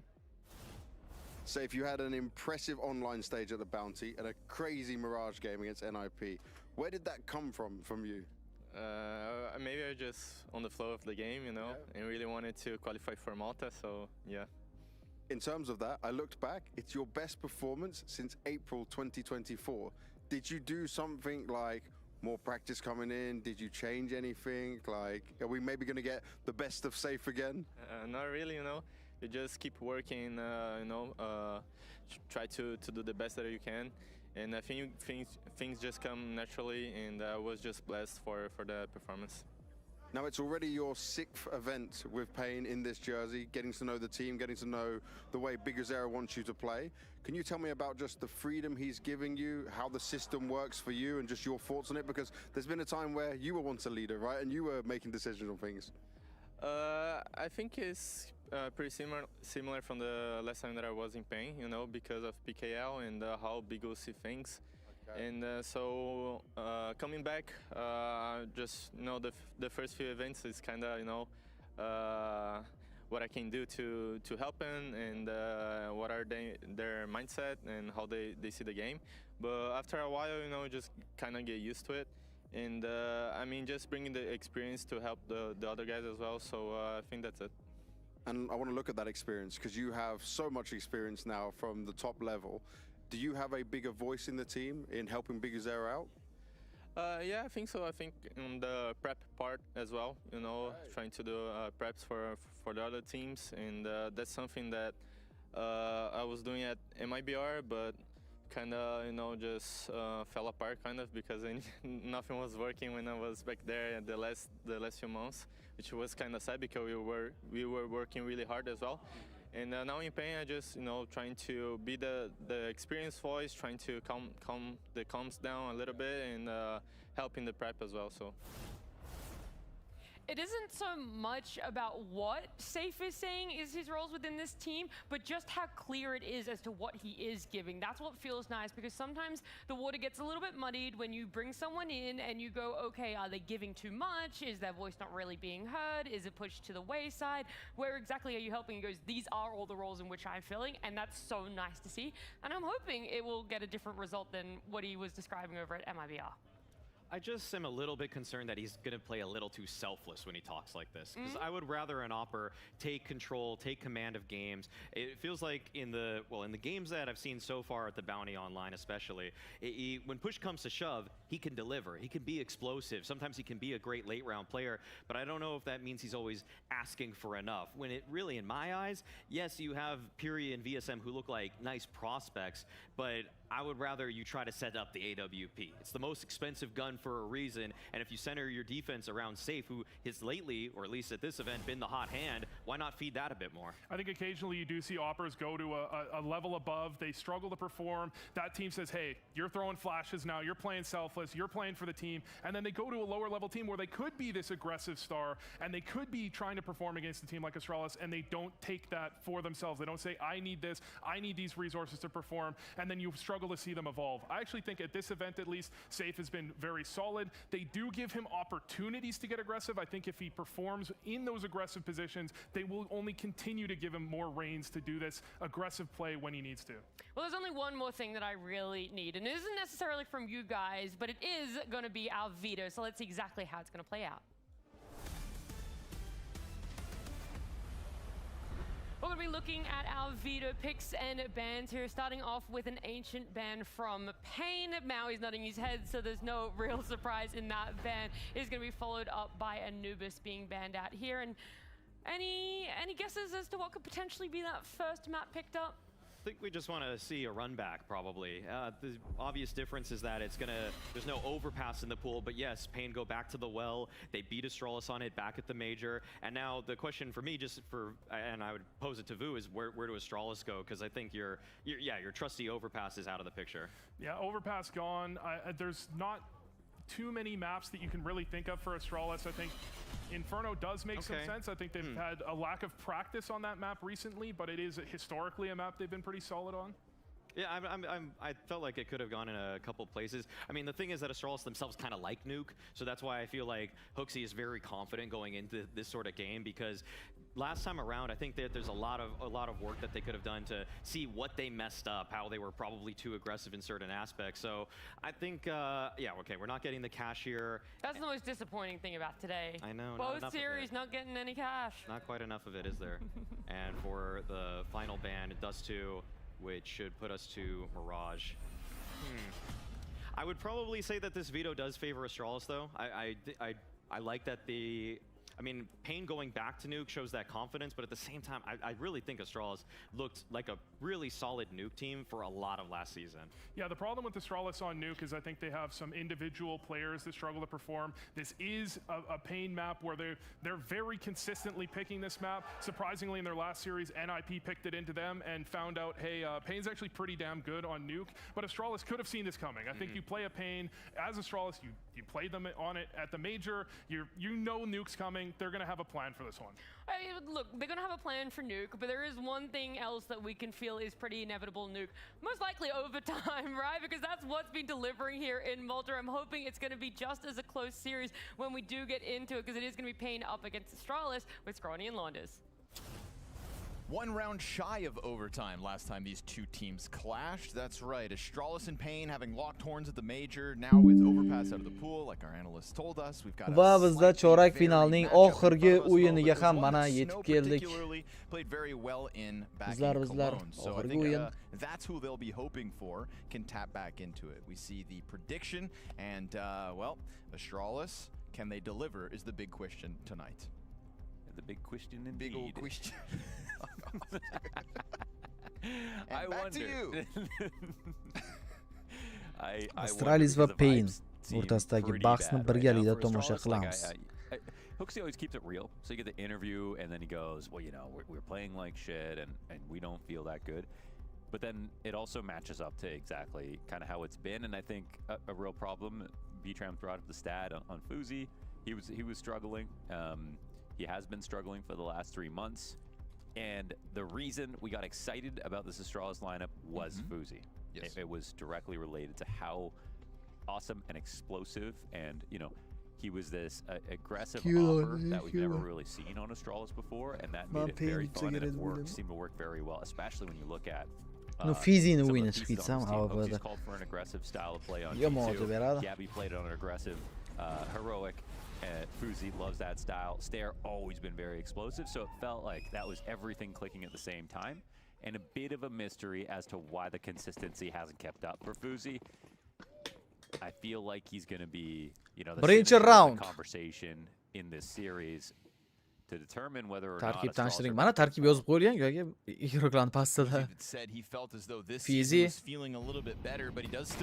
va bu yerda Safi Fuxi yetib keldi. Snowdan headshot qabul qilib olmoqda. Ekranda mana bu joy ko'rib qoldi. Group up and to follow through down into the B site. Bolada ahvoli yaxshi emas.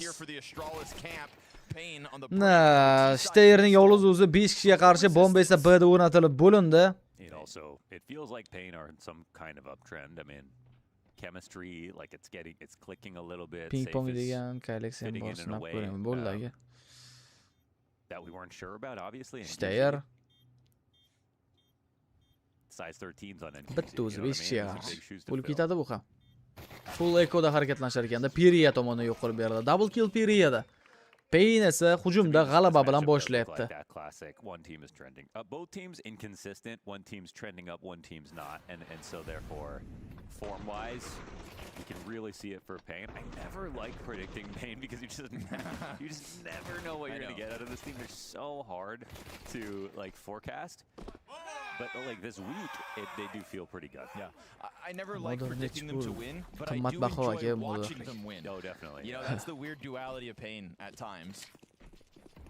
Ikkinchi round boshlandi. They have been kind of alleviating that curse. You know, the B-Tram numbers backed this up when we said that like they'll watch them lose their map picks in far too many series. Nima mana bu yerda yotgan. Bomba bilan portlatgan uchun shunaqa bo'lib tushganmi yerga? Eshik plasmassa. When you can just win out and again force buy qilindi eng qizig'i. 5-7 deagle'lar olindi qo'lga. You had Pain working hard for that win. Yana bir round qilib yuborishadi chunki bomba bilan Safi o'tib ketdi Secretga. Biguzlar ham qo'shildi unga.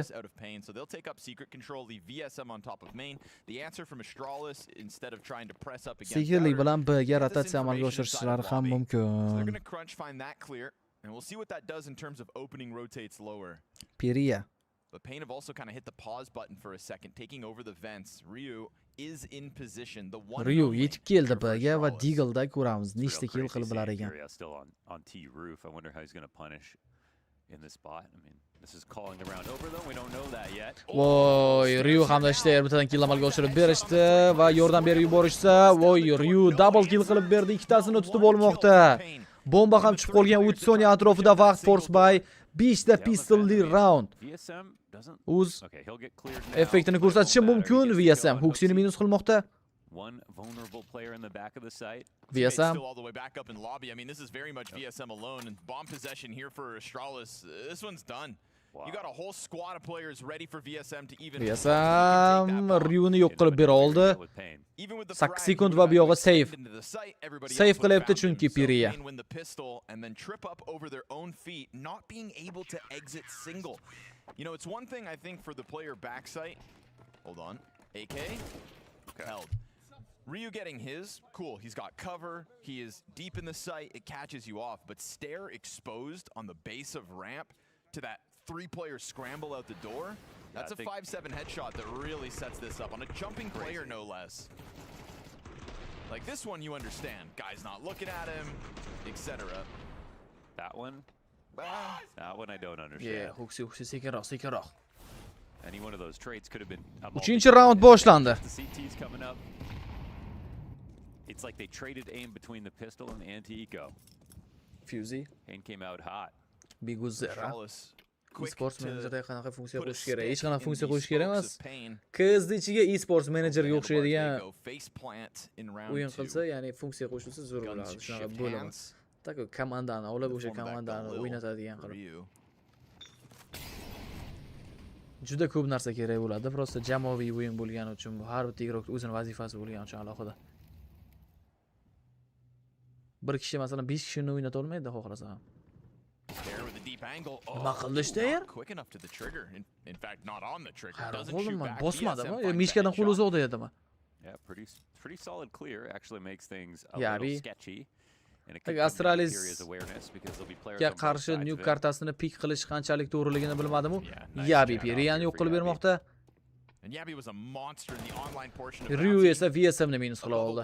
Force by o'xshamaslikka yaqin turibdi Payinda. This is an interesting setup from Astralis. Ko'rdingizmi? Конечно.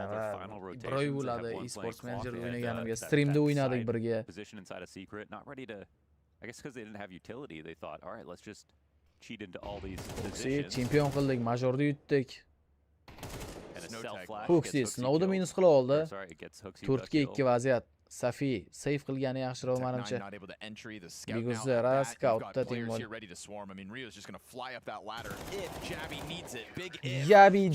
Jabi. Triple kill. Hisob esa 2-1. This is a fantastic way for the CT side to start now. And that's the weird one. I mean, this is such an off angle from Stare, I think. In terms of your first position, you think about people playing Secret, this is your first round there, and you take that corner, and I think you'd get a kill. Yeah. But VSM, good head on those shoulders. Hey, this is a smart guy. Jabbo? Va bizda 4-chi round. Yes, Jabbo? Ryu. Who would be Jabbo, is it? Rampda ehtiyot bo'lishlari kerak mana. Fizi mayli, bu eko bo'lgani uchun tark etdi bu yerda. Rampda va side'ga o'tib olgandi, lekin Fizi qaytdi yana ortiga. Eng qizig'i, Heavendan qaytib keldi yordamga vaqtida. Kechagi o'yinda qanaqa bo'ldi? Mouse'ga qarshi o'yinida. Kimni yodda bo'lsa, bitta o'zi o'ynadi bechora Missurani. 3 ta maxdan. Hech kim yordamga kelmaydi shu. Rampni berib yuborishdi-da. 3-1 va Astralis ishonchli himoyalanishda davom etadi. Sampapi hech qaysi komandada emas. Zaminada shunchaki. Bumpy kelsa Nuke, Inferno hamda Mirage kartalari tanlangan. Nuke juda ko'p ko'rdik bu turnirda. Inferno endi kecha bitta ko'rildi. Undan ham ko'proq bo'lishi ham mumkin lekin.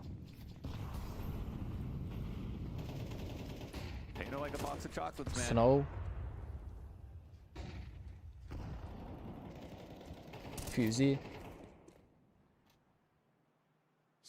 Stare. Hozircha Starening pozitsiyasi tekshirilmaydiganroq joyda turib olganda. Johnson, assalomu alaykum. Akam, yaxshimisiz? Charchamayapsizmi? BC Game yutdi. BC Game bugungi 3 ta o'yinda ham yutgan va endi u yarim finalda davom ettiradi. Admin tumanda ishlayapti. Nimaga?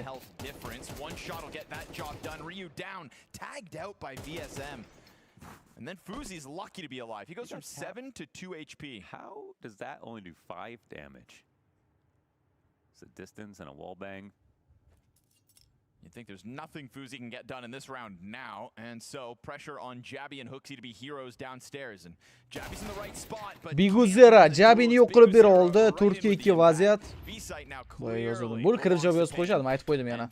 Qarab chiqing bir chatni. They can't convert the pistol, but their first real gun round back into the action, and they rebound from what was looking scary only for a moment, right? Losing Snow outside, but VSM gets so much more value after Snow's death that this one comes up convincing. Oops. Little, however, cost for the road as Fozy has now. Fuzi'dan headshot va save round bu yerda 2% jon bilan qolgan 3-2. Vitality uzundan bergan bilmadik. Chunki pul so'raydi ular. Ya'ni Vitality nomidan foydalanishda o'zi ham qimmat turadi. Ruxsat bermagan. Pulini berasan, keyin foydalan degan o'yinning ichida. Vitality yo'q degan bo'lsa, Valtara deb yozgan shunaqa. Valtari esports. Hang in there, buddy. I don't like losing either. Well, Strahl is still up 3-2 and able to reset into full guns. Nines King'i turnirda o'ynaydi. Now we've got the op on Fuzi. HLTV ga kirib Nines o'zining sahifasiga o'tib olsangiz, hamma o'yinlari bor. Matchga kirsangiz, upcoming, ya'ni keladigan turnirlari, keladigan o'yinlari hammasi bo'ladi. On Poly Market. All right, Fuzi. We've been waiting for this. 6-round. Hisob 3-2. Ikkita jamoada ham full buy. Va bu yerda Steyr easy tutib olmoqda Snowda, sekinlik bilan kirib ketmoqchi edi. Aminda yuqoridagi Jabi tekshirilmayapti. 5-kill umumiy hisoblaydigan bo'lsak, 5-2 vaziyat. Pretty much a wrap already. Safe and VSM very much separated. Nimaga hech qaysi komanda AWPda o'ynaydigan IGL yoki birorta IGL. James. Parvisionda bor-ku. Safi Fuzi tomonidan tutib olindi. Eng so'nggi igroq esa VSM. Asrasi 2-0 yutadigan ishonasizmi? Xursand bo'laman, lekin ishonmayman. Qaysi komanda yutsa ham ikkita mapda tugab berganida ancha tezroq bo'lardi va o'yinlarimiz shunda rejim to'g'rilanardi. Pain insane on the pistol. Astralis insane on the force buy. Astralis 2. Mongollar chiqib ketdi turnirdan, yutqizib qo'yishdi. Run over. Aspirit o'yini esa ertaga. Astralis answer right back. 35 soniya atrofida vaqt. J-Raz, where's that bomb at? There's a beautiful cinematic angle, but okay, we can go. Okay, he's smooth. Oh, he's smooth, eh? Oh, he's smooth. Okay, he's smooth. He went to the sauna this morning. Yeah, I heard they threw a goose in there. They're telling me there was like a sauna goblet. 15 sekund bo'lgan seyflashga qaysidir ma'noda bu narsa Vitality'niki bir qilib aksar hech qanaqa narsa bo'lmaydi. To'g'ri yo'l qilgan ular. They put their finger up between the benches. Okay. Bermaymiz deganda. And I don't know. That's what the Danish guys were telling me. They asked me to come, but I didn't look very excited when they told me that. But Jay, he's really excited. It's got him locked in. He said he's a brand new man. That's what he said.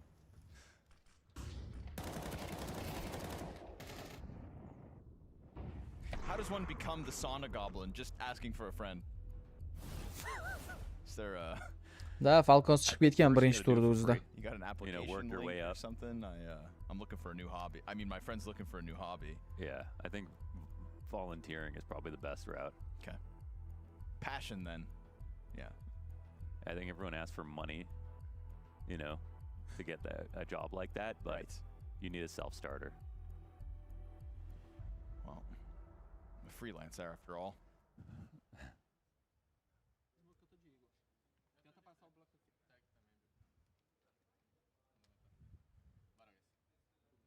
Time outdan so'ng bizning navbatdagi 7-raundimiz start oladi.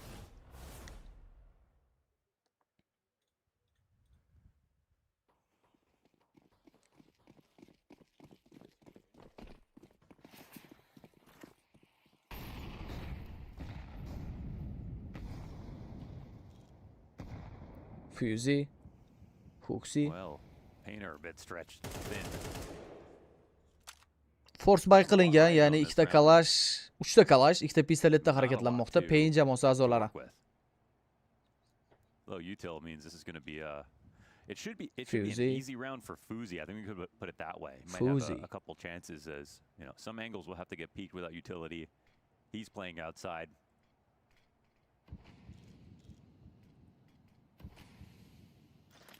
Okay, got the wall smokes up. Razvey hamma kerakli narsalar tashlab berildi. Fuzi.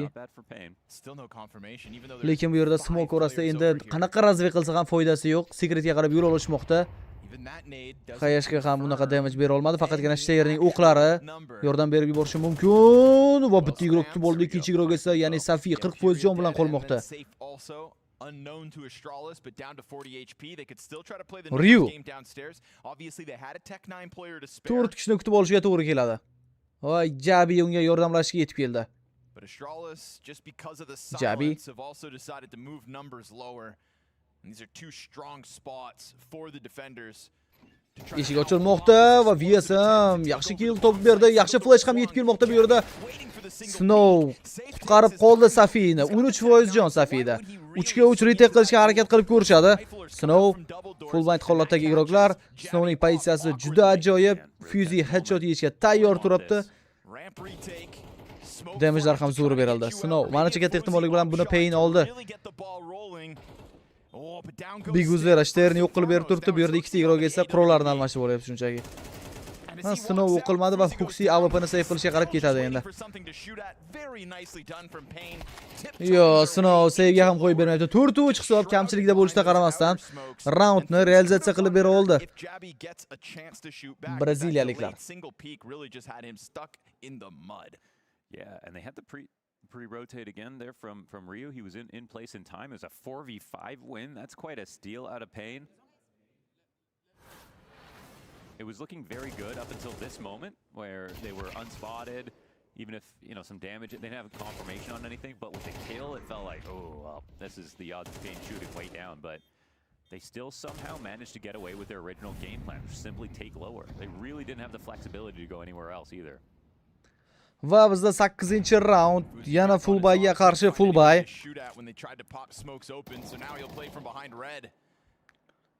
There's been a lot of presence top silo, so not surprised to see him glancing up there. Steyer. And Steyer's not shying away from letting him know exactly where he is. No creep up forward just Sizlar nima deb o'ylaysizlar shunga? Qaysi bo'ldi deb o'ylaysizlar? Majordagi eng dahshatli o'yin. Piriya Steyerni yo'q qilib bermoqda. Fuzi esa Snow orqali razmen top berdi. Piriya Gabini ham otib tashladi smoke ichidan. Huxi yaxshi pozitsiyada, lekin agar single doordan o'ynaydigan igroklar tezroq chiqib kelsa, qiynaladi u. Voy, double kill Huxida. Triple ham qilish mumkin, lekin Piriya trade qilib berdi bu killni. Miss shot Fuzidan. Ryuni kutish kerak Fuzi. Ryu easy kill va bomba tushib qolgan. Safi AWP. Safi Fuzi Safini yo'q qilib bermoqda. Men uchun eng qiziq o'yin Falcon bilan Vitality bo'lsa kerak. Safi emas, safe deb o'qildi. Safe deb o'qildi. Safe. Safe. Lekin Safi chiroyli o'qilar ekan, safe'dan. But again, just going back and forth. Teng o'yin.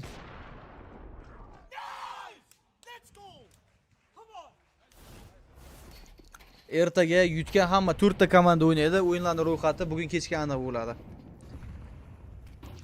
Yarim final bo'ladi ertaga. Those numbers don't inspire you. That's an improvement.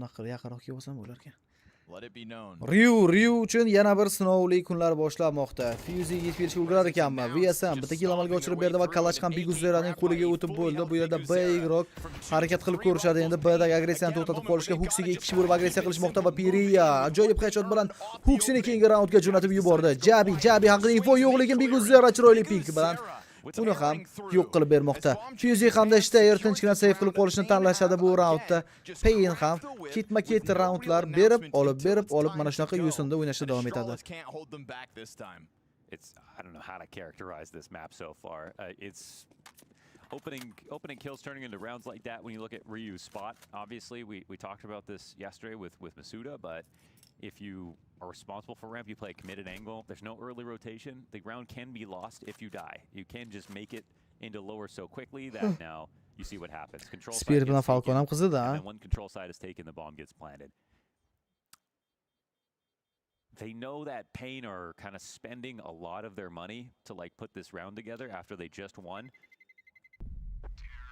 Maybe you want to reinforce a place like ramp. I'm surprised to see no one boosting up inside of ramp. That's just not getting played a lot right now.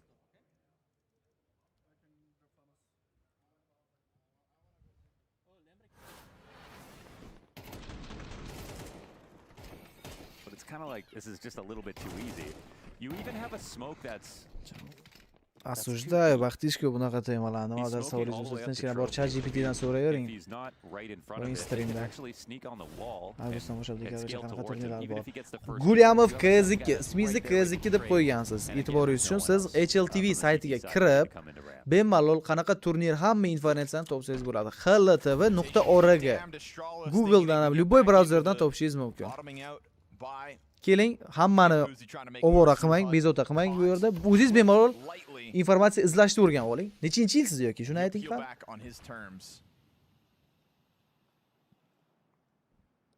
Yosh bo'lsangiz o'rganib olganingiz yaxshi. Qari bo'lsangiz shuncha payt nima o'rganmadingiz.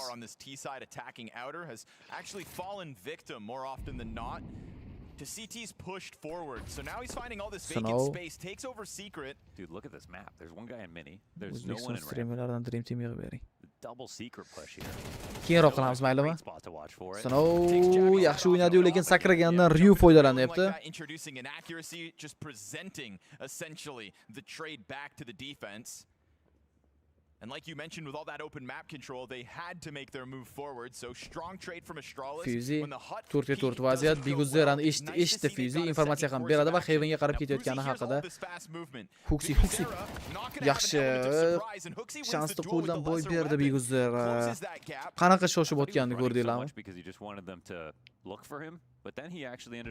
Ryu So Pain are going to have to resort back to just looking to hit this lower site. But once again, when we've had CTs in these deep committed positions, ikkita F'da nimaga safe deb o'qiyapti buni tushunmayman. Viyasam yomon pik qilib berdi Ryuni 3-3 vaziyat, lekin Steyr nimaga buncha ko'p damage qabul qilyapti? Molt bitta Molt bilan shuncha damage'lar berib tashlashdimi ekan? Bomba o'rnatilib bo'lindi va bu yerda Viyasam Jin triple kill 11 ga 5.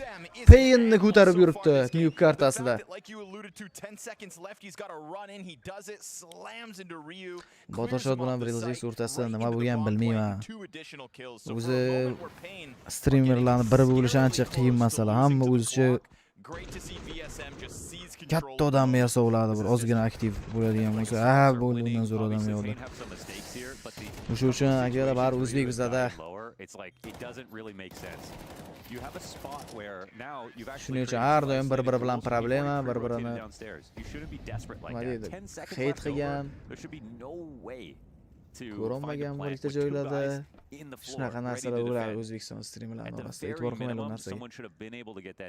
Bizning ishimiz faqat shu turnir tomosha qilish, bo'ldi, IKS haqida content qilish. There's a lot of untraded kills. Bigu yaxshi qayishga. Saf ismini eshitdinglar shuni. Single 5-7s, all Astralis are going to have to play with this round, so getting desperate into Squeaky and found by Pain already. That 5-7's downstairs as well, so this A site, even with two players on it, prime for the taking. You've got even a Mac 10 if you want to just throw it out there. But Pain will just sit on the pause button for a second. You'd hate to get embarrassed when you have a genuine chance at taking over what's left of this T side. Quota met already here by Pain. B'ga qarab yo'l faqatgina safe'da tashlab ketishgan. Looking for the trimmings.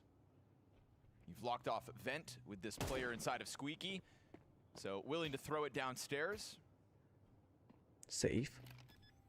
Bomba o'rnatiladi va retake qilishga harakat qilib ko'rishadi, lekin Periya yaxshi kill qilgandi-yu, Ryu tomonidan razmen qilib berildi bu kill. But alas, sixth round. Gulyamov zeriktirdingiz, bitta yozing, hammani gap ko'rinishi kerak. Qayta mute beraman, yana kelib beshta yozasiz. It was actually also Ryu, like his form right away was really impressive for somebody that was lesser known. His score line is not bad here. He's got 9 kills, but honestly, almost all of his deaths have resulted in round wins for Pain.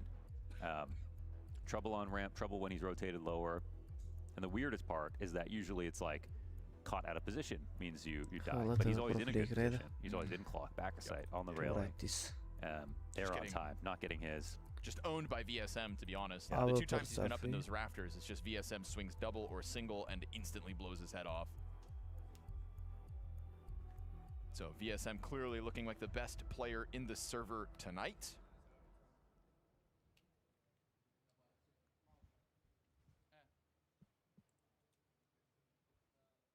And that would be on par for the first portion of this event as well. 1.3 rating in the online stage of Bounty.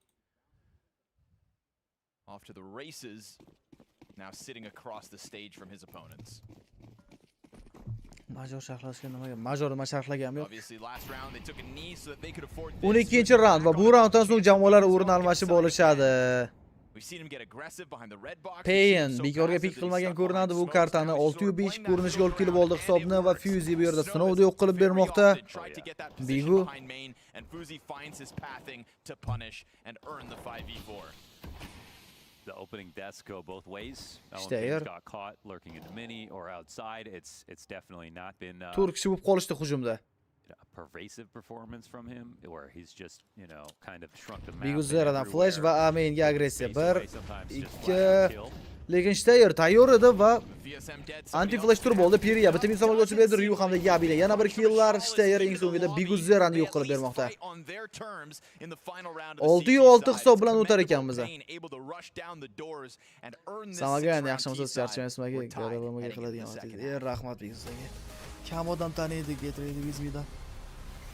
Endi o'sha paytda yaxshi ketayotgandi u ham 15 mingta подписчиga deb for them. First question I want to ask for you guys is about Safe, actually, for Biguzera. I mean, you played with him 4 years ago, so how is it getting him back on the team? How does it feel like he's changed? To be honest, he's such a nice guy outside of the service. He's the best person that you can have in the team. What do you think happened when he was on Fury and MIBR that led to him just being like all right, but when he was with you guys, he was excellent? If the team is not like as a family, he just don't perform, He's not the opera that you have to say everything.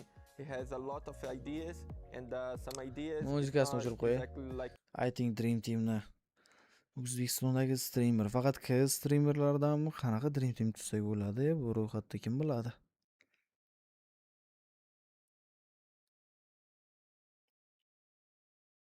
Abuser. Xo'p, o'zim deylik. Abuser o'zim. Brilsix Bottershot. Ну, давай Grinch. Zayvu uni borib o'zlaridan so'raganingiz yaxshiroq, men bilmayman ular.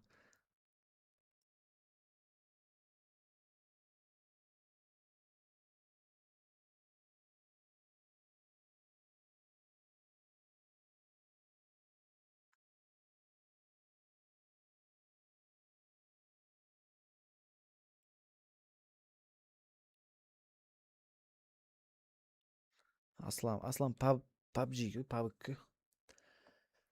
Lekin zo'r bola.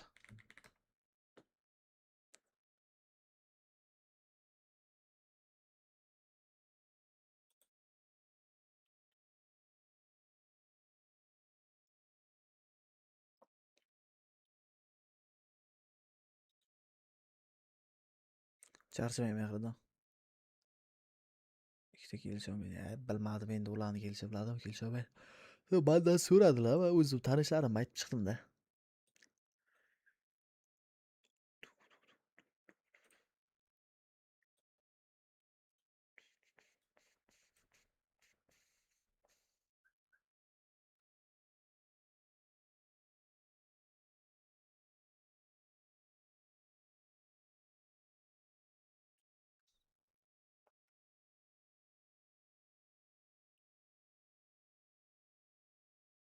Top 1 sniper.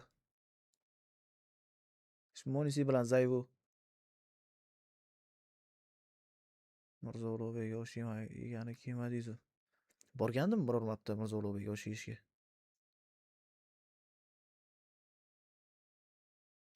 Well, they should be happy. 6 solid rounds on the attack.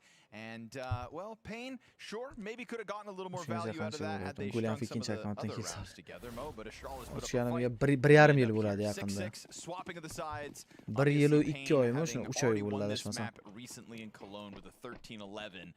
Why not? Let's keep it close. I think this is a map where both teams leave a lot on the table. I think VSM is the sole player who kind of just leaves it all out there. Bu yerda Fuzi Periyani minus qilib bermoqda. I mean, every round at this point is just it could be the one that makes a difference with how close these teams are playing. Good kill from Fuzi.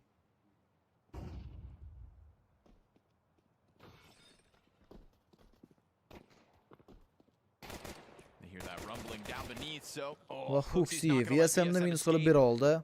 Snow but VSM loses the duel and they let these 5 ga 3 vaziyat. Astralis hujumni yaxshi start olyapti, lekin va informatsiya bor. Ryu hamda Fuzi'dan navbatdagi killlar, eng so'nggi igrok bizda Snow. Diffuse kiti bilan manimcha save qilib qolgani yaxshiroq. Keyingi round Force By'da foydalanadi bundan. I guess the other thing that changes this is that even though Astralis win this pistol, their T sides have just been like Fuzi tomonidan o'tib tashlandi Snow ham. Sloppy part of their game. Save ham bo'lmaydi. They can randomly just have a total blow up half, like not really get anything done at all. Keyingi kartaga e'tibor qaratadigan bo'lsak agar Infernoda kim kuchli ekan masalan hozir oxirgi statistikalar bilan bo'lishaman. Oxirgi paytda komandalar qanaqa o'ynayotganini. Aha. Astralis oxirgi paytda Nuke'da yaxshi o'ynay olmayapti. 8 marta o'ynagan va 2 tasida yutgan xolos. Exactly. Astralis o'zi nimaga Inferno pick qildi, tushunmayapman. Oxirgi 3 oyda ichida 2 marta o'ynagan, hali yutmagan. Payne esa 5 marotaba o'ynagan bo'lsa 60% da yutgan. Ya'ni 3 tasida yutgan, 5 tadan 3 tasida. Inferno. Mirajda ikkita jamoada ham deyarli bir xil statistika. Payne uchun ancha qulay bo'lgan map pick. Gulyamov savolda g'alatiligini. And Astralis, obviously, you get 2 frags towards that ramp room, you can't help but give it a look. And they'll find 0 resistance from here on further. And with this nade set, they're kind of trying to keep their eye on any kind of lurk outside, which does freeze up the CTs a little bit. This will open up a timing for Astralis towards ramp if they want to take it. But they do have to make the decision. They're still a little spread out. Da bo'lishi mumkin, balki Infernoga yaxshi tayyorgarlik ko'rgan. Feels like Stair's going to go for a bit of a journey outside first. Everybody else is holding positions. He's slowly. No, men Payne Infernasini ko'rganman-da, Astralis Infernasini ham ko'rganman oxirgi paytda. Payne da ancha kuchliroq. Smoke on main is the right call. Keeps a player off. Safi. Keeps this A site entirely. Safe's responsibility. They molly out the hut in case there's a pistol hiding in there. Smoke fades on main. Piriya's thinking about this main wrap around and sure enough. Va Piriya Sternni yo'q qilib bermoqda. Force By ajoyib tarzda o'ynashdi. Safe esa Fuzi'ni yo'q qilib olgan. Bu yerda safe. Huxidan headshot, Biguzera bitta minus, Biguzera 1 clutch 15 soniya atrofida vaqt Huxiga qarshi. Huxi, Biguzera tomonidan 2 1 clutch. Yomon aylanib keldi tayminglarda. Another robbery in broad daylight here for Payne. Now here's a moment where Astralis, it feels like they are setting the stage for a very nice way to close this round. Once that lurk is done outside, they have mini smoke. They have a player in big garage, a player outside, a player in mini, all staring at the smoke, looking for who lurked. And at this moment, Astralis are sitting in lobby, not sure what they should do next. They had ramp wide open. It felt like they were leaning towards that in the first place, but they didn't trust that idea. Felt like they really wanted that main smoke to fade, so Piriya had to consider 15-round davom etmoqda va bu yerda ekonomikada ozgina muammolar sababli pistoletlarda harakatlanishga majbur, lekin shu holatda ham Huxi, Ryu navbatdagi killlar amalga oshirib tashlashyapti. Oho, tushunarli. 4-2 vaziyat, Force'ga qarshi Force mana shunaqa o'ynab yurishadimi deyman. Nuke'da yana bitta overtime ko'rib beramizmi? Lekin bu o'yinda baribir Mongols qilgan xatoni qilmasa kerak hech qaysi jamoa. 12 2dan comeback. Now tying Fuzi for the second most amount of frags on Astralis. Oh, Pain were quick to celebrate with that last round win, and they should have. But now, they better somehow get value out of VSM. He's got 3 players coming. VSM bitta kill, VSM double kill qilishiga esa qo'yib berishmayapti. Atiga 2% yomlashdi, tirik qolgan. Piriya haqida hozir informatsiya bo'ladi. Yabini o'ldirib bera oldi, lekin borsa bo'ladi retake'ga. Jabi yo'q qilingan. Steyr hamda Ryuga qarshi 2% jon. Yeah, totally. I mean, someone's going to have their hands busy. Stairs got 2 HP. Piriya. And Piriya's got nothing to lose. Window'ni buzishiga ham to'g'ri kelar ekan hali. Qiyin. Ko'rdi Ryu. Va Ryu tomonidan tutib olindi. 8-7 Astralis oldinda. 12-3 dan ya'ni ekanlik. Qo'shilaman bu fikrga ham. Not the best CS that we've seen so far. Outside, brother. I mean, this is crazy. Oh, okay. Well, that shot was awesome. We can definitely say that. Oxirgi o'qida o'tib ketganini aytdim. You might be disappointed in one team. Huxi ham ancha ko'p baqiradigan bo'lgan. They're definitely giving us a show today. 16-round 8-7 Astralis hisobda oldinda. 3 for 8 in terms of converting pistol rounds today. It's a weird day.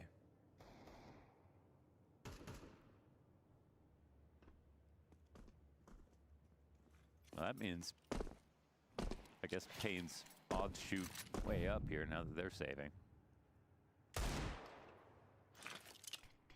No, I think it means converting pistols as in round 2s. It's a little bit too many of those, right? Force by. Qaysi force by? Yeah, how many? There's been 2 matches already. Oh, there's only 1 match today. Sorry. 3 maps. No, that makes sense. There has been 8 pistols today. VSM istalgan paytda chiqib kelishi mumkin. Va VSM ning paysasiga zo'r tushib berdi bu Molotov. Yaxshi flash. VSM foydalana olmayapti. Bu fursatda 20% jon bilan qolganini ko'rib turibmiz. Rampdagi guruh ham haydab yuborildi. Steyr esa Safi, ya'ni safety yo'q qilib bermoqda. 5-4 vaziyat.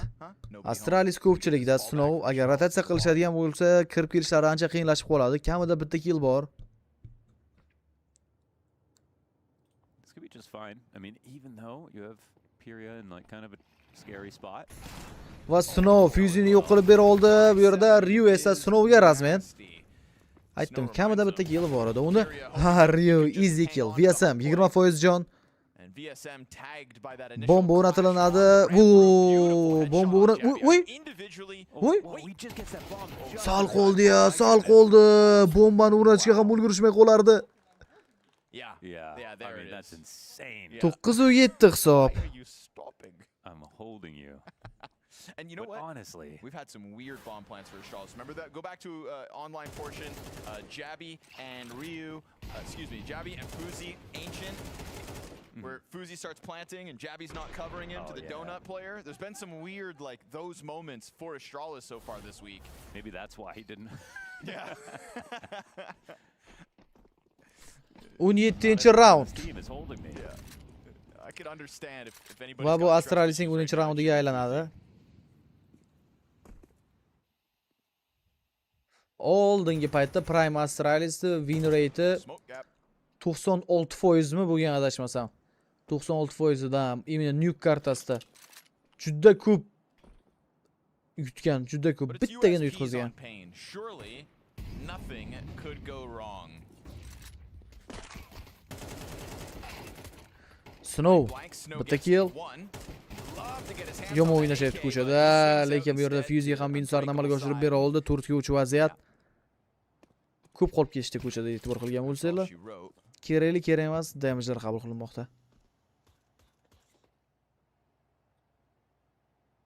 It's crazy to be this early into a map and already see that with the amount of opportunities. Snow Huxini tutib oldi.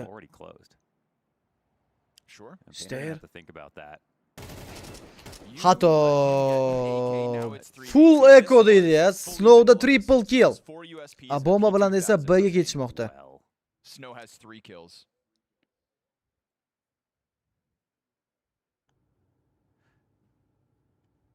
mean, you can't lose this. That's ridiculous, yeah. Yutqizib qo'ysa, Astralisda ishlar chatoq. Ekoda o'ynashga to'g'ri keladi menimcha keyingi raund. No, balki risk qilib ko'rishar. Fuzi to'liq tekshirib bo'lindi va kalash. VSM. Kalashni olishi mumkin edi VSM. Ikkita 3ta flash bor umumiy jamoani qo'lida. Jabi Makten'da agressiya qilinadigan joyimi deyman. Fuzi double kill va save ketdi Snow. Snowning bechoraning triple kill. Triple kill. Lekin baribir Astralis jamoasi 10-raundni qo'lga kiritmoqda.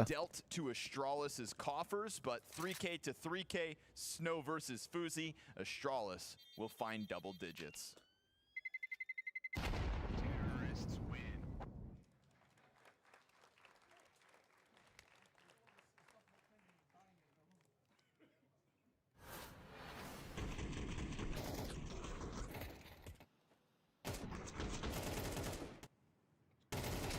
How in the world?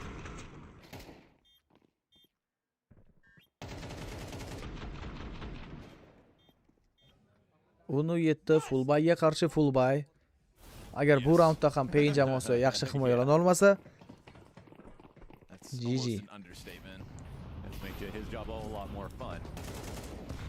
Yo, fast A round emas bu, lekin mana bu hayashga zo'r tushdi. Snow 48% jon bilan qolgan. Safe. Ishda yerda tutib olish mumkin. Voy. Ishda wallbang sababli tirik qoldi. 19 HP unda. Jabi amendagi Irogida Biguzerani minus ham qo'l berish mumkin va Snow yetib keldi. Jabini o'ldirib bermoqda bu yerda. Safe. Bitta kill Ryudan Razmen. VSM sakrab turgan Iroglarni tutib ola olmayapti. B ga qarab yo'l bo'lishgan bu yerda 14 HP dagi Snow bor. Snow o'qilmasdan kirib kelgan bo'lsa, yana shu pozitsiya. VSM Fuzyni yo'q qilib bermoqda. Snow yana o'qilmaydi. Snow triple kill ketma-ket ikkita round gap bo'lishi mumkin emas. To the rifle this time, suddenly only a 2-round game. It is lovely out of Snow, and it does make it expensive for Astralis, so even though they got that important conversion, I mean, that was for the sake of the round. That was just supposed to be free, and I think that's what's really been important in this game, is just picking up your freebies. So Astralis still have a 2-round edge. They go into a timeout. They kind of get a second to regroup here. Both these teams looking to get their feet firmly on the ground.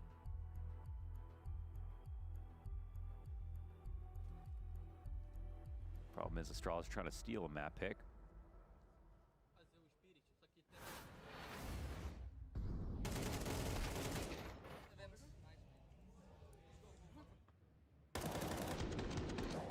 Face Spirit yutib oladimi? Yo'q. No, harakat qilib ko'rsa bo'ladi. Foizlarga qaraydigan bo'lsak, men unaqa deb o'ylayman. Hamma narsa bo'lishi mumkin aka. Spiritda bilasiz-ku, yo'q joyda yutqizib turadigan joylar bor. Aytib bo'lmaydi hech narsani. No, umumiy olib qaraganda baribir Face kuchliroq. Spirit kuchliroq Face'dan.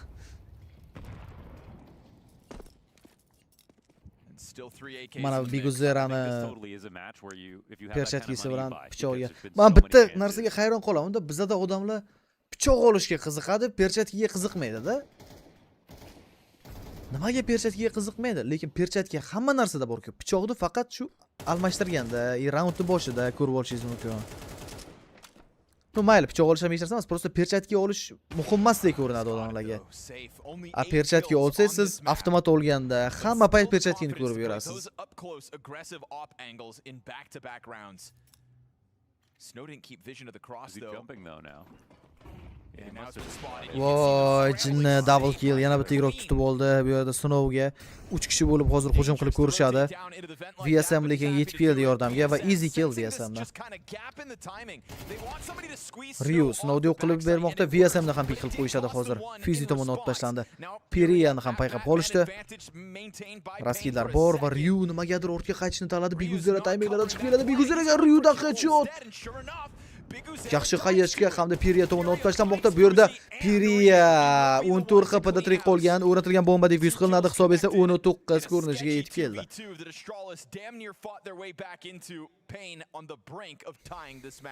Safe starting to come alive with some of his impact. The drop down ladder kill is huge. The opening frag on Yabby, and like you said, sometimes when you got a low score line, you don't want to take aggressive openings, but just playing correctly. Piriya on the cleanup as well, and this keeps the game very much alive. That was such an important round from Astralis. Even though they, said that one was so important, let's convert it, and they did.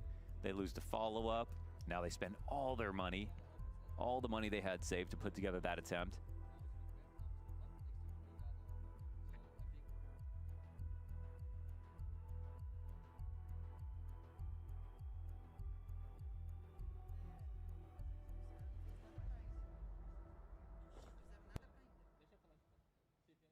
Feels like VSM got pain through the first half, and now they've got a couple of other players who have warmed up.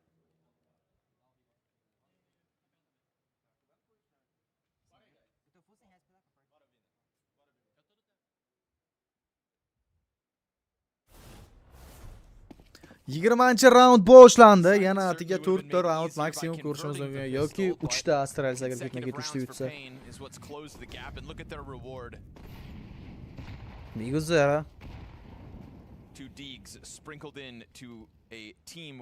Fuzi full eco roundda o'ynashadi Astralis a'zolari. Va Paynda hisobni tenglashtirib olishning yaxshigina imkoniyat bor. Miguzera yashil setda. Important, and yet it has only earned you a 10th. Safe.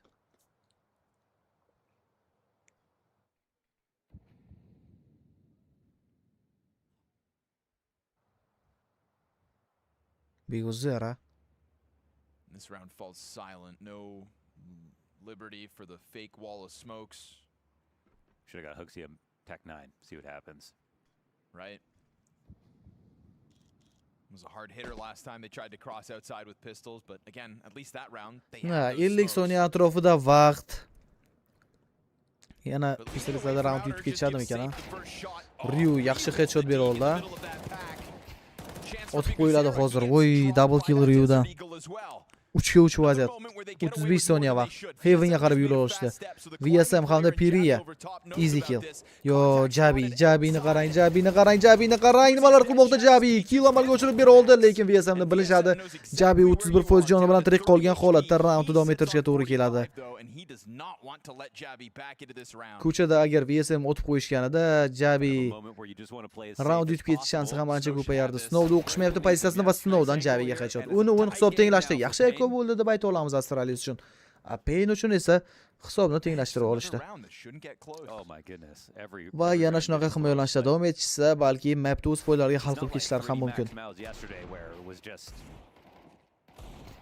So many great ideas and a lot of great executions of great shots getting hits like been very messy here. I think trades have been the big one. There's so many players in position to get multi-kills. Yo, pichoq ham olish kerak, keyin oldiga perchatka ham olish kerak edi prosto. Very little consistency. Pul bo'lsa olamiz-da denglar. Kim qanaqa pichoqda o'ynaydi? Qani yozib qoldiringlar qani nomini. Qanaqadir pichoqda skindilar bo'ladigan bo'lsa. What's so funny?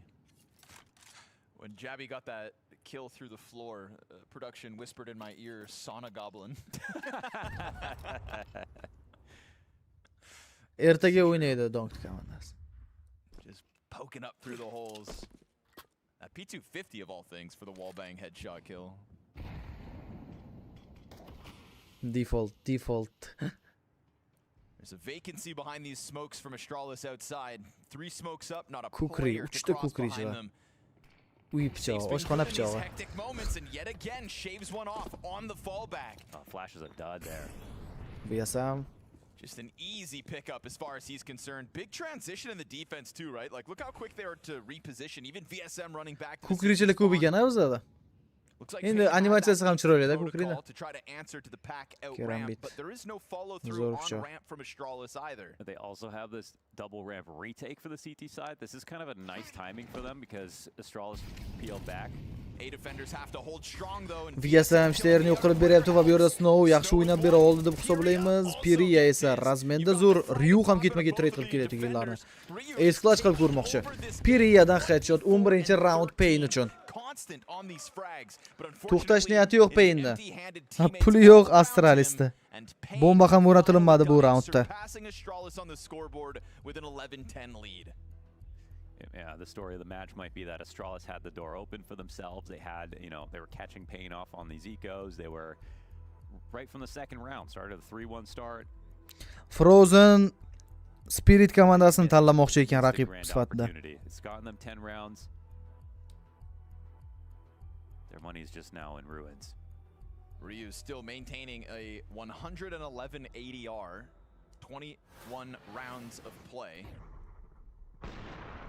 But yeah, Flash doesn't find its mark. Each of the defenders bringing a kill with them. Always a good sign for the defense.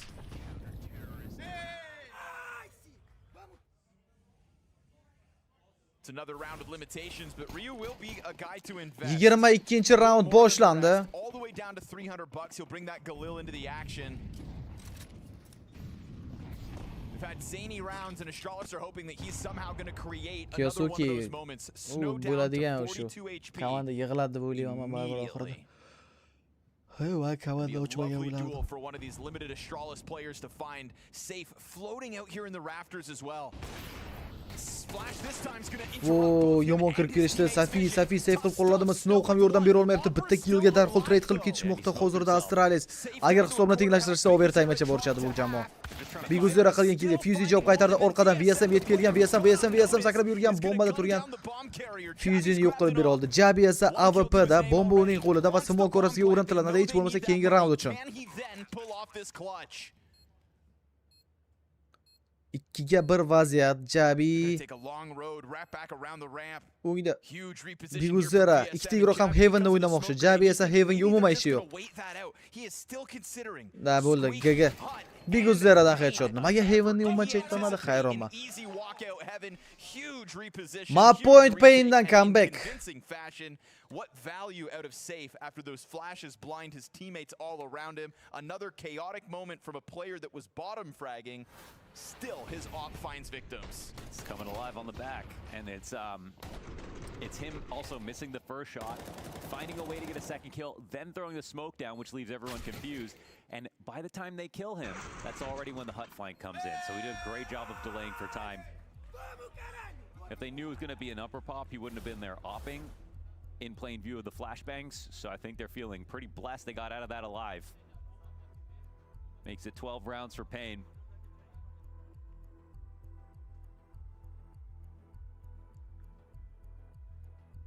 Every timeout burned so far this match.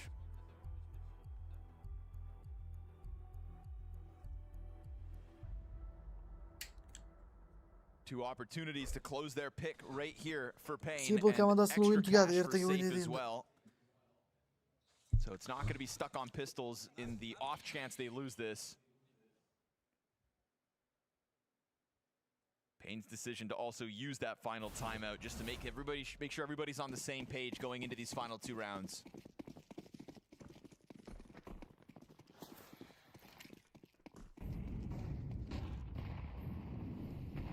Safi. Safe da shuni ismini Safi deb qo'yilay. Qiyin ism ham qo'yasizlarmi Safe? They've been finding Snow with that HE, not this round. Yeah, but he plays a dangerous line. Open on the other side of smoke. Doesn't feel like the squeaky player is going to announce himself though, so no bullets fly through. Safe doesn't find contact on the op shot. Jabi Biguzerani minus qilmoqda. Chota bolla overtime ko'ramiz demoqchimi deyman. Into main. How does he get away with that? It wasn't even through a smoke. Setga bo'yicha ketmaydi, tanlab bo'linmagan hali aka, o'tirolmay. Har bitta etapi tanlanadi blast turnirlarini. They might want to try to sneak the vents here. I mean, they got to try to. They know there was some kind of lower cross, but also the bomb's still in lobby. So a bit of a fake. Wow, and they're not biting on this at all, actually. 50 soniya atrofida vaqt. Colonel's up. Safe. Voy, bir poyez.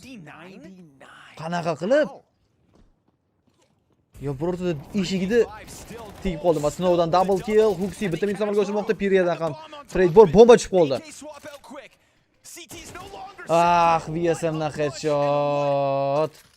Huxi 2 ga 1 clashda bomba tushib qolgan, qiyin, juda qiyin. Periyadan headshot 13-11 map mana shu joyda o'z nihoyasiga yetmoqda. Like bosmaganlar, like'larni bosib qo'yamiz. Vaqti borlar esa ks2.uz serveriga kirib, keyingi map boshlangancha birozgina Yeah, that's a salty ko'ngil loss for xushlik qilib tursa edi Astralis, bo'lar honestly. ekan. The amount of chances, but for Pain towards the end, they started to tie up all the loose ends. They started to actually look a little bit more solid. They're getting the 15 minutdan keyin bizda ikkinchi map boshlanadi. They survived to win because of Pain getting Snow getting another multi-kill. A 6-round streak is what they 22 closed on. 20da Pain ya'ni. taking control in the second half and closing out when given the chance. Qaytamiz streamga keyinchalik. It was that back and forth affair. Nechta map bo'ladi deb o'ylaysizlar? Ikkita mapda tugatadimi Pain? Inferno kartasida yaxshi o'ynaydigan jamoa. Once again, it is Pain coming out on top of Nuke, and unfortunately, no overtime, or at least fortunately for Pain and all their fans out there.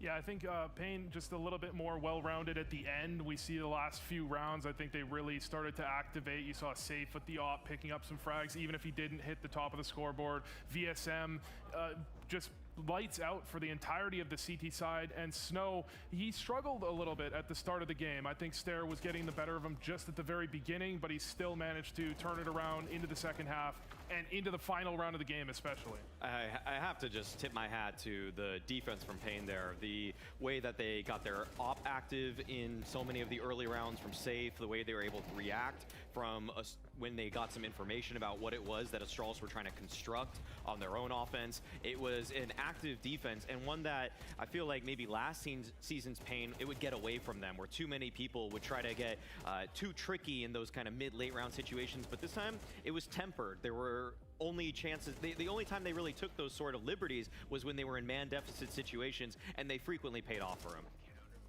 It's a little bit heartbreaking for Astralis as well when you look at the progression of this map and how comfortable it felt that they could have been for themselves as the positions and the rounds that were being won, where you go, yeah, maybe there are still slight missteps or small mishaps here, but at the end of the day, they are looking really good. And again, one player that really showed up that you guys said last time they went up against each other was Snow against Astralis specifically, not so much as a player all round. Is this just another similar tale? Somehow he feels like the kryptonite to Astralis? I don't know if I'd call him kryptonite, but I think Nuke is a map where he's actually, it's really the only map where he's got a strong T side. And he didn't really perform all that well on T side, but he kept his head above water. I think he found some important frags, kept it in a situation where Pain were on the, they were in a close game. They still had the ability for Snow to activate late into the game, and it still really mattered where he really popped off. I don't think I'd call him the kryptonite of Astralis. That's too extreme. It's a little too extreme, but I certainly think he's showed up extremely effectively here. Last time he definitely was. I mean, it's a what, a 3-map trend? So yeah. Is it time to give him that title? Maybe a little early to bestow it, but 3 more maps and then we can give it to him. Let's see if they finish the series first, okay? Yeah, then maybe we could start writing the new nickname for him. All right, we can put that one in the pocket. Maybe we can bring it out at the end of the series, depending on how that one progresses. But there was something, Vu, that you pointed out for us that you want to show the audience as well. It was in round 10, something that was incredibly important for Pain and also a big learning lesson for Astralis. We're talking about Astralis having some communication problems. I'm not even sure what this is. This is a round they start out with a push into hut, doesn't work. They go for the reaggress into secret. Then somehow Hooksy finds the kill with an MP9 against the big Gazera's expecting him, but there's a molly dropped into vents here. Look at the Astralis players. Look. They're What just is burning going alive. on? They're just, it's ridiculous. One player dies, Fozy rotates down and dies, Stair takes 90 damage from a Molotov on a rotation down vent. That's still a winnable round. They don't need to push through that. They don't need to force it. And for some reason they did. There must have been some miscommunication there, because surely that's not the intention. That just feels like they're hitting the panic button in a 3-on-3 situation that there's really no need to do that. You could be rotating down secret. You could even try to just wait there at the vent with one guy. The other guy rotates ramp or secret. So many other options, but instead of that, they just throw caution to the wind completely, and they pay the ultimate price. That's the inexcusable part, when a guy just completely dies through a Molotov on a rotation you have to know how much damage a molly's going to do to you. Dude, both of them could have died. Yeah, it was so close on Stair. Stair survived with, like 5 health. Both of them could have died to one molly unforced with no other utility. There's not a flash here. They're not blind. The only excuse I see is that the time is low. Like, yes, the time is low, but it's hard to even say in that position you're going to catch up. Like, the molly has already landed. If you have, you know, your in-ears in order, you're going to know they're actually already rounding the corner there. That just felt... It just felt a little... I mean, I don't know how they even thought that was possible. I just don't know how they thought that was even going to happen or work out for them. I'll give them the break that the time is low, but I think, I mean, we saw it yesterday. You see it with really coordinated teams.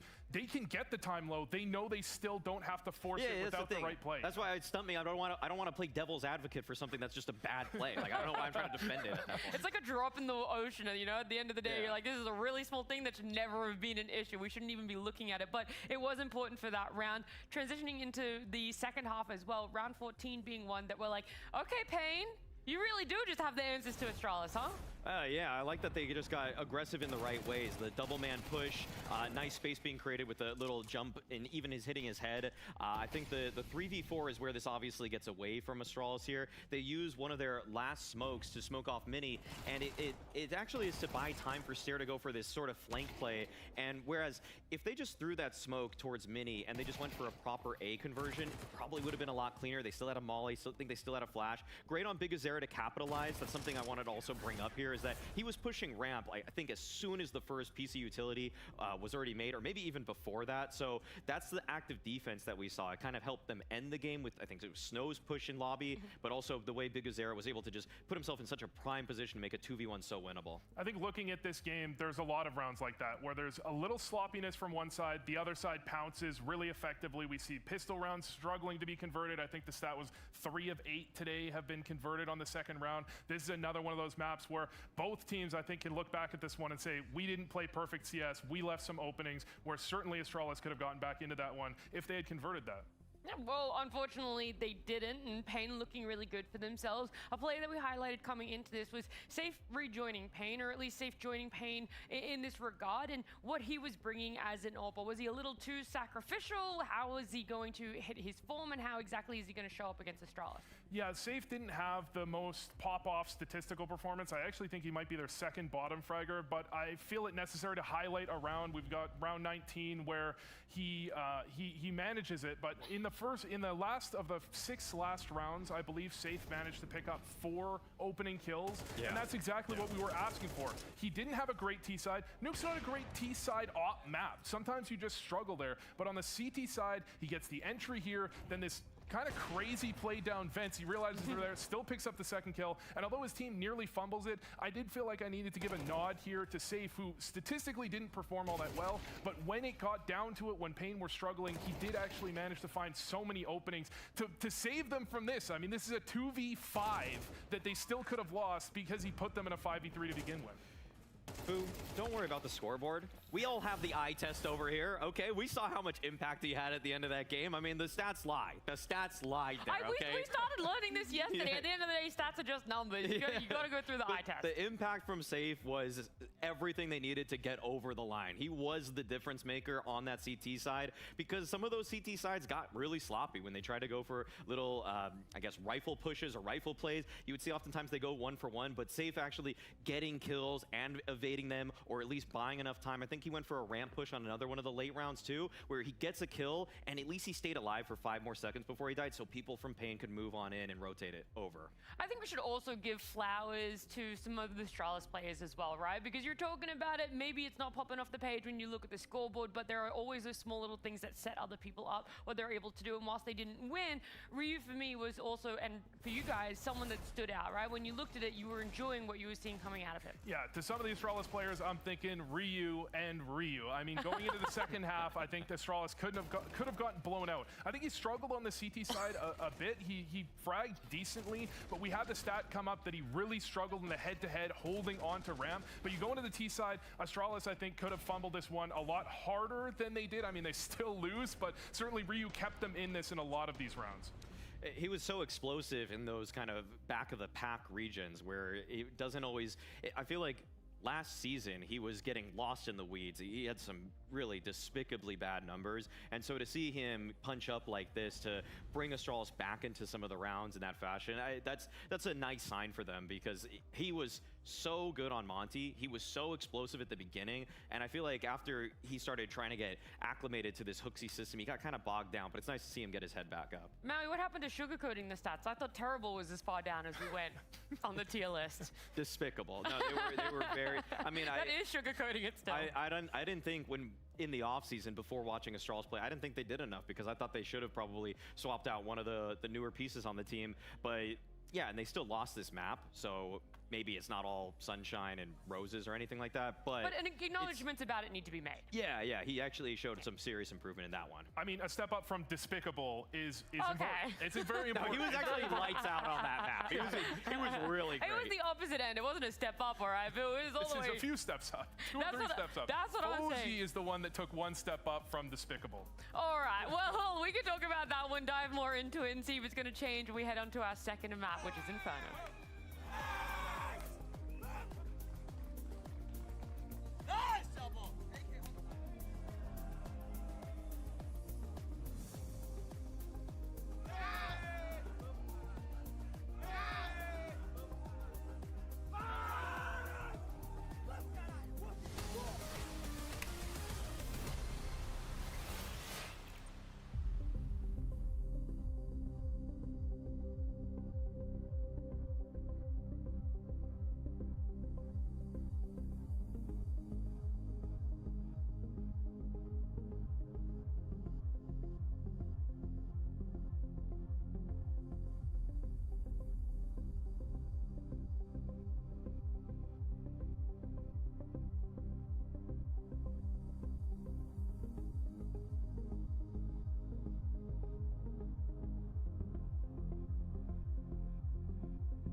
Kane won their map pick in Nuke, and now we do look towards Inferno, which is Astralis' pick, but Boo, you were saying that we haven't seen them in a while, but is this what Hooksy warned us about? That we weren't ready for, that we weren't going to expect what they had coming today? I think this might actually be what they were talking about when he said they're not prepared for this, because it definitely wasn't that nuke where they just got destroyed, okay? Like, it for sure wasn't the nuke, so it must be the Inferno. It has to be, surely. You gotta hope so. I mean, I think that it's such a curveball pick to go for something you haven't played for a couple of months. So I think this is going to be a really tough game though, because Pain, on the other hand, yeah, they don't really go for this map necessarily, but it's one where I think that actually pushing your chips in the middle and banking on snow has actually worked out for Pain. I've been very critical of him on a lot of different maps, but this is one where he's had such marked improvement this year. Like last year, Snow 0.93 rated player on the map, like awful, like get him out. Like how is he even on the team? Okay, but this year, despicable. This year, totally different story. 1.18 rating. Really, such a great B player. Picks his fights so much better than last year, where I just saw him griefing them last year. Like legitimately griefing games. This year, he is winning them games. So they've even, I mean, he's played against a lot of teams of Astralis' caliber this year already, and he's done very well. Like teams like G2, for example. So I actually think that Snow could be the difference maker here today. So if you're saying Snow last year was despicable, Maui, one word to describe Snow this year would be? Kryptonite of Astralis. No, I'm just kidding. We'll see if that actually pans out, but it's improved. Okay, I'm not gonna. He's not a top 20 player in the world, but he's actually producing what Pain have wanted. All right, I was gonna ask you one word to describe Astralis' chance. One word. 35%. Okay, well, we can round that one into one there. We'll see the hood. Because I got one word for you guys. It's Scraunders. Yeah, okay, one word Maui writes an essay. One word Vu 35% gives a number. Gentlemen, I think you're all frazzle-dazzled after some of the crazy rounds we had back in that first game. It was hard to put your finger on that match per se, but I think, Pain come out and they'll be happy that it's just a win in their back pocket. Looking to tidy things up coming into this next one. We just had our Polymarket prediction on screen, obviously with that map earned, and for, again, a trend upwards for Pain in general. Today's starting to look real good, but no denying, this is a curveball. Astralis pulling out Inferno. Nobody could have really seen this coming. Endi boshlanayapti, brad, ikkinchi map. Well, you know, Pain already at this event, they've already survived a different team in Gentlemates, picking the same map against them. Yes, Nailbiter, 13-11, etc. But as far as kind of curveballs go, I don't think Pain's going to be totally upset. Va bizda birinchi raund boshlandi. Astralis hujumda o'ynayapti, Pain esa himoyada. Pain uchun muhim nimaga? Chunki ko'proq raund olish kerak. Piriya yutib ketishi uchun ketamayapti va Piriya bu yerda open kill topib bera oldi. B'ga agressiya qilib ko'rishadi 3 kishi bo'lib, Jabi ham ularga ergashishga tayyor.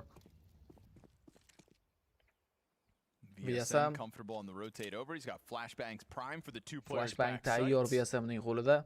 So you've already kind of eliminated the first step of Astralis's plans. Rasidlar qilib berildi. Biguzera bilan birgalikda Snow va VSM KTda flash tashlab beriladimi? Flashning aynan vaqti bo'lishi ham mumkin, bo'lmasa va fullback holatda mana bu flash juda foyda berib bildi. Snow eng oxirgi o'qlar qolmoqda. Snow ustiga qoladi. Ishter hamda Hooksida navbatdagi yillar Biguzera bu yerda qiyin holatda. Bigu kill qila olmayapti umuman.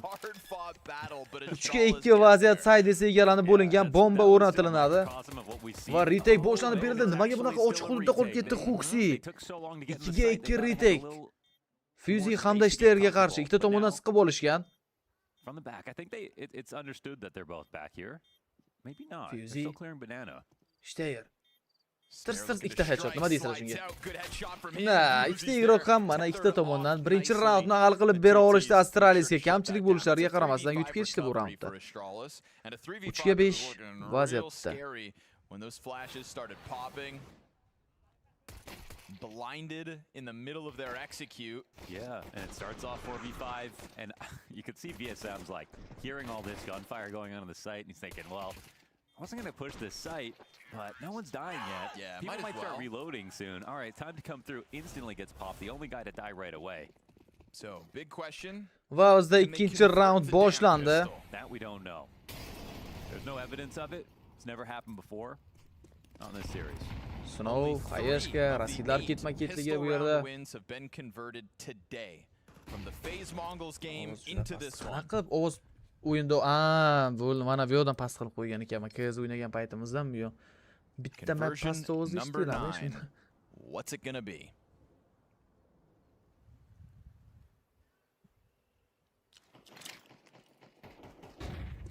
Force by qilingan. Snow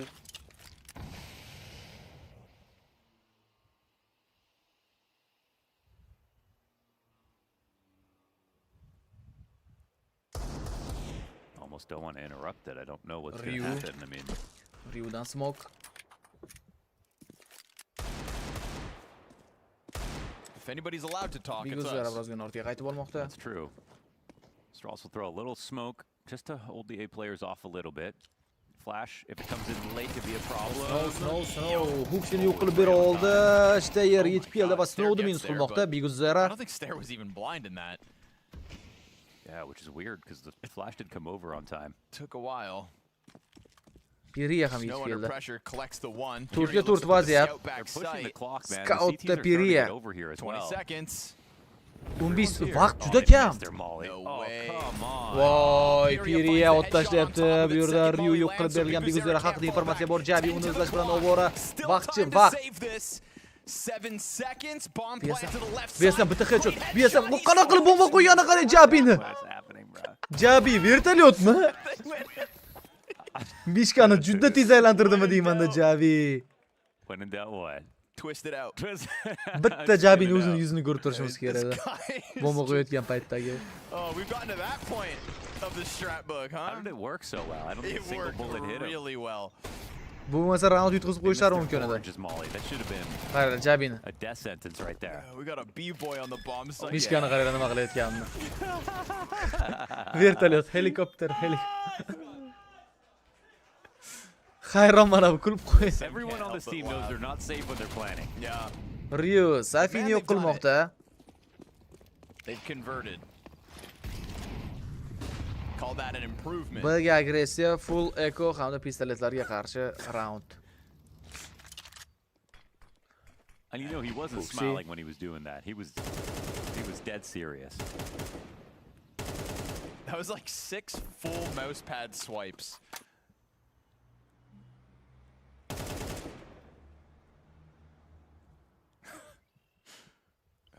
Ridiculous. We've had some ridiculous rounds in Astralis versus Pain this evening.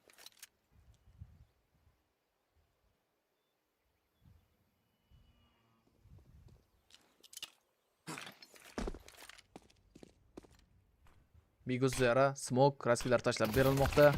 Yeah, trying to play around with the smoke grenades and you walk into Stair's angle. The deagles that were meant to maybe cause an upset Snow'da o'tib tashladi. Chance to shine. Great opportunity to build up the money here. Bomba o'rnatiladi. Bemalol 3-raundni qo'lga kiritadi Astralis. No need to spin that time around. Yeah, just a clean one. Everything lands. This actually becomes now the new best position for denying saves because people love saving inside of the Fuxing church. sugida qolgan You gotta VSM ni careful ham when you minus go qilib to clear berildi. it. That's why VSM stuck around, but he won't find anybody, and so 5 up for the Danes, for the Danish core. Oh yeah. For the Danish core. A few Danes, yeah. And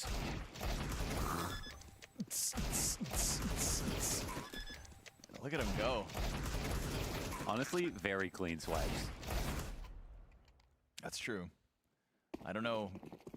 It's not really a skill we've ever had to discuss. Spinning in a that plant. axis perfectly. First gun round comes out from Pain. It was their CT side that sealed the deal back on Nuke. 4th round. And Hooksy's already got to stomach a frag that takes half health. Quick jump out middle. What a sudden pop into the brackets. VSM on the quiet fallback gets 1 frag and VSM, safe but now the killer turns VSM attention over. rasmiy qilib bera Saves the olmoqda. second half of Nuke so good. And so he'll be trying to tap into that now equipped with the op, but just as quickly as they came, they are gone. Astralis walk all 3 players back middle. B'ga rotatsiya qilib yuborishadi hozir middan, B'da himoyada esa Biguzara hamda Snow. They're going to go quickly here. Like Bananga yig'ilib olishdi Astralis. 1 daqiqa atrofida vaqt. Kerakli raskidlar faqatgina 2 ta Molotov, bitta Flash va bitta Xayashga bor ekan ularning hisobida.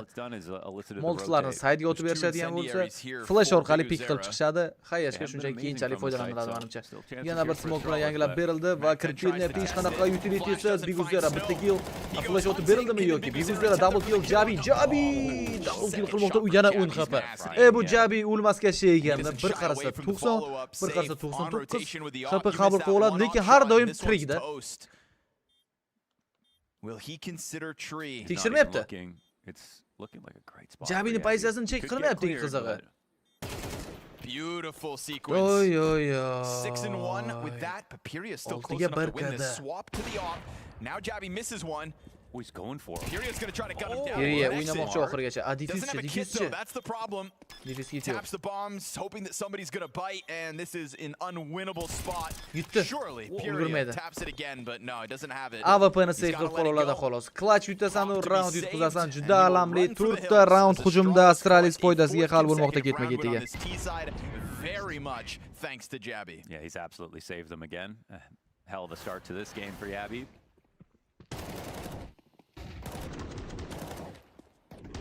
This is not the round that I think Astralis were looking for with what they thought was a fake, with, you know, safe feeling like, well, I've actually got to expand. I don't have info here on the site.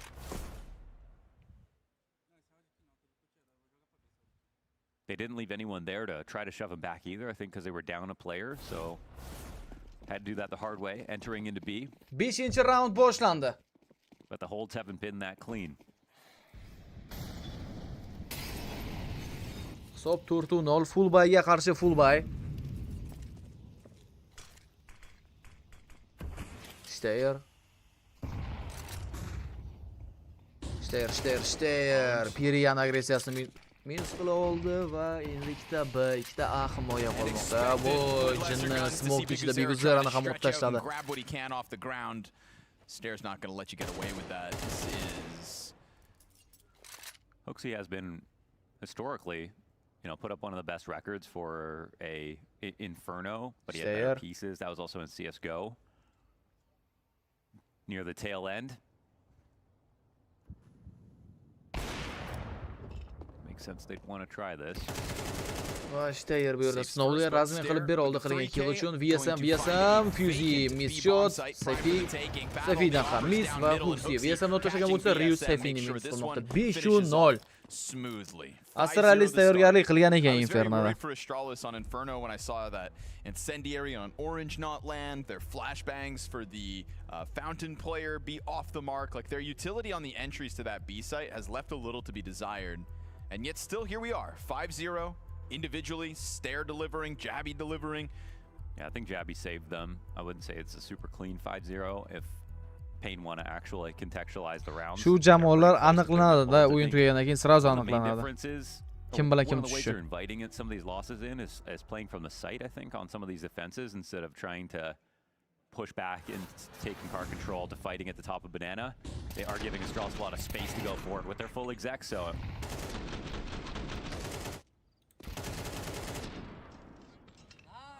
but no reason for Astralis to feel too comfortable just yet. 6-chi round boshlandi.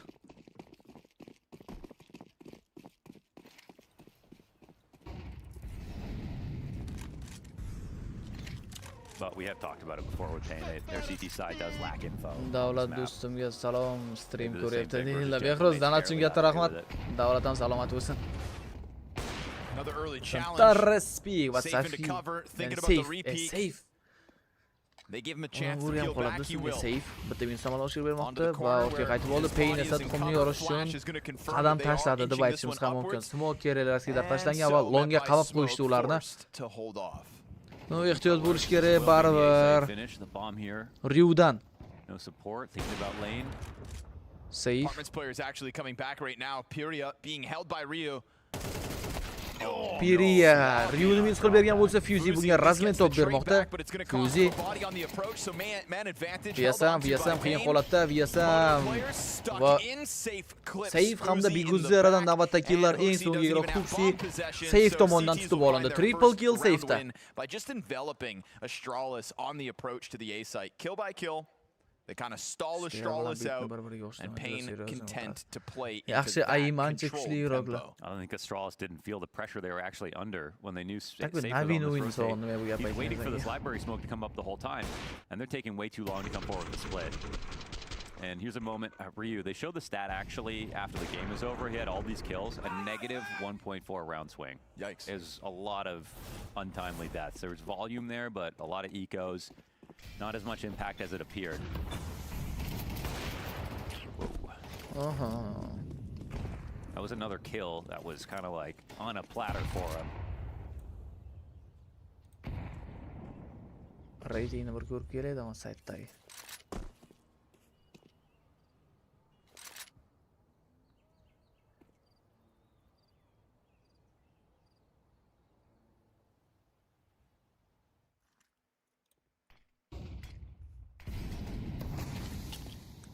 DSM in the pocket with players on the approach. Va Fuzi bir-biriga yaqin turib olishgan ikkita igroq va Boiler turli Fuzi tomonidan egallanilgan. But as they meet smoke grenades, Astralis pause momentarily. It's that op inside of Boiler. Scary place to be if you're Fuzi. Piriya VSM. Could be daunting to try to walk that out. And even though Pain are lacking a little info over on B, they're comfortable just sitting 3A here. 5 ga 5 vaziyat hali 40 soniya atrofida vaqt va midda yig'ilib kelishdi. Men o'zi qaltiragan ularning VSM o'rnida o'zim bu momentda. Safe Jabini o'ldirib bergan bo'lsa, va Ryudan ajoyib agressiya, chiroyli reaksiya va headshotni ko'rdik. Piriya fullback holatda Fuzi esa kechirmayapti ishda. Safini yo'q qilib bera oldi. A to'liq tozalanib berilgan va bombani bemalol o'rnatib Astralis o'zining 6-raundini qo'lga kiritishi mumkin. Ikkalasi ikki xil igroq. Bit bilan Robson solishtirsangiz, Robson kuchli. 10 HP, and obviously just at least winning the round in the Flames bilan Makazin solishtirsangiz bo'ladi. Happy to go up 6-1 on this T side as they get into gear, and good awareness as well to deny VSM because it's a corner they haven't gotten value from. It wasn't awareness, he just reacted. He hit a great shot though.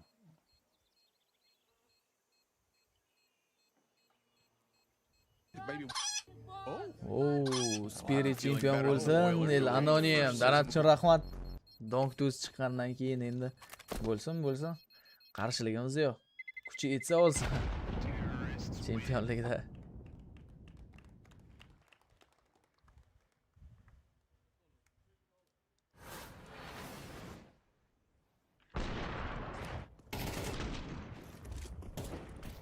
And that first op shot would have had you to believe that maybe Pain were going to be able to hold off another A-site hit, but from that op shot, it is nothing but Astralis. Va bizda 8-raund boshlandi.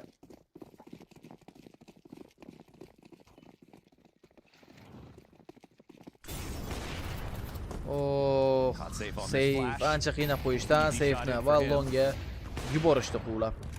Fullbayga qarshi fullbay ikkita kalash save qilingan Biguzora hamda Snow tomonidan. Ryu, Jabi, yana Boilerda 6 ta hujumda round olishdi. Shunchaki yaxshi o'yin tomosha qilishga bundan keyin harakat qilib ko'ramiz bu mapda, chunki 6 ta hujumda degani GGga yaqin.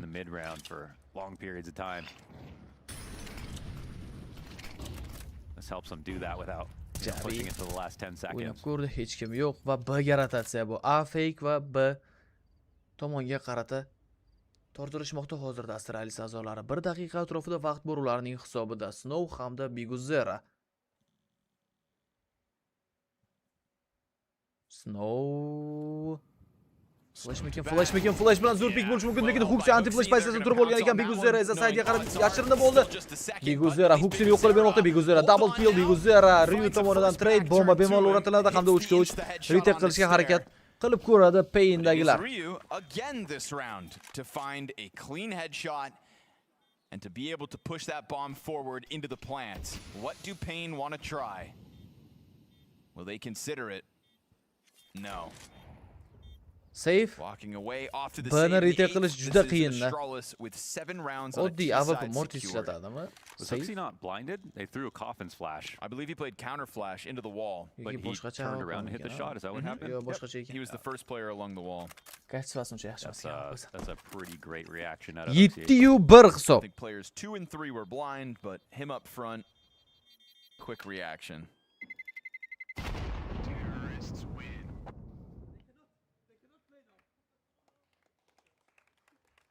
They cannot play now. That's always nice to know.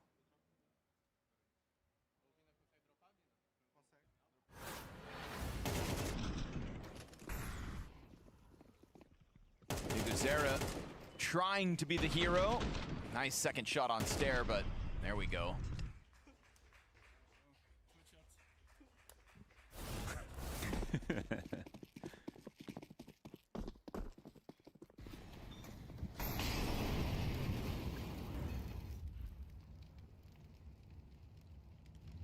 To'qqizinchi round. They cannot play now, said Hooksy, so they'll change it up instead. Double op setup for Pain. Getting into that desperate territory of a totally flat CT half. Va Biguzera ham AWP'da, ikkita AWP'da himoyalanishga harakat qilib ko'rishadi Pain'dagilar. Runner on Banana. Gotta love that Safe has found, I think, in the past 3 rifles, like a chance at an opening kill, but he hasn't actually landed a shot. Va Biguzera Steyerni minus qilib bermoqda, lekin bu safar A ga kirib kelishadi. Two ops out there on the field.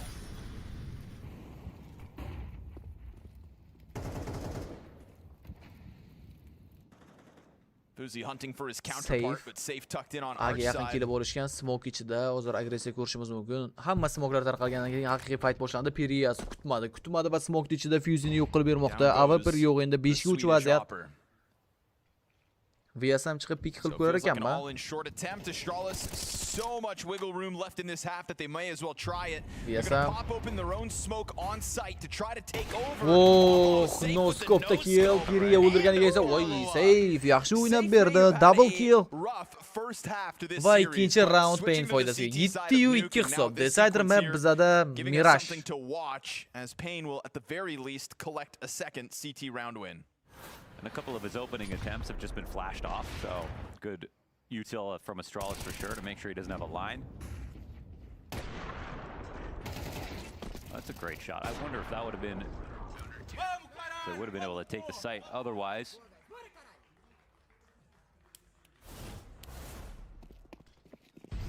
All the money that Astralis had built up, it's on the line with this round, and you've got Hooksy back to the MAC-10. Nurullayev Astralis'da Glaive'ni olib kelish kerak edi. Yaxshi jamoa shakllantirib olsa kerak. Glaive o'zini komandasida ham zo'r o'ynab berdi lekin, brat. O'sha komandasida o'ynab yuraversin. Keyingi turnirlarda ham ko'ramiz degan umiddaman. Realni agar ungacha faoliyatini tugatib yubormasa, Rain bilan Device. They came at that with a lot of force, but it's just one player. Takoy boom boom chiqib keldi-da. That one's being held by Riuni minus qilmoqda. 19 HP left over, but now it's a 5v3. Endi o'ziga keldi, ha, Pain. You don't want to call it a must-win for Astralis since they have this big gap, but it is all the money on the line. It's just the difference between a strong half and a domination of a half. 45 soniya atrofida vaqt va B'ga kirib kelishadi oxirigacha Steyr. Shunchaki smoke tugashini kutib smokedan so'ng minus topmoqda. Holding from the site. In with a chance. Molotov over to the coffin side. Snow's hoping to go unnoticed. No molly lands on him. Fuzi'ni yo'q qilib beradi, lekin Molotov endi yonmayapti. Sakrab keldi Hooksy. Gap bo'lishi mumkin emas. 2ga 3 vaziyatda qolib ketishgan. Cherkovdan VSM o'ynashga yaqin, ikkita yiroqda defuse kit bor, Periya AWP'da va voy, Steyr. Yomon pik qildi lekin pixel pik bo'ldi bu. Mikro pik. Hooksy doesn't feel like anyone's going to peek him. He's got to approach soon. Borishadimi retekka? Periya juda ham low va Hooksy bitta kill amalga oshirib berdi bo'ldi. Safe haqida ham info bor ularda. Safe bitta kill topmoqda. Defuse kit bor. Galil olindi qo'lga, vaqt yetmaydi. Vaqt. Bomba ham juda uzoqqa qo'ygan ekanda. Va Steyr smoke ichidan o'tib yubordi shunchaki.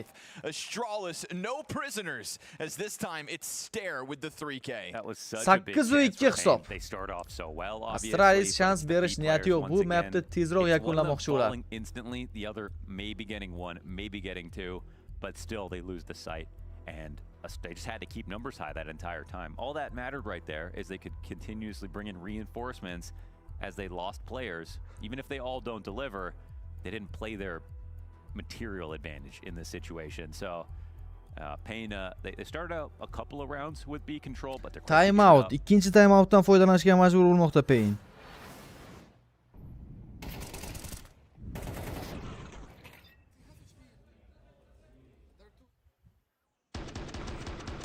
At least if you have like a sandbag setup, a half wall setup, even if you die there, you have faster rotations.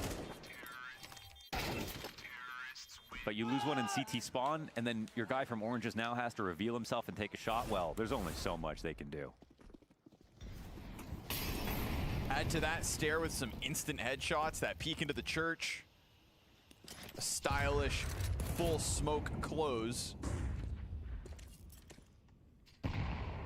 And Stair with that multi-kill takes over to an 11-6 half. Still 2 rounds to play out. On the brink of double digits are Astralis on the T side alone. 6 ta round farqi bilan hozirda Astralis jamoasi oldinda. The vacancy in Banana. Stair. That they are happy to take over. Koksi. Va Biguzleradan flash sinov check qildi, lekin hech kimni ko'rmayapti. O'zi esa endi qiyin holatda. Molt bilan haydab yuboroldi. Smoke. Stairdan ehtiyot bo'linglar. Smoke ichiga ham zo'r o'tib beradigan bo'lgan bu. 55 soniya atrofida vaqt. Sinov chalg'itib beryapti Biguzlera maksimum. Biguzera trying to feign like he is o'xshadi, lekin chalg'itib berish gap yo'q. Mana chalg'anni natijasi.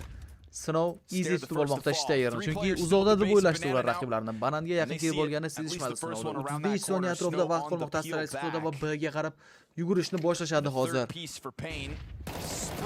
Flashga pick Snow, double kill uning hisobida Fuzi esa rasman qilib bera oldi va smoke tashlab qo'yilgan. Yana bir raskidlar, to'xtash niyatlari yo'q. KTdan BSM yetib keldi.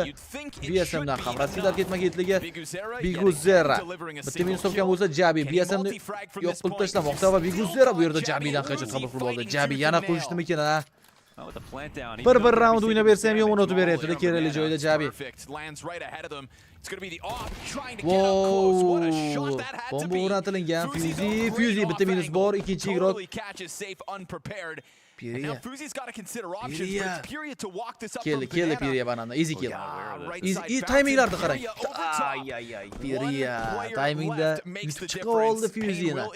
Endi AWP save qilinadi, hisob esa 8-3 va biz 12-chi raundga o'tamiz.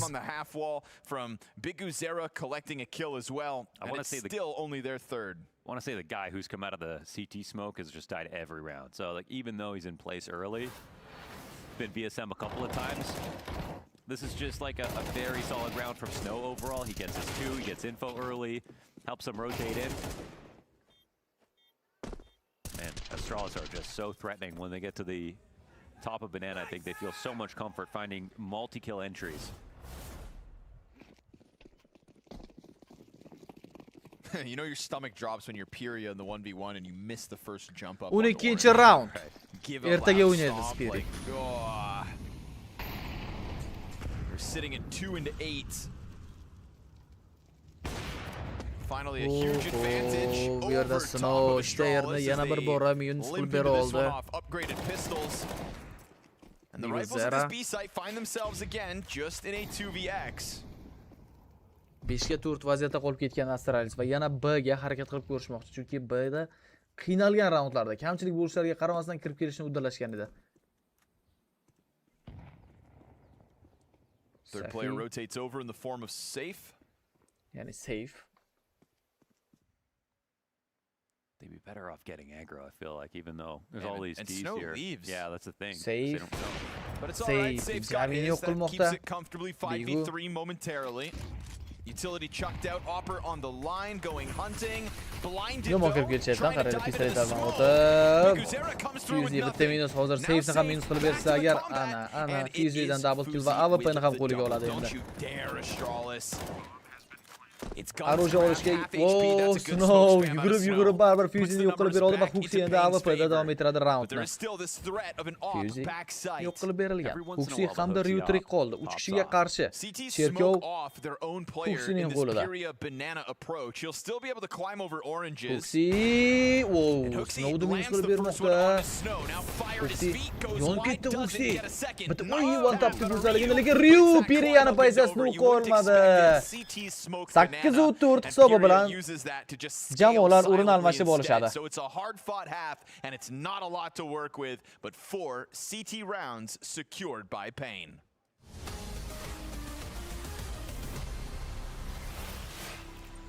Like bosmaganlar bo'lsa, like'larni bosib qo'yamiz. Here on the sun-drenched streets of Mirage, we spot some of nature's most fascinating creatures. Counter-Strike players in their natural habitat. O'chirib qo'yishimiz kerak. 2 minutdan keyin 13-raund boshlanadi. Jamoalar dam olishsin ozgina.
Va bizda 13-raund boshlandi. Battery 20%. Ha. Saw for sure. Fuxi. Definite chance here for Astralis. Oh, yeah, you thought. See, that's why. Was that a nade set? Safe bo'lmoqda sakrab yurgan paytida Fuxi bomba tushib qolgan. Maybe it was, and then see him pick up oldi the smoke. bombani. Yo'q, ololmayapti pachkaning qizig'i. Smoke bilan olib ketishadi menda. Fuxi qaytdi bu fikrdan, lekin Steyr bor. Does certainly feel like a change of plans. Timing. Biguzeraga ham toza headshot va mana 2 marta sakrab o'tishda olib ketdi sinov. O'zi ololmasa boshqa hech kimni qo'ldan kelmadi bu ish. 5 ga 3 vaziyat va A ga rotatsiya qilib yuborishgan. Fuzi because the first two players jumped over just fine. Right. Come on, man, it's fine. Third guy Fuzi lands on a rock. unga tegayotgancha yo'q. Jabi bor bu yerda. Heads cracked open at the hands of a Rio razmenga o'ynab bera oldi. Eng so'nggi heroga esa Piriya 4 kishiga qarshi bitta kill, 2 ta kill. Piriya getting a plan is kind of big. Beautiful 2K bomb Olib plant on ketsa ham top hayron of it. qolmayman. 20 health 19 left to jon. pull this off. Oppa. Fuxidan headshot. Nice try Piriya, lekin juda qiyin fursatda chiqib keldi. And Astralis, it is Qanaqadir a strong bombani o'ynatgan position from holatda here on bo'lsa-da, out. ekonomika uchun foyda qilib bera oldi va agar ular endi force buy qilishsa balki Astralis comeback amalga oshirishadi. I love a guy who brags about his kills mid-match. Oshir olish He's supposed to be calling the next round. Was the nade set, but I think he only dropped a flash. Yo, igroklar boshqa pritselda o'ynaydi. But how? You would drop your most expensive. Bu default pritsel bizda ko'rishimiz uchun. O'zini pritsel bor hammasini. There was also a smoke and a molly out there. You really said hold my beer. Yeah. Okay. Fuzi's map. 14-round va bu yerda Piriya Steyerni yo'q qilib bermoqda. Convert the pistols. But we're 4 for 8 now, right? We are 4 for 9. Okay. Fuzi, brave game to play, my friend. He didn't see the barrel. He did not see it. Or he did and he ignored it, but... What's no? Oops. Fuzi'ni minus Trying to qilib cross back beroldi. over. Safe takes damage on that cross. Doesn't 5 want ga to 3 die like he did vaziyat. with the Force pistol. buy o'z so'zini aytmoqda. Winnable for Astralis. Look at the HP. Oh, agreed. Biguzera. But it'll also bank on them going for it. We'll see how they decide to set their defense up and what exactly Pain offer, because they've got a minute, so you'd think somebody else would try to feel up. Lekin ikkita igrok low. Feel out. There's no sonic. Va A'ga kirib Feel ketishmoqchi. out how Ryu. Astralis are playing. Ryu hamda Jabi yaxshi paytda egallab olishganda. Endi bilishadi Ryu now Ryuni. 4 players back. Yeah. And there goes your Ryu biggest Jabini health hayotini bar. saqlab qoldi. O'zi esa 14 pozitsiyon bilan unable to qolgan. strike down. Ortga qaytish yo'q. Bomb starts to Oxirigacha scramble o'ynaymiz back through the bolalar. apartments. They've seen two B'ga players, so rotatsiya at qilib least yuborishdi they lekin. figured that B'da out. esa And if Huxi they bor. head all the way back over to B, it is Eng going to be qizig'i Huxi Snow and zo'r Huxi joyda alone. o'tirib olganda, Snow catches Jabini Jabi. Snow. Oh, he got Both. Oh, that is ridiculous. Well, that is going to be the bomb coming back. Stop. Snow o'zi ishongani yo'q. Endi A'ga rotatsiya qiladi bomba, to'g'ri, lekin mana buni otganini qaranglar buni. It's going to be Huxi and Huxi alone. Snow catches Jabi. Oxirgi o'q tegib qolar ekan Ryuga. Ryu hech kimga tegingani yo'q bo'lmasa. It's going to be Huxi and Huxi alone. Snow catches Jabi. Oh, he got both. Oh, that is ridiculous. Wow. But they have had problems trading. I think that's been a key feature of this game from both of these teams and both of these maps so far. Astralis, however, really solved that problem in the first half.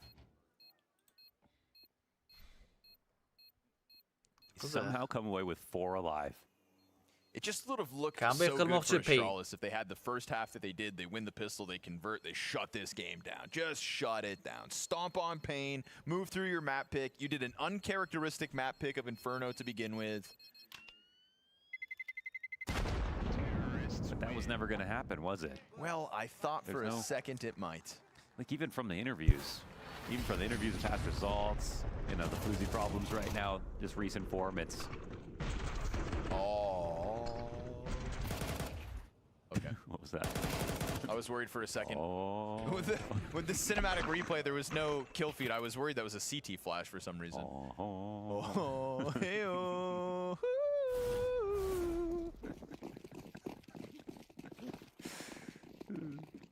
Don't mind me. Bizda 15-round boshlandi. Yeah. It's a hell of a frag grenade. Couple of frag grenades for Pain to have to stomach.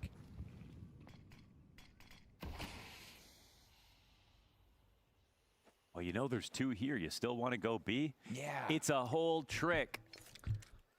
Va force qilishdimi? Huxi's given up the No, responsibility burst of the tackle util. olishganda, Oh, you're really gonna hit that quad stack, huh? I think they're calling out Huxi. Oh, Smoke you're ball freezing really the gonna jump the 5-7s, huh? You know what happens when you jump 5-7s? Voy, Fizi triple kill. Nima bo'lib ketdi bu round? Bizsak o'xshadi. Ko'rdinglarmi qanaqa o'ynalganini bu raundda? 5-7da Fizi 3 tasini o'tib tashlayapti. Kimdir flashni zo'r otib berdi-da. I mean, they didn't even replayni ko'rmasak bo'lmaydi. Bizlarga umuman boshqa herolarni do'stirgan. Fizi, ikkita kill уже. Bu uchinchisi ham. Bechora safe boshini ham chiqarishga ulgurmabdi smoke'da. Sprinkling a bit of bullshit here from Fuzi, just spamming through. Bir soat qoldi. KZ2 saytda 1 soatdan so'ng g'oliblarning nomi, ya'ni pul mukofotlari g'oliblari nomi aniqlanadi. Shuning uchun stream paytida o'ynab turib, ochkolarni oshirib olsak bo'ladi. Hozircha AZMVKS 45,000 ochko bilan 4-o'rinda. Eng qizig'i Peak Monisi ham o'ynayapti-da. Mana ikkita igroq. Can you sing, by the way? You really hit that note. Can I sing? I can harakat qilyapti. Attempt to sing. 3-o'rin uchun. Kuchli kurashga. What have you? I don't remember you doing. The key to karaoke, it's really you gotta pick the songs that work for you. You know? Yeah. I'm a big I can really nail Sublime, I think. Okay. For the most part. Sublime. Yeah, like Santeria. Okay. Astral subida bo'ya kirishmoqchi. I know you're waiting for me to start singing, but I'm not o'zlarida endi bu raundni qo'ldan boy bersa, GG'ni o'zi no Maui Snake. Agar raund yutqizib qo'yishsa, Elvis Presley note or two. A'ga kirib kelishmoqchi. A'da esa 3 kishi himoyada. Do you know that? Yeah. He was at karaoke with us. Ya'ni Jabi. Jabi chiqib keldi. Jabi train. Oh, no way. Trades places in the smoke with Biguzera. Lekin bitta kill, ikkinchi kill ham ko'ramizmi? Yo'q. VSMni ajoyib headshot. Ryu o'tolmayapti. Ryu o'tolmayapti bu yerda period.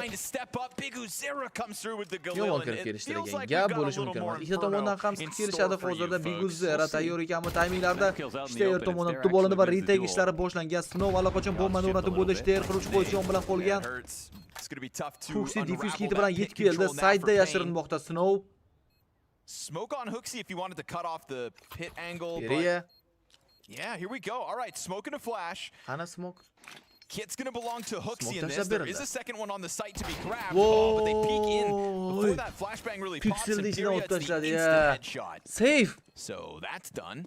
And Pain will fight on. We go 4 rounds back and forth to the start of the second half. 16 bo'ladi hisob bomba portlagandan so'ng.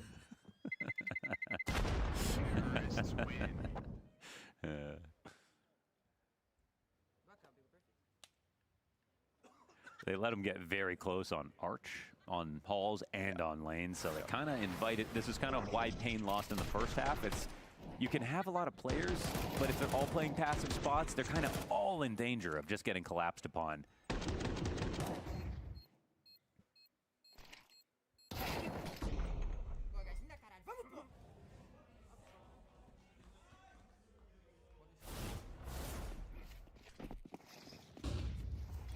It's about trying to find those consecutive victories, though. 17-chi round boshlandi Fuzi. Yeah.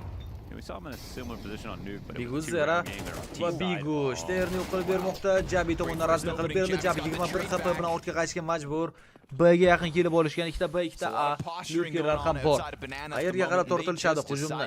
Fuzi AWP'da emas bu safar. MK'da o'ynaydi. This is a 4v2 advantage on either bomb site right now for Pain. If they just collect the numbers A'ga qarab to'liqligicha rotatsiya amalga oshirildi. Bomba ham would ever have a chance to really go and size up if there really is anybody still left on Banana. Definitely don't mind the Halls play. They like taking lane. Just going to play short side. Too short. Smoke Make it a third with the bomb and one meant to come out through the apartments, but that apartments approach gets smoked off. It's still a minute though. I think he didn't want to have to use that smoke so early. Molotov on Fuzi. That's awkward. Qachon o'tadi o'zini Molotovini? Flash va Fuzi o'ldi deganda. Lekin yaxshi o'ynab ketdi. Huxi qayerdan keldi ekan? 2ga 2 vaziyat, bomba esa defaultga o'rnatildi. Yabi qachon kelishini bilmadim. Huxi. And he's going to try to hone in on that flag inside. Eats grenade damage for his efforts. And now both Jabi low, 21 HP'da. No kits on them. Should be one somewhere. No, there's not this round. And unless some massive mistake is made here. qiyin holatda ular. Huxi Sayfini tekshirmoqchi. Jabi esa Piriyan pick qiladi va Huxidan kill bor. Piriya. Huxidan pick bor. Vaqt yetmaydi. Safe. Uni yetdi. Pain mana shu joyda o'yinni yakunlab qo'ymoqchi. Yashab qololmaydi Piriya. Yana 3 tagina round. It is costly, but it does make this game one step closer. Ikkita full buy-ni yutsa bo'ldi degani. I think they're just glad to be able to do it. Oh, it was a solid opening kill and a decent response, but like you said, there was a 4v2 on either side for a moment, and they did find that window, capitalized on that window, and going 2-2 to sites. It's kind of like a close shave the whole way, but T favored the whole way. You'd rather be in the 4v4 early. You'd rather be 4-2 on sites. You'd rather go 1-for-1 on the trades. Every single 50-50 there for Astralis just had them slowly getting pushed out of the round.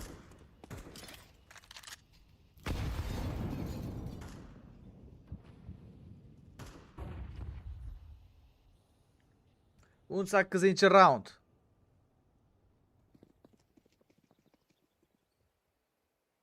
Now it's a dangerous moment for the money again for Astralis. Ironically, where some of the best work has been done against Pain across these maps. Force buy qilindi Astralis tomonidan. Sezgan bo'lsanglar bir marta full hammasi B'ga kirdi, undan keyin tarqalib o'ynashni boshladi Pain. O'sha pistoletlarga yutqizib qo'yilgan raunddan so'ng.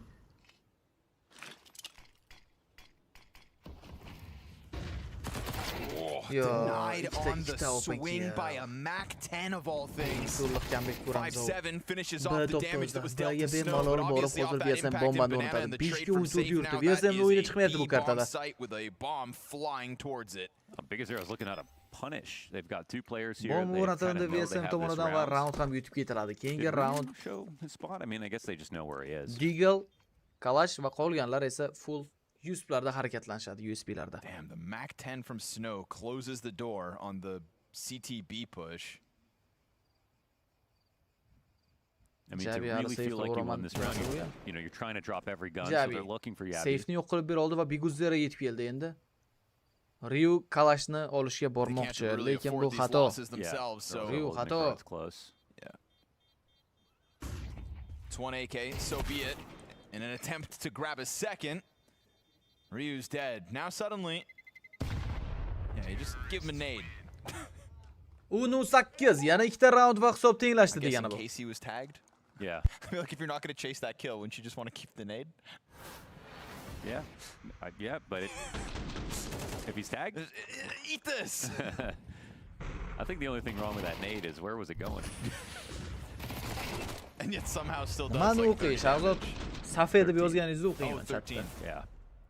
Huxidagi imkon narxini bilgan, shuning uchun javob bermadim. Chatda biladiganlar o'zlari yozishadi. Now, can that 1 AK saved by Javi make a difference?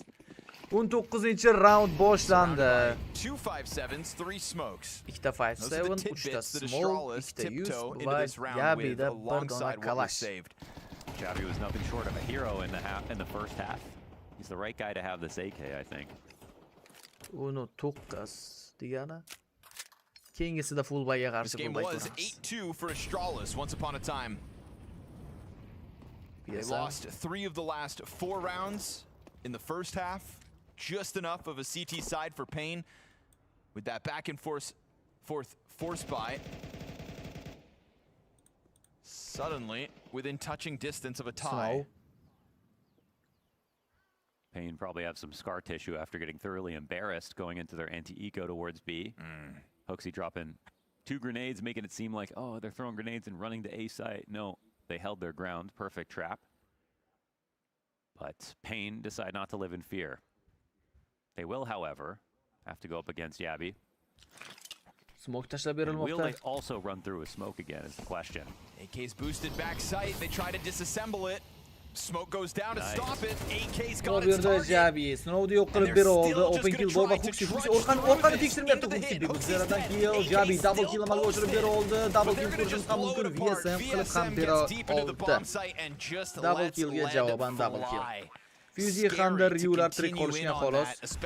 Yaxshi raund o'tkazishgan bo'ladi, agar yana bitta ikkita kill topishsa, bo'lmasa o'rtacha.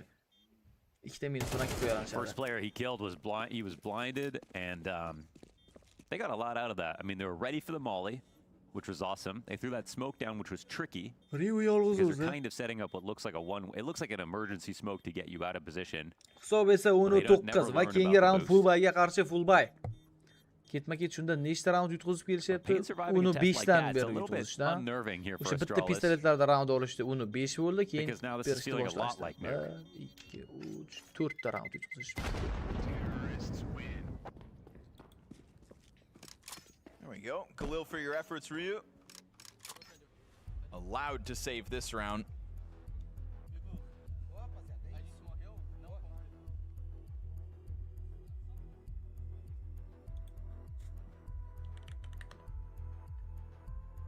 Five of the 7 rounds in this second half, all pains. So their T side also starting to look formidable. The real glaring error. I mean, here we are on Fuzi's best map. He has an op at CT side that he looks forward to. Sure. Barring that big 5-7 mistake inside of the B site, though, it's really all pain in a good way. The fun kind of pain. So what's this op got to say? It's got a mid spawn as well. Yeah, feels like Fuzi. 20-round boshlandi. Off to the aggressive start, wants to clip somebody down middle.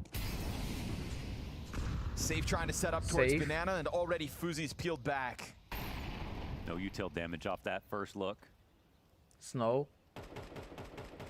No op shot in, and now here's where you want to see a layered game plan out of Astralis. İşte eğer. Fuzi will make the trek over to B.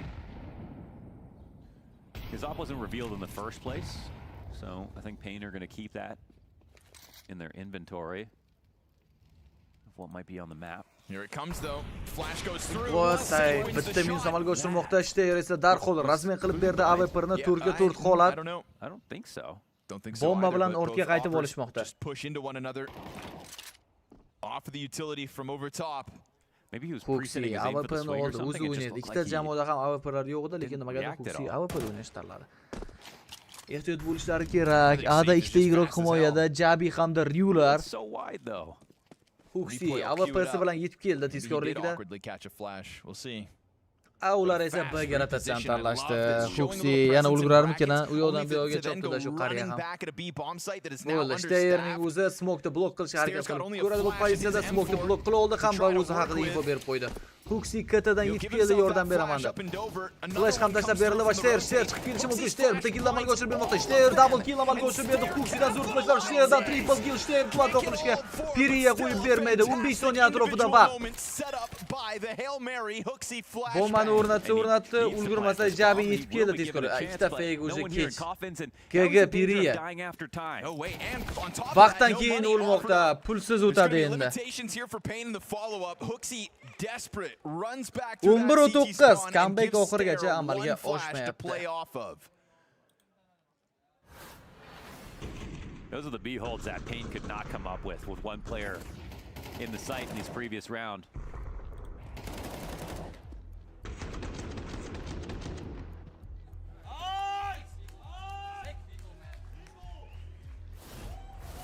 Massive moment between the two.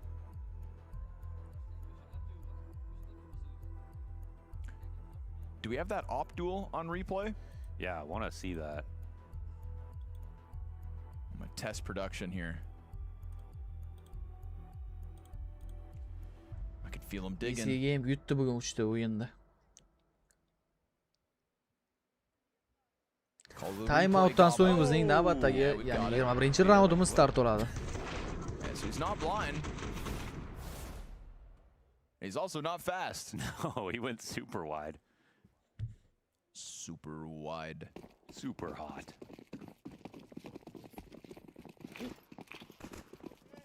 Smoke va kerakli raskidlar tashlab berildi.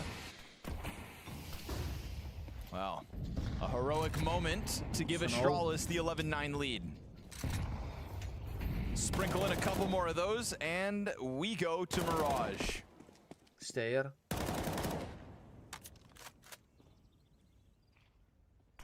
Maybe even just one more. This is for all the money here. VSM.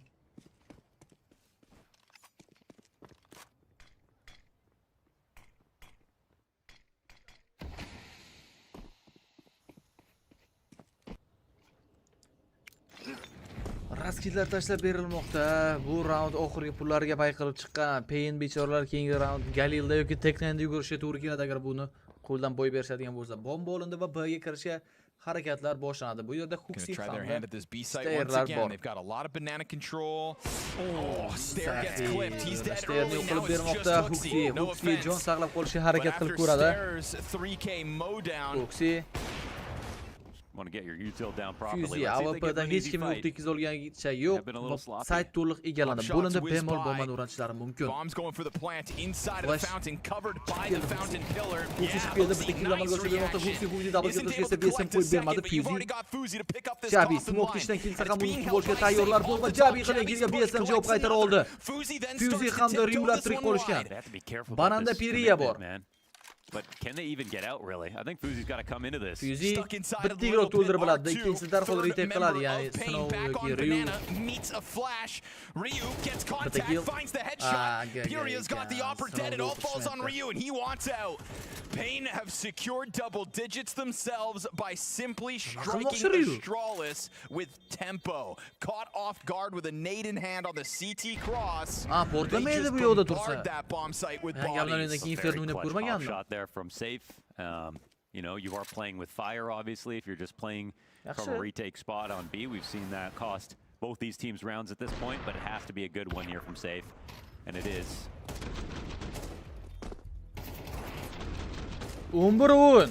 Jamoalar bu kartada qanaqadir overtime o'ynash maqsadi bor. Like the round just looks so different. If he misses that shot, the smoke comes out, delays, rotations come in.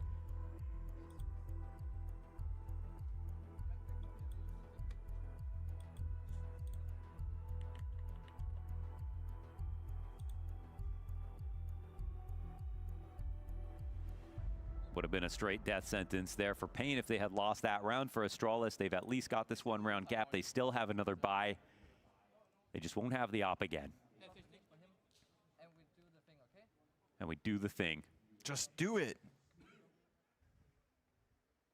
And not that thing, but the other thing, you know? They're on the same page. The one? Yeah, they know it. The thing. 22 round boshlandi. Let's see what the thing is, Astralis. The thing is win this goddamn map.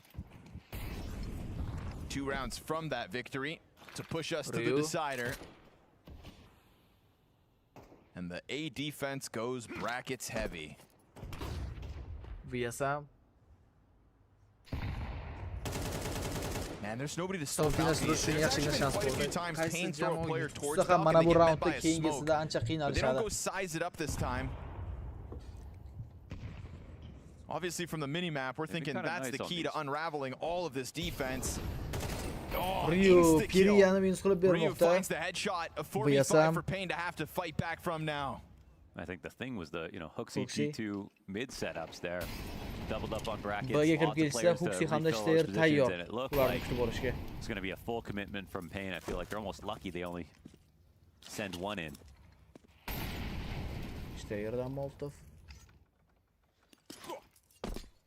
Getting a lot of utility out of this defense at the B site. None of it actually dealing any damage. They send a smoke over and then they go back towards this A site. Fuzi's on an op line, but he only has an M4.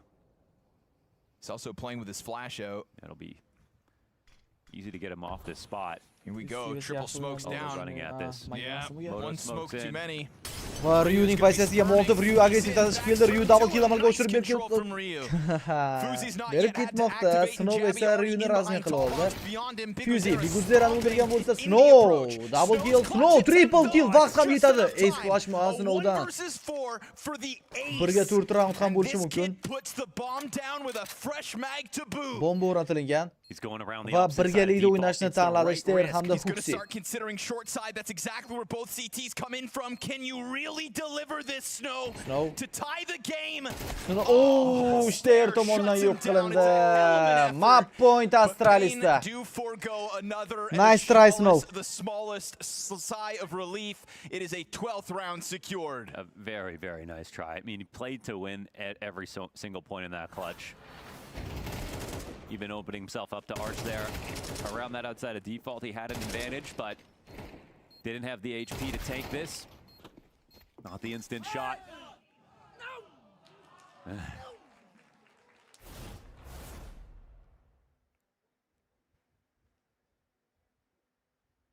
I like that. That's a new. That's a new Snow soundbite. No. Yeah. What a round that would have been. 23-round boshlandi.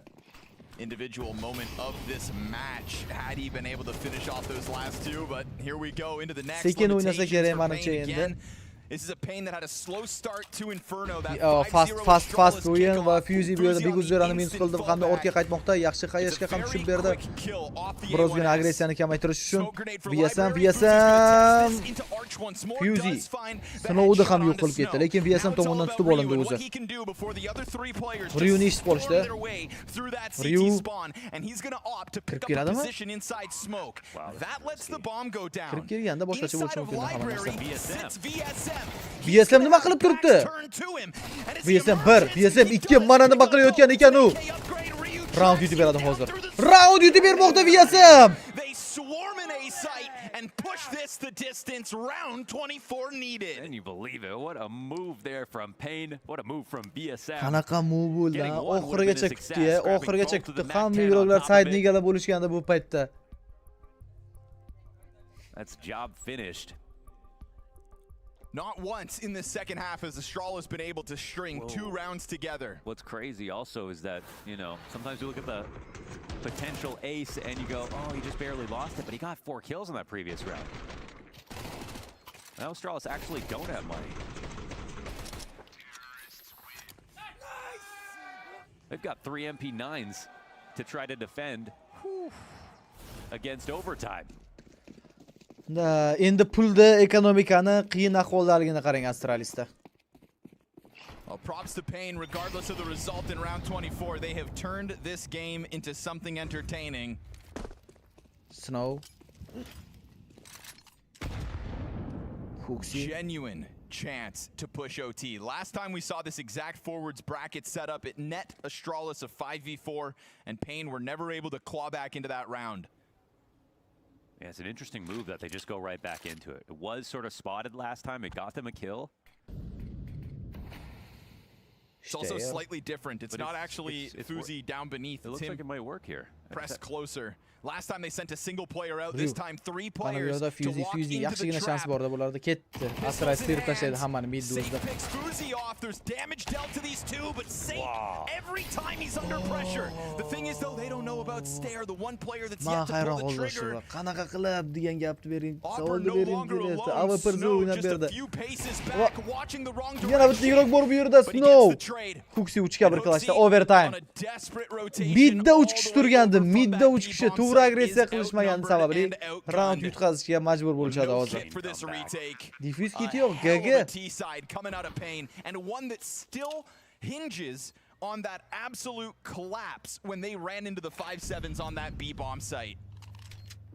One of the 4 rounds Astralis were able to piece together on the CT half. Not once stringing 2 CT wins together. Fuxi with the Hail Mary attempt has no kit in the bomb past halfway. Snow tomonidan yo'q qilib berildi. Gap bo'lishi mumkin emas.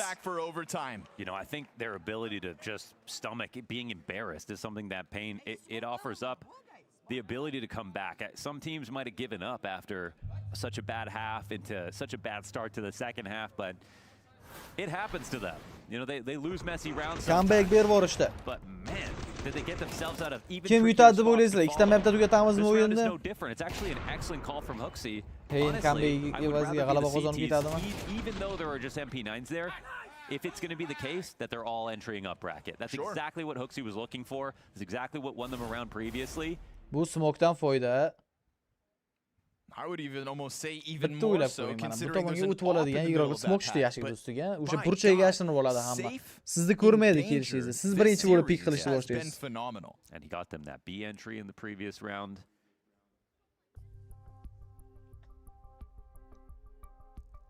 Fuzy'da muammo bo'lgan menimcha mikrofonida. That's all they ever do, huh? Va KZ2 saytini tugashiga, ya'ni reytingi tugashiga yana ozgina vaqt qoldi. Agar siz yangi boshlagan bo'lsangiz, bu saytda shu kuniga KZ o'ynagan paytingiz kirib o'ynab tursangiz, oxirida pul ham yutib olishingiz mumkin. Oyning oxirida 300 ming hech bo'lmasa birorta skin sotib olasiz.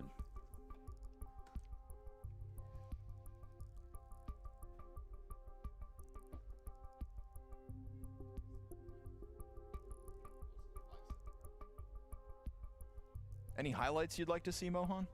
I've asked to go back and watch the 5-7 round and Snow's 3K almost clutch.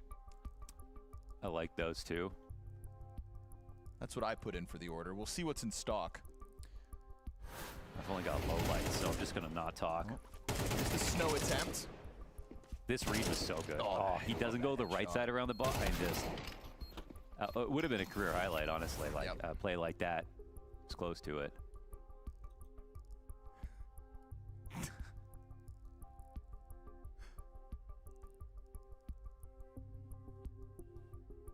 Oh, it could have been. And his reaction. No! No! No!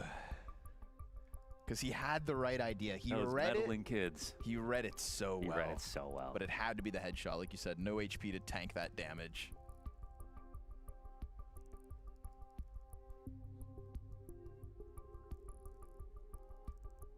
BSM big chillin'.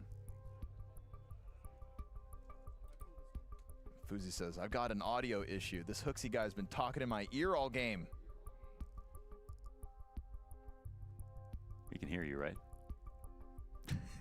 I was trying to see. One day these cables won't exist. We'll be wireless. And there will be no batteries. I don't know how we're going to do it, but Mana texnik pauza ham cho'zilib ketdi, shu overtime oldidan kerakmidi o'ziga. Love this presence of mind from Safe. That kind of focus is why this guy, under threat, has almost powered up as this game went on. This guy looks like he could fly a spaceship right now. First half, I don't think we said his name back on Nuke. Was a driving force in recovering the CT side of Nuke and has been awesome when they've gotten up in his grill as this game has gone on.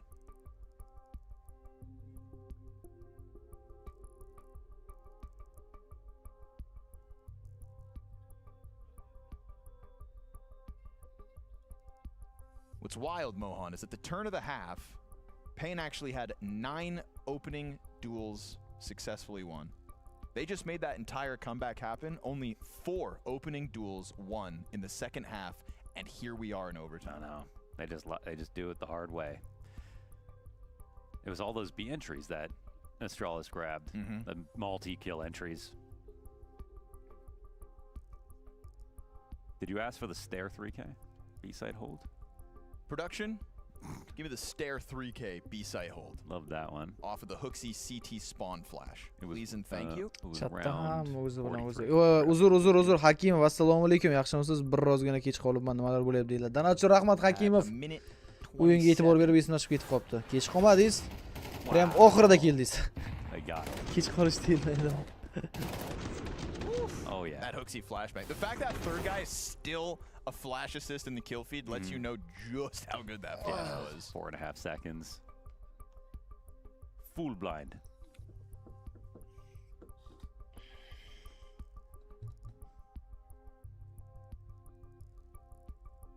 Got to appreciate a man who has another pair of in-ears ready to go, as Jabby's in-ears are barely hanging on to life at the moment.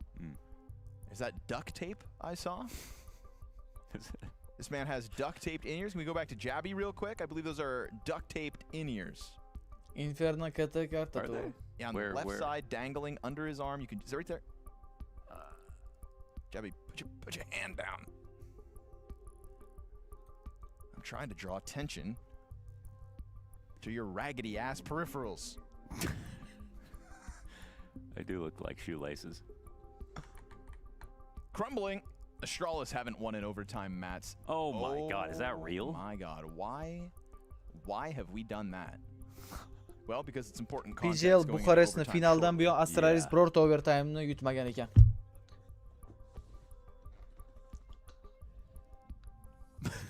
PGL Buxarestda Footy Sportsga qarshi some of the best clips. What was that time online? Oh man, just he puts a napkin in. He was in a hotel. Yeah. And he put like the hotel napkin and he had the knife and the fork after the clutch. Eat it up. That was good. I've seen him win a clutch and then put I think sunglasses on. he had a CSGO tattoo on his hand and he got something over top of it though. Really? Yeah. Was it a CS2 tattoo? No. It's like some art. It's just some other art. Wasn't a Valorant tattoo, was it? No, it's not a Valorant tattoo. Okay. Come on, bro. What is this wolf? Shall we, folks? Overtime it is. Welcome back. Only map 2. Astralis hard fought on the T side. Got themselves 8 rounds on the attack. Couldn't end the game in Va regulation. bizda overtime va nihoyat boshlandi. Ancha uzoq vaqtli. And looking to snowball that momentum from a successful Texnik T-side pauzadan comeback so'ng. into OT. Safe. Yeah, see how much more magic they have. Hujumda o'ynaydi Pain jamoasi. Himoyada esa Astralis. It's not that forward setup that I feel like Pain have started to get accustomed to. They've seen it a couple of times, not this one. We've got instead 3 players closer to the site. No pit control either here. Astralis feeling very kerneled up on this A site as it stands.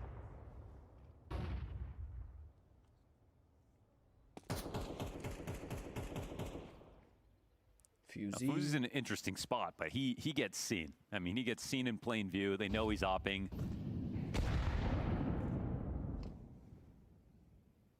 Fuzi. It's crazy. Nothing's changed though for the CT side.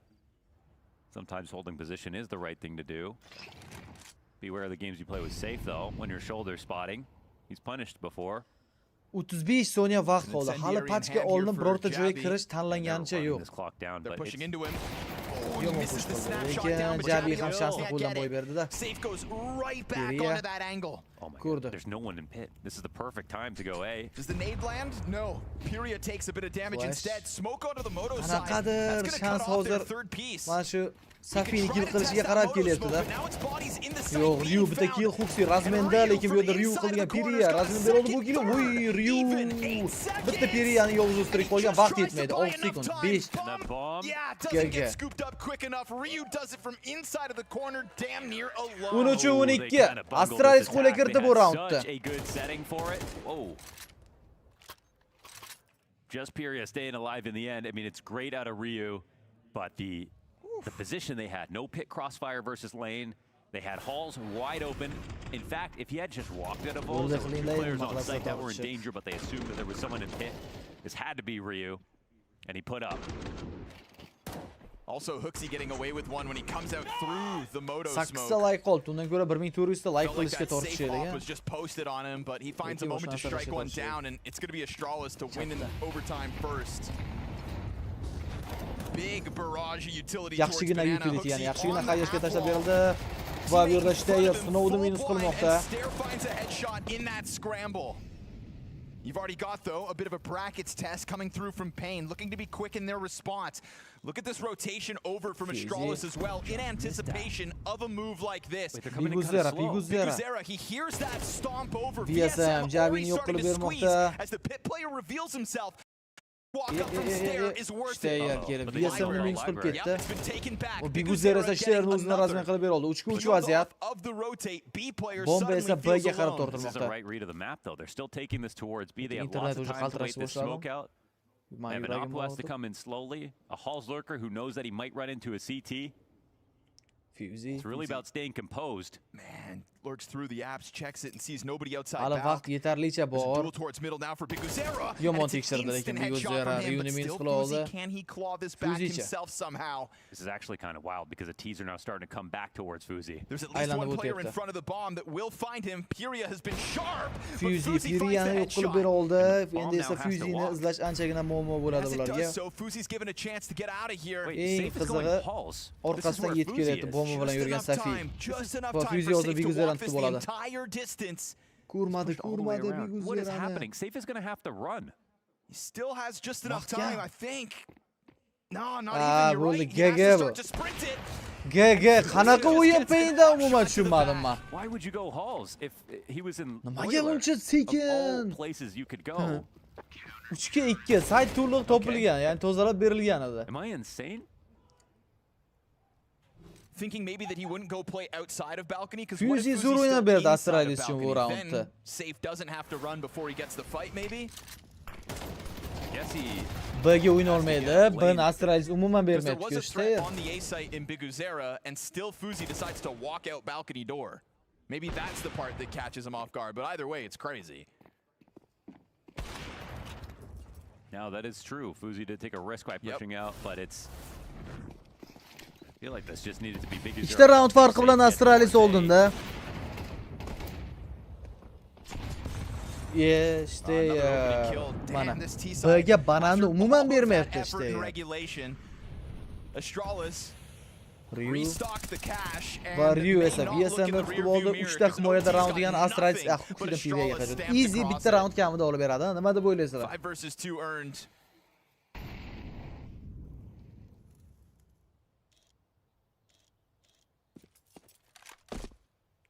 Ikkiga 5 vaziyat. Oxirgi round bo'lsa bu. It's actually in an interesting spot, even though this is 2v5. Their whole rotation of CT is locked up. I think they saw the bomb as well, so they should know he's going to think about splitting here. But he is in a better position to get kills. He needs to rotate. Okay. Stayer sinovga headshot, eng so'nggi rog esa safe. Yo 1v5 clutch. Oh my god. Again, under pressure. Lekin Ryu Bolbang yani Free Fire bilan chiqqan holatda minus qilib bera oldi yuragimizda. Looking for their first OT win since Bucharest. And they haven't dropped a round yet.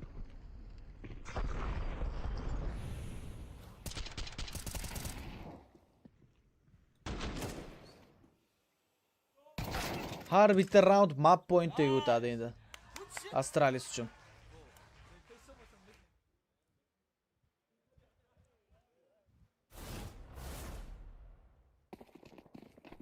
Talk about regaining your footing.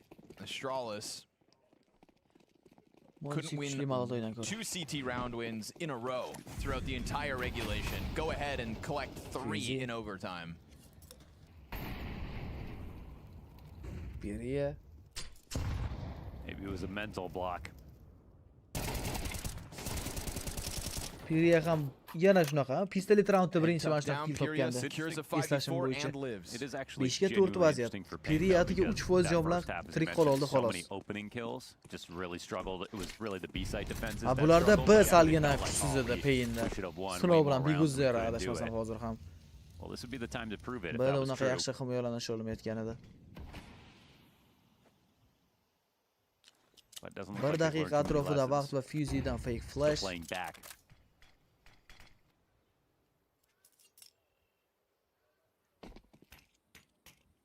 Pyria yetib keldi, dastavka olib keldi, ovqat olib keldi. Yani utility berib ketdi Biguzeraning qo'liga.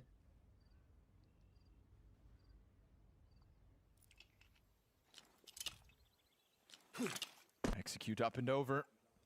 Got 3. Hamma B'ga kirishga tayyor. Pyria pozitsiyasini o'zgartirib oladi va uning pozitsiyasiga hozircha mob kill tushdi. Ikkita tomondan ham siqib qo'yishgan. No, Pyria kamida bitta killli pozitsiyada turibdi. Misshot. Baribir AWP emas, Snov yaxshi o'ynab berdi. Ryudan trade bor Pyria. Biguzera hamda Pyriadan navbatda killlar. Fuzi 1ga 4 vaziyat, 20 soniya atrofida vaqt. No scope-da yurishini nima qilyapti? Kenny'smi? And he somehow gets it, but bomb doesn't belong to him. Bombani olib qaytishga ulgurmaydi. VSM tomonidan tutib olindi. 15-14 hisob. Yana bir overtime ketadimi? But it is pain to at least win one in overtime. And it is a much better B setup overall. I like that Pyria immediately moves into a committed spot instead of trying to play retake, which they've tried to do so many times. It's also the guy to get the first kill of the round.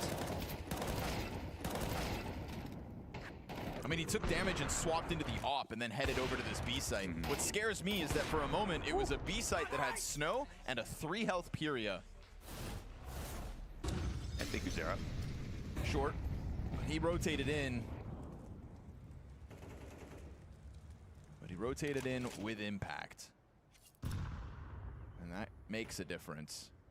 They'll try to get away with the same boost that just cost them the 5v4 last round. Nobody home for Pain this time. Yeah, it definitely has been a feature of HooXi's calling that they'll try the same thing. They don't think their opponents are going to try the same thing twice.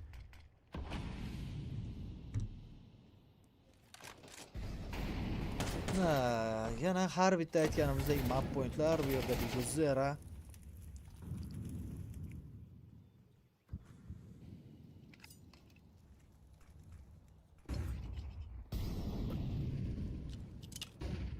HooXi being given the space to set up in a 5v5 with 3 defenders leaning in this A site right now.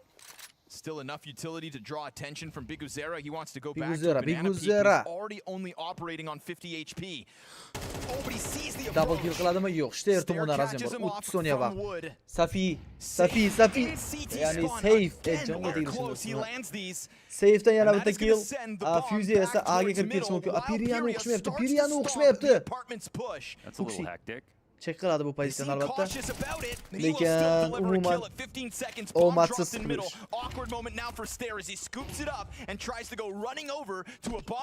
Bomba o'rnatiladi va 2 ga 4 uni himoya qilish juda qiyin vazifa. Fuzi hamda Shterga topshirildi.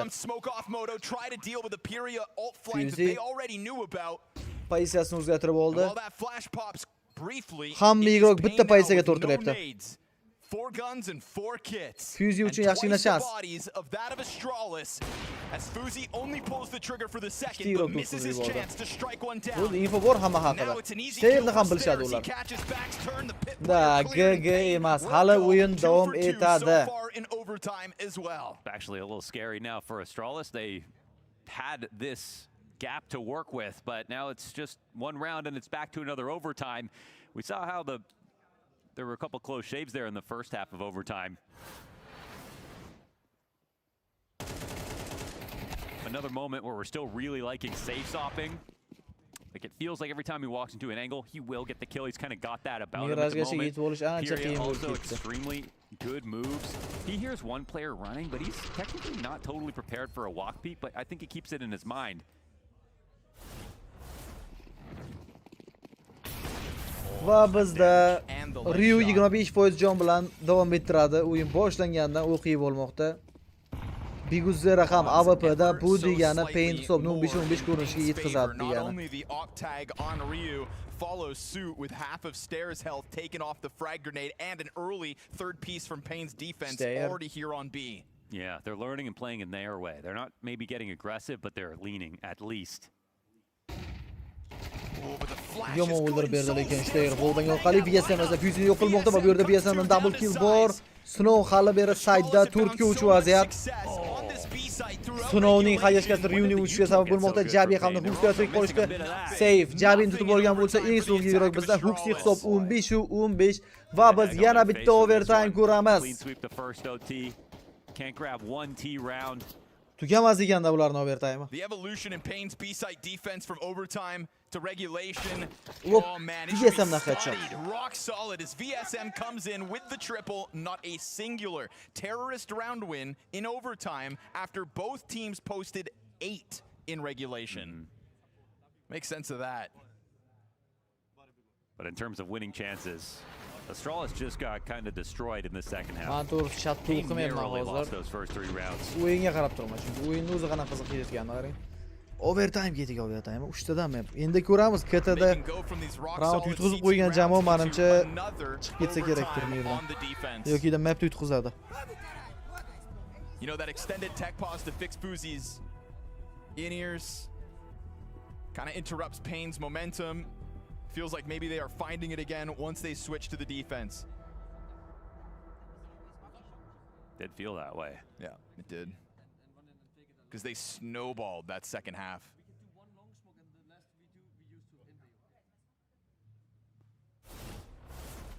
And obviously Fuzi needs to be able to hear. But I think Pain would have rather just kept that pedal to the metal.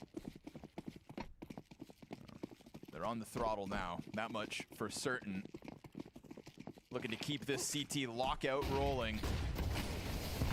Ton of grenades again. Oho, Snow 26% jon bilan qolgan va Astralisni tabriklasak ham bo'ladi menimcha birinchi raundi bilan. Huxi. Hech kim Snow'ni bilmaydi. Snow full risk. Yo, Steyr, o'qidi Snow'ni pozitsiyasini. Yeah, that was just not going to work if you Bir kishi ko'p bo'libdi raundni davom Eventually that ettirishadi. smoke comes up, he's going to get spotted. Donat bo'ldimi? Best they get out of this is some damage. Yo, brat. Bo'lsa ovoz chiqadi-ku, hammamizda ko'rinadi-ku. As smoke fades in middle. This is a weird spot to be at this point in the round for safe, so let's see if they're ready for it. Steyr, jahli chiqqan. Double kill bor uning hisobida. 29-20 chunki va bu yerda Fuzi qanaqa mustaqim Piriya triple kill. Huxi AWP'da rasman qilib berdi. Biguzera 2 ga birlashdi. Vo, Biguzera hozir sal qolganda Yabini o'ldirib ham qo'yishi mumkin edi. Xayashkani olib keldi o'zi bilan. Mana bu Xayashka qanaqa yetib boradi va Huxi 12 HP bilan tirik qolmoqda. That was insane. Down at 12. Biguzera will try to figure this one out. He wants every gun. Which one is looking for? More util? Xayashka izlayapti Biguzera. Incendiary picked up. That's going to Lekin mana bu Mortis zo'r tushib berdi. Ikkita igroqni ham bitta joyga olib qo'ydi. Huxi yutib berdi. Hujumdagi birinchi raundni Astralisga. Huxi sticks the landing. Furia tries to be the hero, but that mowdown not enough. Donat bo'ldim bizga. No chance. Nimaga menda ko'rinmay qoldi? That triple kill. Snow just can't see a thing. He just kind of had to make a move. I think he had to pick a flash to try to push. He's already down to 26. He's sitting in a smoke that'll come up. There's actually great util damage that's being dealt, obviously. Some of this stuff is unconfirmed, so he's not sure about it. But that was his chance. Finally. Yo, adashish. In overtime. Mana bot game qaradim kelgan. Hoppa, 16 ga. 15. Astralis hisobda oldinda. Huxi.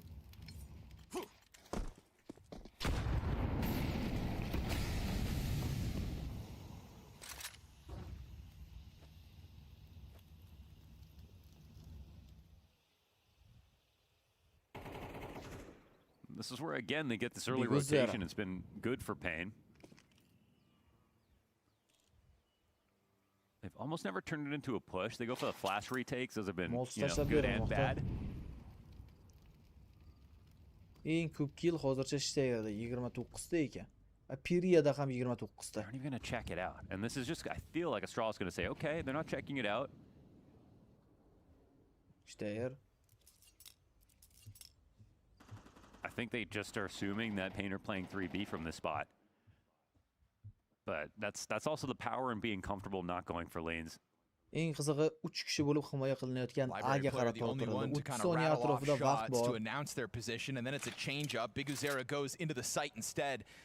Could be a key moment. Archside feeling very vacant, but that's fine. Clearly, the intention is to move this up short into what is 3 players ready for this hold.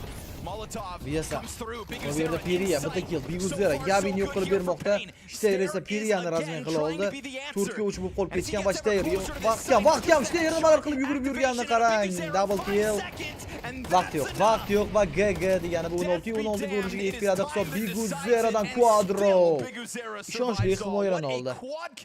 16 hisob tenglashadi. It's a bit about reading. It's by not moving at all. Essentially, they played 3-2 to the end. Astralis thought that if they're not going to yana bitta overtime bo'lsa, all right, jahl ustida stream they're keeping their original lead. They had 3 players there for a second, but no, they went back to A. They committed to it. Overtime bo'lgani ham bu o'yinda teng ketayotgandan dalolat beradi. Astralis really wanted some action before they made a move here. And Payne just did not participate whatsoever. Pushed them into a very late exact. That's when angles start getting skipped. That's when crossfires get even stronger. Ooh, safe starting on B. B'ga kirib kelishga tayyorgarlik ko'rishmoqda Astralis. Lekin bu yerda Snow'ni o'qishmayapti. Qanaqa qilib full blind holatda tushib qolgan edi-da Snow hech narsani ko'rmayotgandi. Ekran aniq oppoq bo'lib qolgan. Twice in the 3 rounds of this overtime. Yeah, not looking super comfortable there. Just eats the flash, fully exposed. At least last time he was able to hide in a smoke Uch kishi B'ga yetib keldi Payne a'zolari. Faqatgina Piriyaning o'zi A'da qoldirilgan. Sitting duck. It's a long life, but it's not a good life. Poor guy can't see Jack. Now all of Astralis set up for this. Again, though. They're going into 3 players. This time in the back of B site, which is just not as threatening as you think. But look at Safe's line. Still 2 Molotovs. Any kind of shoulder peek. Astralis have enough for the execute. Safe. They're gonna go Safe flash in. shot. Okay, Mo'tashab berildi. Oh, Biguzera. Safe esa Fuse'ni yo'q qilib beryapti. Ryudan ham double kill. Qanaqa killlar ketma-ketligini ko'rmoqdamiz bu yerda. Voy, Ryu Biguzerani ham o'tib ketdi, triple kill. Turkiya 2 raund yutib ketishlari mumkin. Periya kirib keldi. Smoke'da kimni o'tishni bilmaydi Periya. Bitta yo'q qilib berdi. Periya 12% Ryuda. Ryu comes in with a O rebound. jinni Periya ham prime'da o'ynayapti qiziq. Hisob 16-17. Astralis oldinda.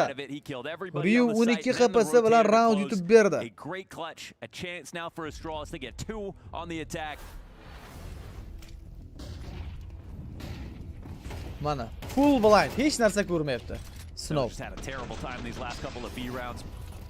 Right before the molly pops. Biguzera zo'r o'ynab berdi Safe bilan. 3 ta kill ketdi bu yerda. Ryudan double, Ryudan triple.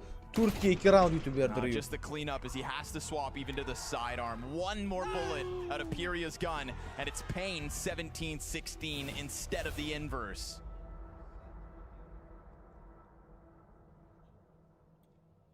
Something like that. It's Payne 17-16. Yep. Peria hits one more bullet. Oh, and Peria hits one more bullet. I see. Instead of the inverse. Not eating your crazy pills, buddy.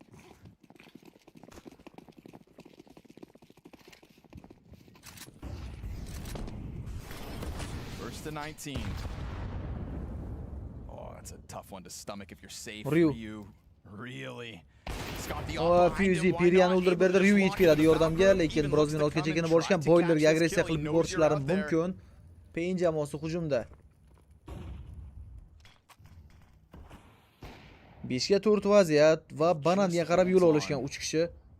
VSM check qilmaydi yuqorini. Yo'q, ulgurmaydi VSM. Almost. Walking that down, Molly missed. Still worth it. Nate almost gets him. Misotchiga lekin 5 ketdi. Very good damage. Atiga 2% qoldi VSMda. 2% jon. Fuzi. Just a fantastic opening test. Leaves Astralis in such a winnable position at the minute 50 mark. soniya atrofida vaqt. And look, they clear out banana. Everybody's stampeding over. Agaratsiya qilib I mean, yuborishgan this ular. feels like an 18th guaranteed. I don't want to Boilerga speak qarab too soon. tortilishyapti. Fuzidan flick shot ko'rib bilamizmi?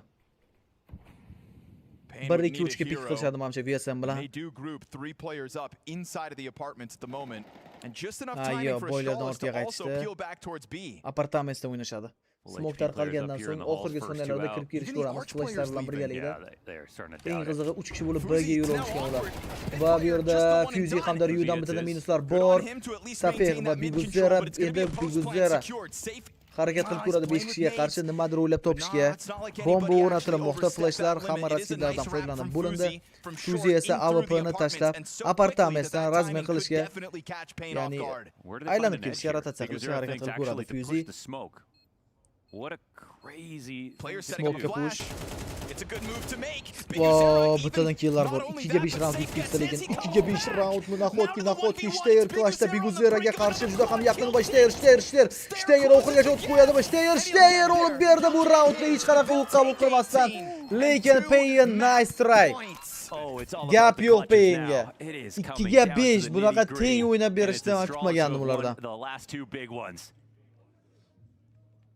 A really nice play there from Big Uzera between him and Safe. It felt like Safe was going to make the move up lane. Instead, he pushed through Arch. Tried to put the responsibility on his shoulders.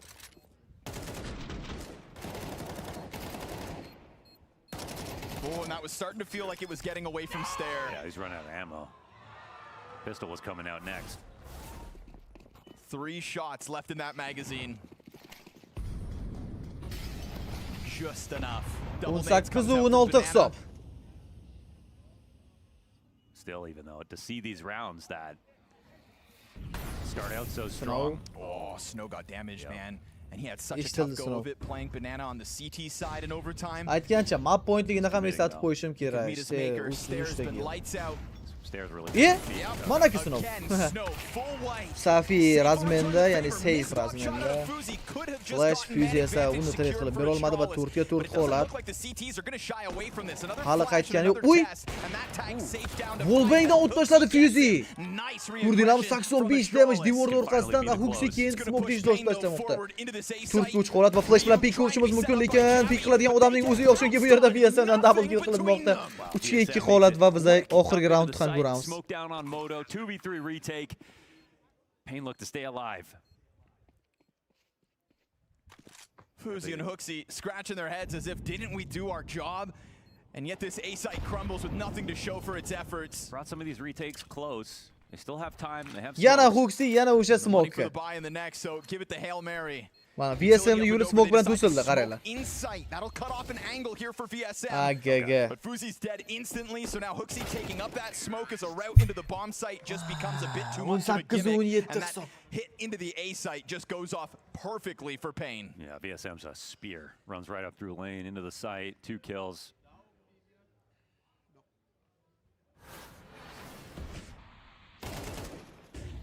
They're just not ready. Nima qilayotganini tushunmayapti. VSMdan qaranglar, u tomondan ko'rinib o'tadi. Bu tomondan ko'rinib o'tadi. Liking Astralis on the openings in these rounds. Pain though with the right call at the right time. Bittasi mujik o'lingda uchrasdi. A little weaker. Tempo's working out, but then Astralis in the late rounds. The clutches have been going their way. That could make the difference in this game. They still have just 1 round and they close out this map. No, Hayashga tashlab berildi bu pozitsiyaga.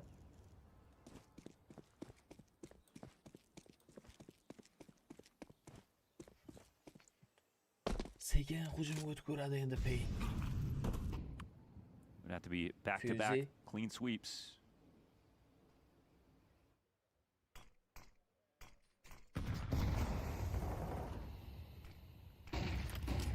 Hayashga tashlab berildi, zo'r tushdi, ha, bu Hayashga Snow yo'q. Opiriga o'ldirganiga esa Ryu javob qaytardi. Endi Ryu qiyin holatda. Ryuga bitta molotov va bo'ldi yana.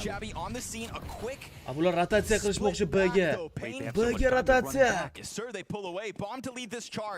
Stair bor g'alabada. It's these snap calls out of Big Uzera that have actually been gaining them a lot of value, but the early preemptive smoke here from Stair, they're not. Farqi yo'q, kirib kelishdi lekin B'ga. They looked at a smoke and thought no. Stair full white'da. Huxi yordam berishga harakat qilib ko'radi, ketada turgan holatda. Stair. VSMga headshot bermoqda. 4-3 vaziyat. Va bu yerda Safe Stairni razmen qilib ketdi. Lobby igroklar bor va Safe ajoyib movement va Huxini ham tutib olishi mumkin hozir. Qanaqa misshot bu, juda qimmatga tushadi hozir. Snovatiga 13% bilan chunki. Shoshmayapti Jabi. Jabi umuman shoshmayapti va Snovni hozir o'ldirib berdi. 2 kill borda Jabida. Voy, bittasi not oldi xolos. Jabi Molotov tashlab bergan Big Uzera 26% jon bilan Jabi banadan yetib keldi va Jabi 2 irokni ham o'zi olib ketadi. Astralis yutdi bu mapni. Astralis juda qiyinchilik bilan bo'lsa-da g'alaba qozona oldi. 12 gacha ham o'ynaydi, mana bular 3-mapda o'ynab bo'lgan bo'lardi hozir, ishoninglar. 3-map 15 minutdan keyin boshlanadi, ya'ni 0-0 o'nda. I don't even know what to make of this inferno here, because at any point it felt like we could have been celebrating a Pain to a victory. Of course, seeing that third map, which is what our future has in store for us here, but overall, just the insane calls and what feels like the insanity of our players right now. It's just, I mean, this was such a topsy-turvy game. Just when it felt like Astralis was in control and we're going to run away with it after how they got a huge lead in regulation, it's Pain that actually bring themselves back on the T side in such an unexpected fashion. A lot of great reads from Big Uzera, a lot of also really great late round moments from a couple of the usual suspects, and a couple of guys that we haven't talked about too much, like VSM being a hero in some of the rounds, Safe being a hero as well, but Astralis are able to withstand. I do think that they were, it feels weird to say this because it was such a close game, but it felt like they were kind of clearly the better Inferno team, so it's almost crazy that Pain were able to push it this far. Yeah, Pain just had a different hero seemingly every overtime. Every time they're down 12-11, every time they're down 2-3 rounds, backs against the wall, they have someone else pop off to actually bring them back into it. The only consistent factor, I think the calling from Big Uzera the entirety of this game was incredible. It's just, as you say, I think Astralis had a more well-rounded side. They had banana control very often in the early rounds or in the second half of the regulation portion of this. They actually seem to go for the right plays, the right ideas on the map. It's just that you had Pain popping off and finding counters to that in the mid rounds. Yeah, because they're not only just having great calls, but himself as an individual really showing up too. We thought that there were going to be multiple times that he alone is in this, 2v4 situation, a 1v3 situation, yet he's still being able to deliver.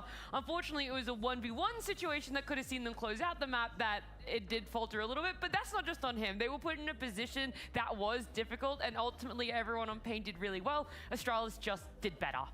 And like Vu said, and I think as many people would have seen on that defense, actually even the offense too, just banana control felt so firmly in control. It feels like, I guess this would be kind of like a soccer reference where it's kind of like possession, where I feel like Astralis were in so heavily in possession of banana that you thought it would have been a more decisive victory, but sometimes they're just not able to, to keep up the analogy, put the ball in the back of the net. Like they couldn't quite finish a lot of the rounds, even though they were in so many good map position situations. I mean, part of it going all the way back to regulation first half, it felt like Pain didn't even try for banana control. It was like they thought they could give it up and just play back on the bomb site, defend the bomb site.